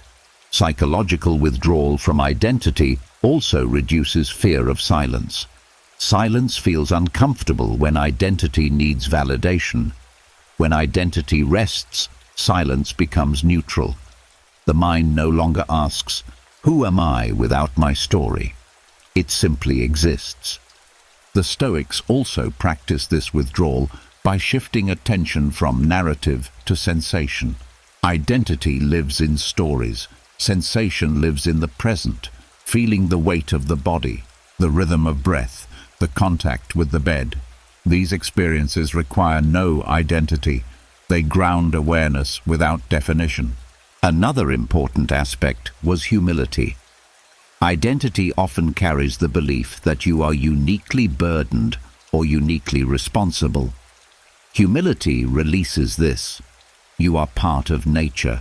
You are not singled out. Life continues whether you hold your identity tightly or not. This thought was comforting to the Stoics. It reduced pressure. They also believed that identity hardens at night because the mind is tired. Fatigue exaggerates self-concepts. You feel more flawed, more fragile, more defined by mistakes. The Stoics distrusted these impressions. They refused to let a tired mind define the self. Withdrawal from identity also allowed forgiveness to happen naturally. Not because you decided to forgive, but because there was no self left to defend or accuse. Without identity, there is no case to argue. The mind rests because the courtroom is empty. This practice does not erase individuality, it preserves it. By resting identity nightly, you prevent it from becoming rigid. You wake up more flexible, less reactive, more capable of choosing who you want to be, rather than defending who you think you are. The Stoics believed the deepest rest comes when the self becomes quiet, not destroyed, not denied, just paused. Sleep itself is proof that this is natural.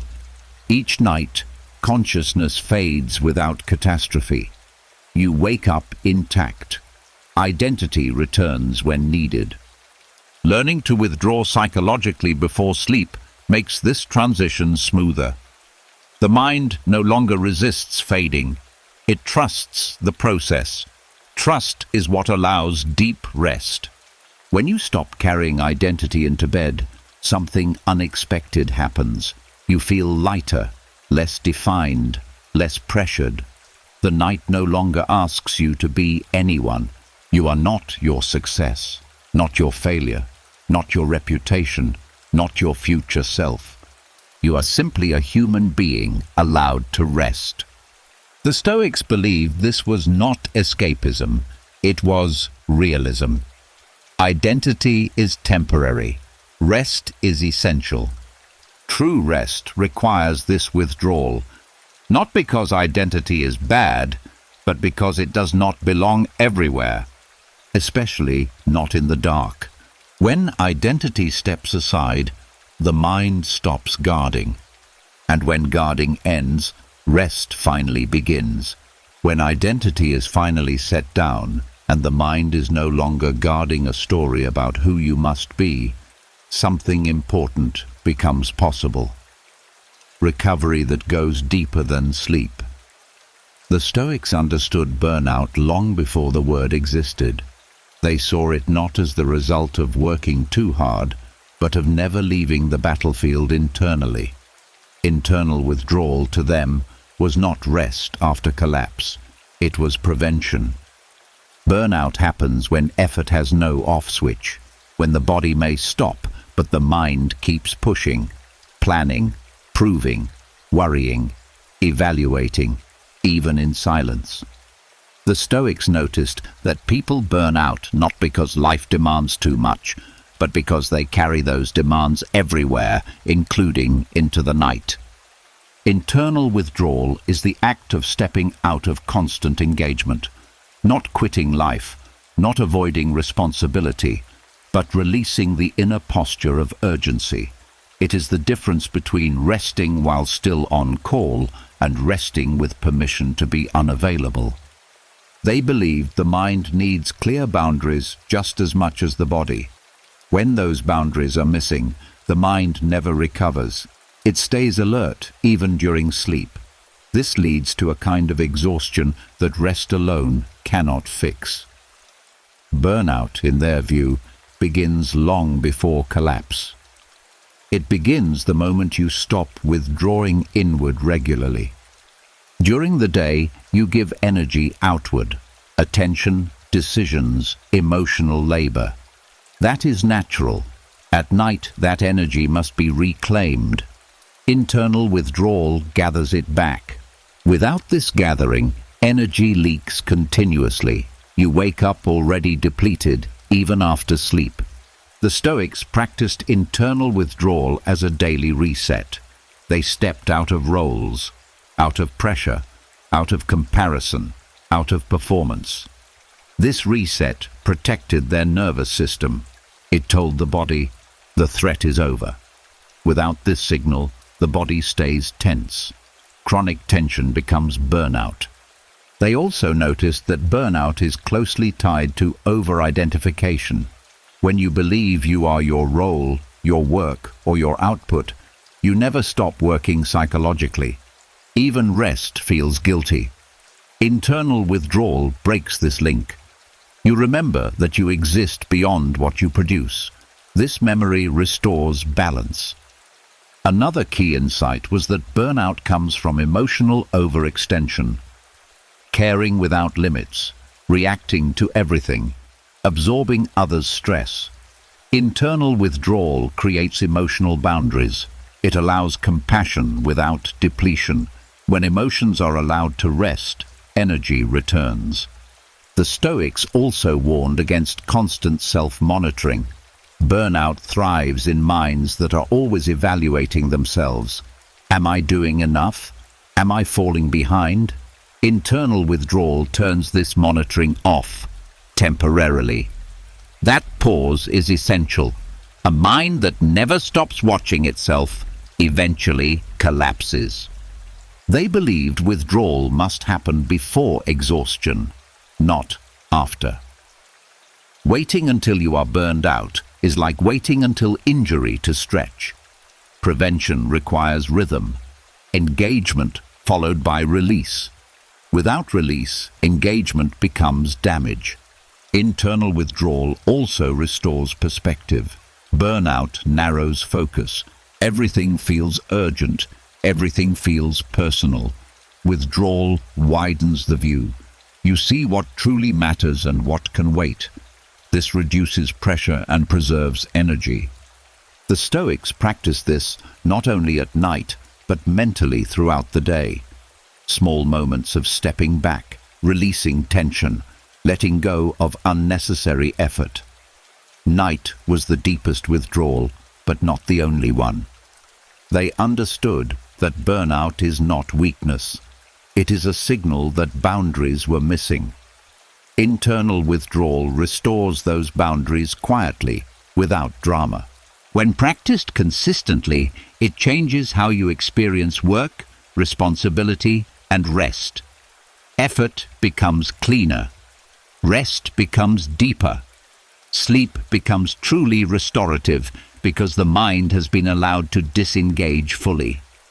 Burnout is not cured by more willpower. It is prevented by knowing when to withdraw.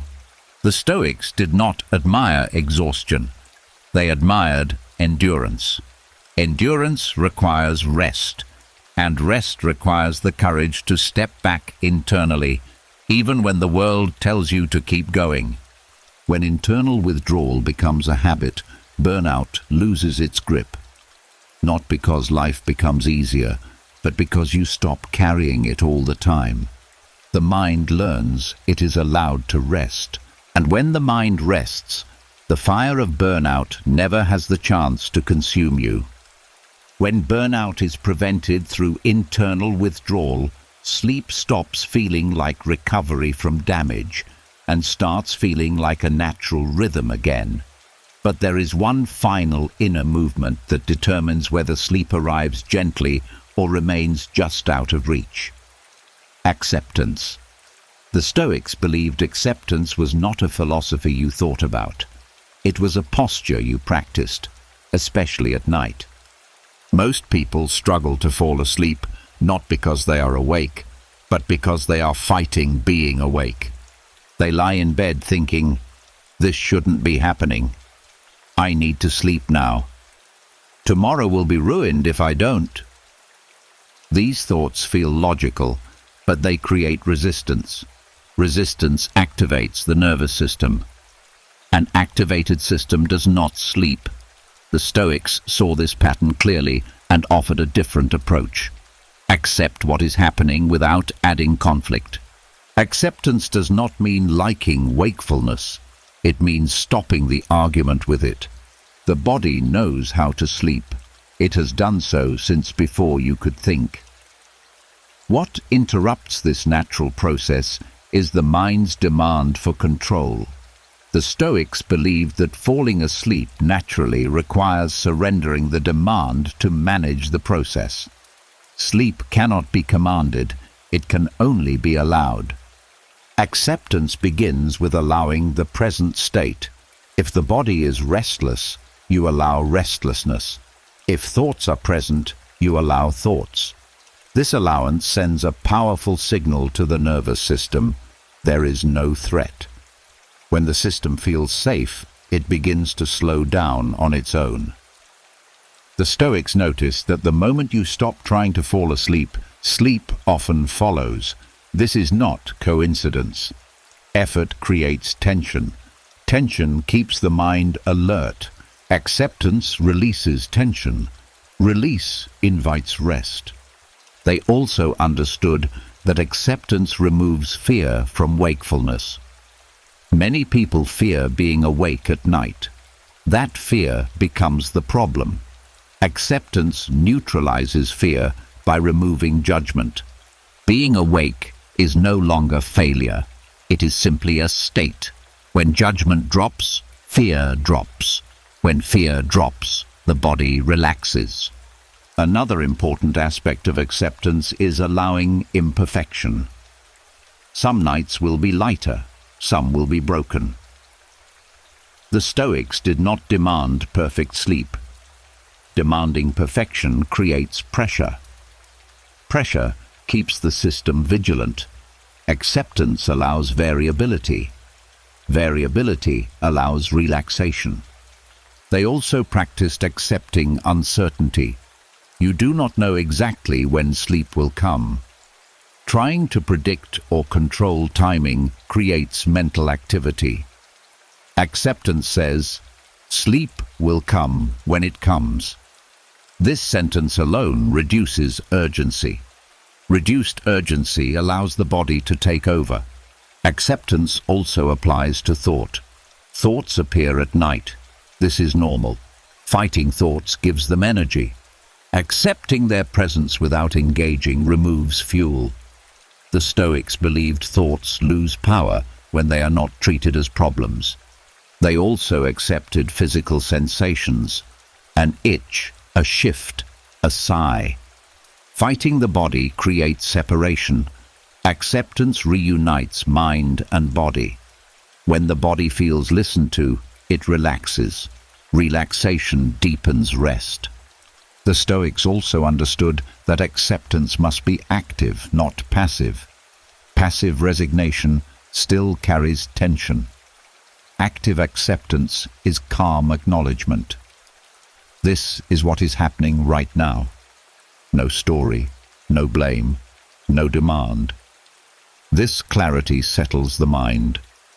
Another reason acceptance helps sleep is that it restores trust. When you stop fighting your own experience, the mind learns that it does not need to protect you from yourself. Trust replaces vigilance. Vigilance is the enemy of sleep. Acceptance also reduces time distortion. When you fight wakefulness, time feels longer. Each minute feels heavy. Acceptance returns attention to the present moment.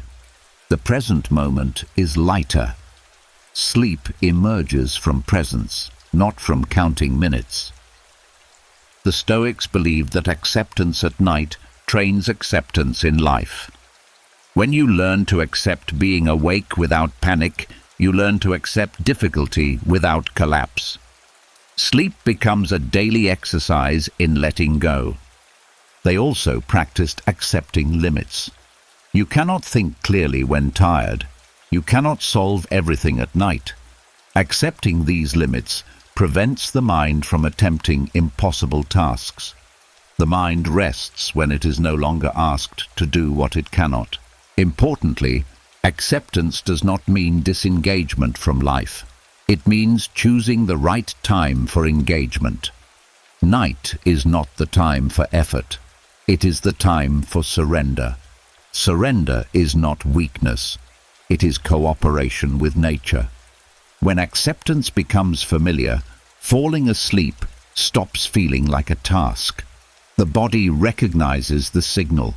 The mind steps aside. Sleep arrives not because conditions were perfect, but because resistance ended.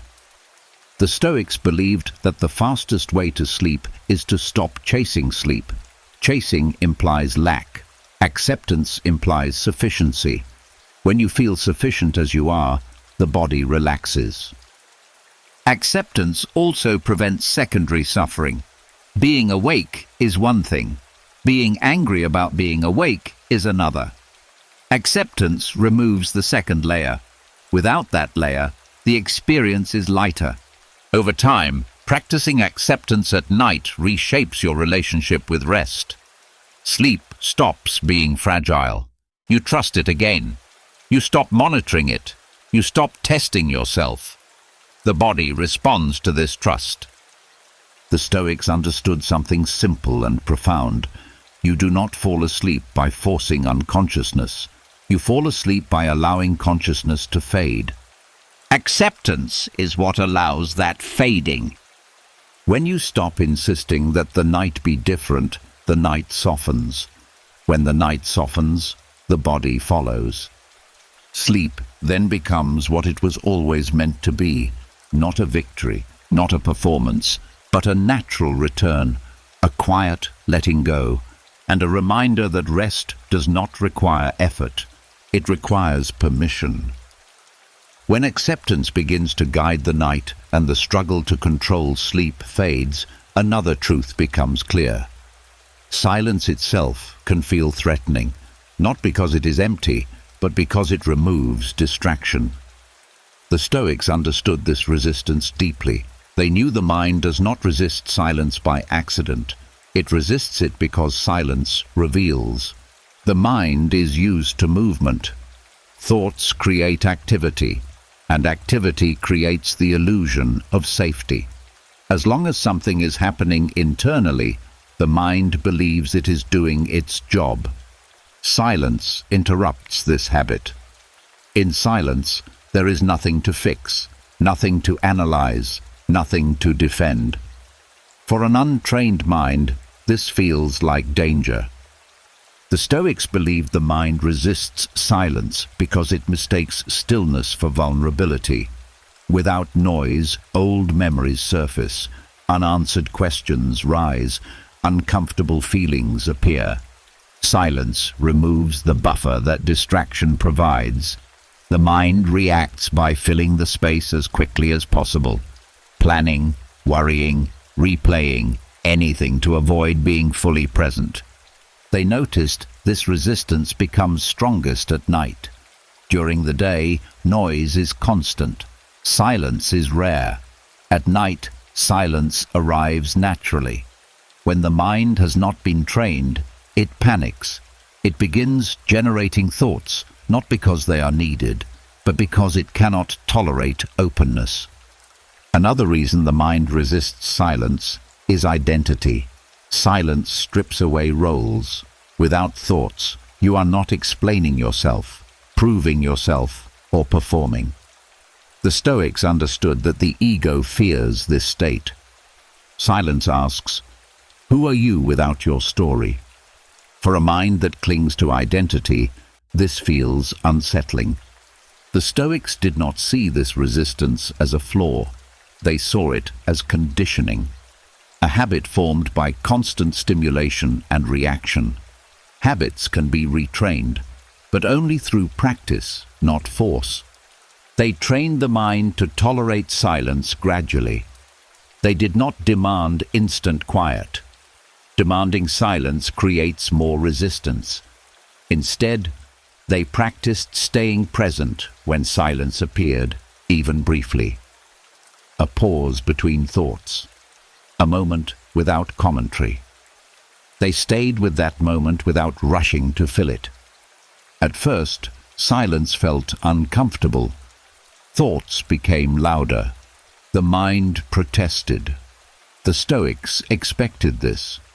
They understood that when stimulation is removed, the mind reacts before it settles. This reaction was not a sign of failure. It was a sign that training had begun. They practiced noticing silence without labeling it. No, this is good. No, this is bad. Labeling reactivates thought. Simply noticing allowed silence to exist without pressure. Over time, the mind learned that silence did not harm it. They also trained attention. Attention is what keeps silence alive. When attention wanders, noise returns. The Stoics gently returned attention to something steady: breath, sensation, the feeling of being supported. This anchored awareness without creating mental chatter. They also practiced patience. Silence deepens slowly. Forcing it causes tension. Tension feeds noise. The Stoics believed silence arrives when the mind feels safe enough to stop producing. Safety cannot be rushed. Another key part of training was trust. The mind produces noise because it does not trust stillness. The Stoics built trust by repeatedly allowing silence without catastrophe. Each time nothing bad happened, trust increased. The mind relaxed a little more. They also reframed silence. Silence was not emptiness. It was space. Space for rest. Space for clarity. Space for recovery. When the mind stopped seeing silence as absence, resistance weakened. They also practiced silence during the day in small doses. A pause before responding. A moment of stillness between tasks. These small practices made nighttime silence less foreign. The mind recognized it. The Stoics understood that silence reveals, but it also heals. When the mind stops generating noise, the nervous system resets. The body relaxes. Thoughts slow naturally. Sleep follows because the system no longer feels threatened. They also believed silence strengthens character. A mind that can tolerate silence can tolerate discomfort. It does not need constant reassurance. This strength carried into life. The same mind that rests in silence reacts less impulsively during the day. Over time, silence stopped feeling empty. It began to feel supportive, familiar, even comforting. The mind learned it did not need to fill every gap. It could rest in openness. The Stoics believed silence is not something you enter. It is something you allow. The mind resists it only until it learns that nothing is required of it there. When silence becomes safe, the night changes. Thoughts still appear, but they no longer dominate. The space between them grows. That space is where rest lives. The mind resists silence because it has forgotten how to trust it. The Stoics trained it to remember, and once the mind remembers that silence is not danger, it stops running. It settles. And in that settling, sleep arrives without effort. Not because silence was forced, but because it was finally allowed. When the night is no longer something you fight, but something you understand, everything changes.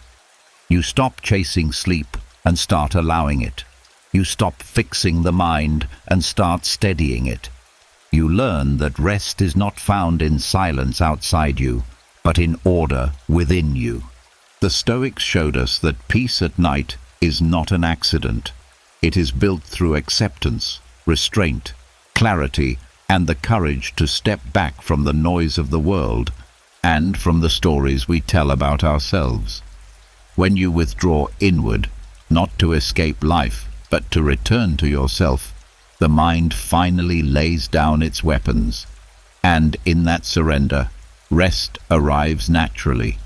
Tonight, you don't need to solve anything. You don't need to win the day or fix the past. You only need to remember where calm lives. If something in this journey spoke to you, leave a comment with, "I choose inner rest." It tells me, and yourself, that you're ready to stop carrying what no longer belongs to the night. And if these lessons help you slow the mind and sleep more deeply, subscribe to the channel and turn on notifications. New reflections are waiting for you, quiet ones, meant to meet you where the world grows still. Withdraw into yourself. There, you will find rest.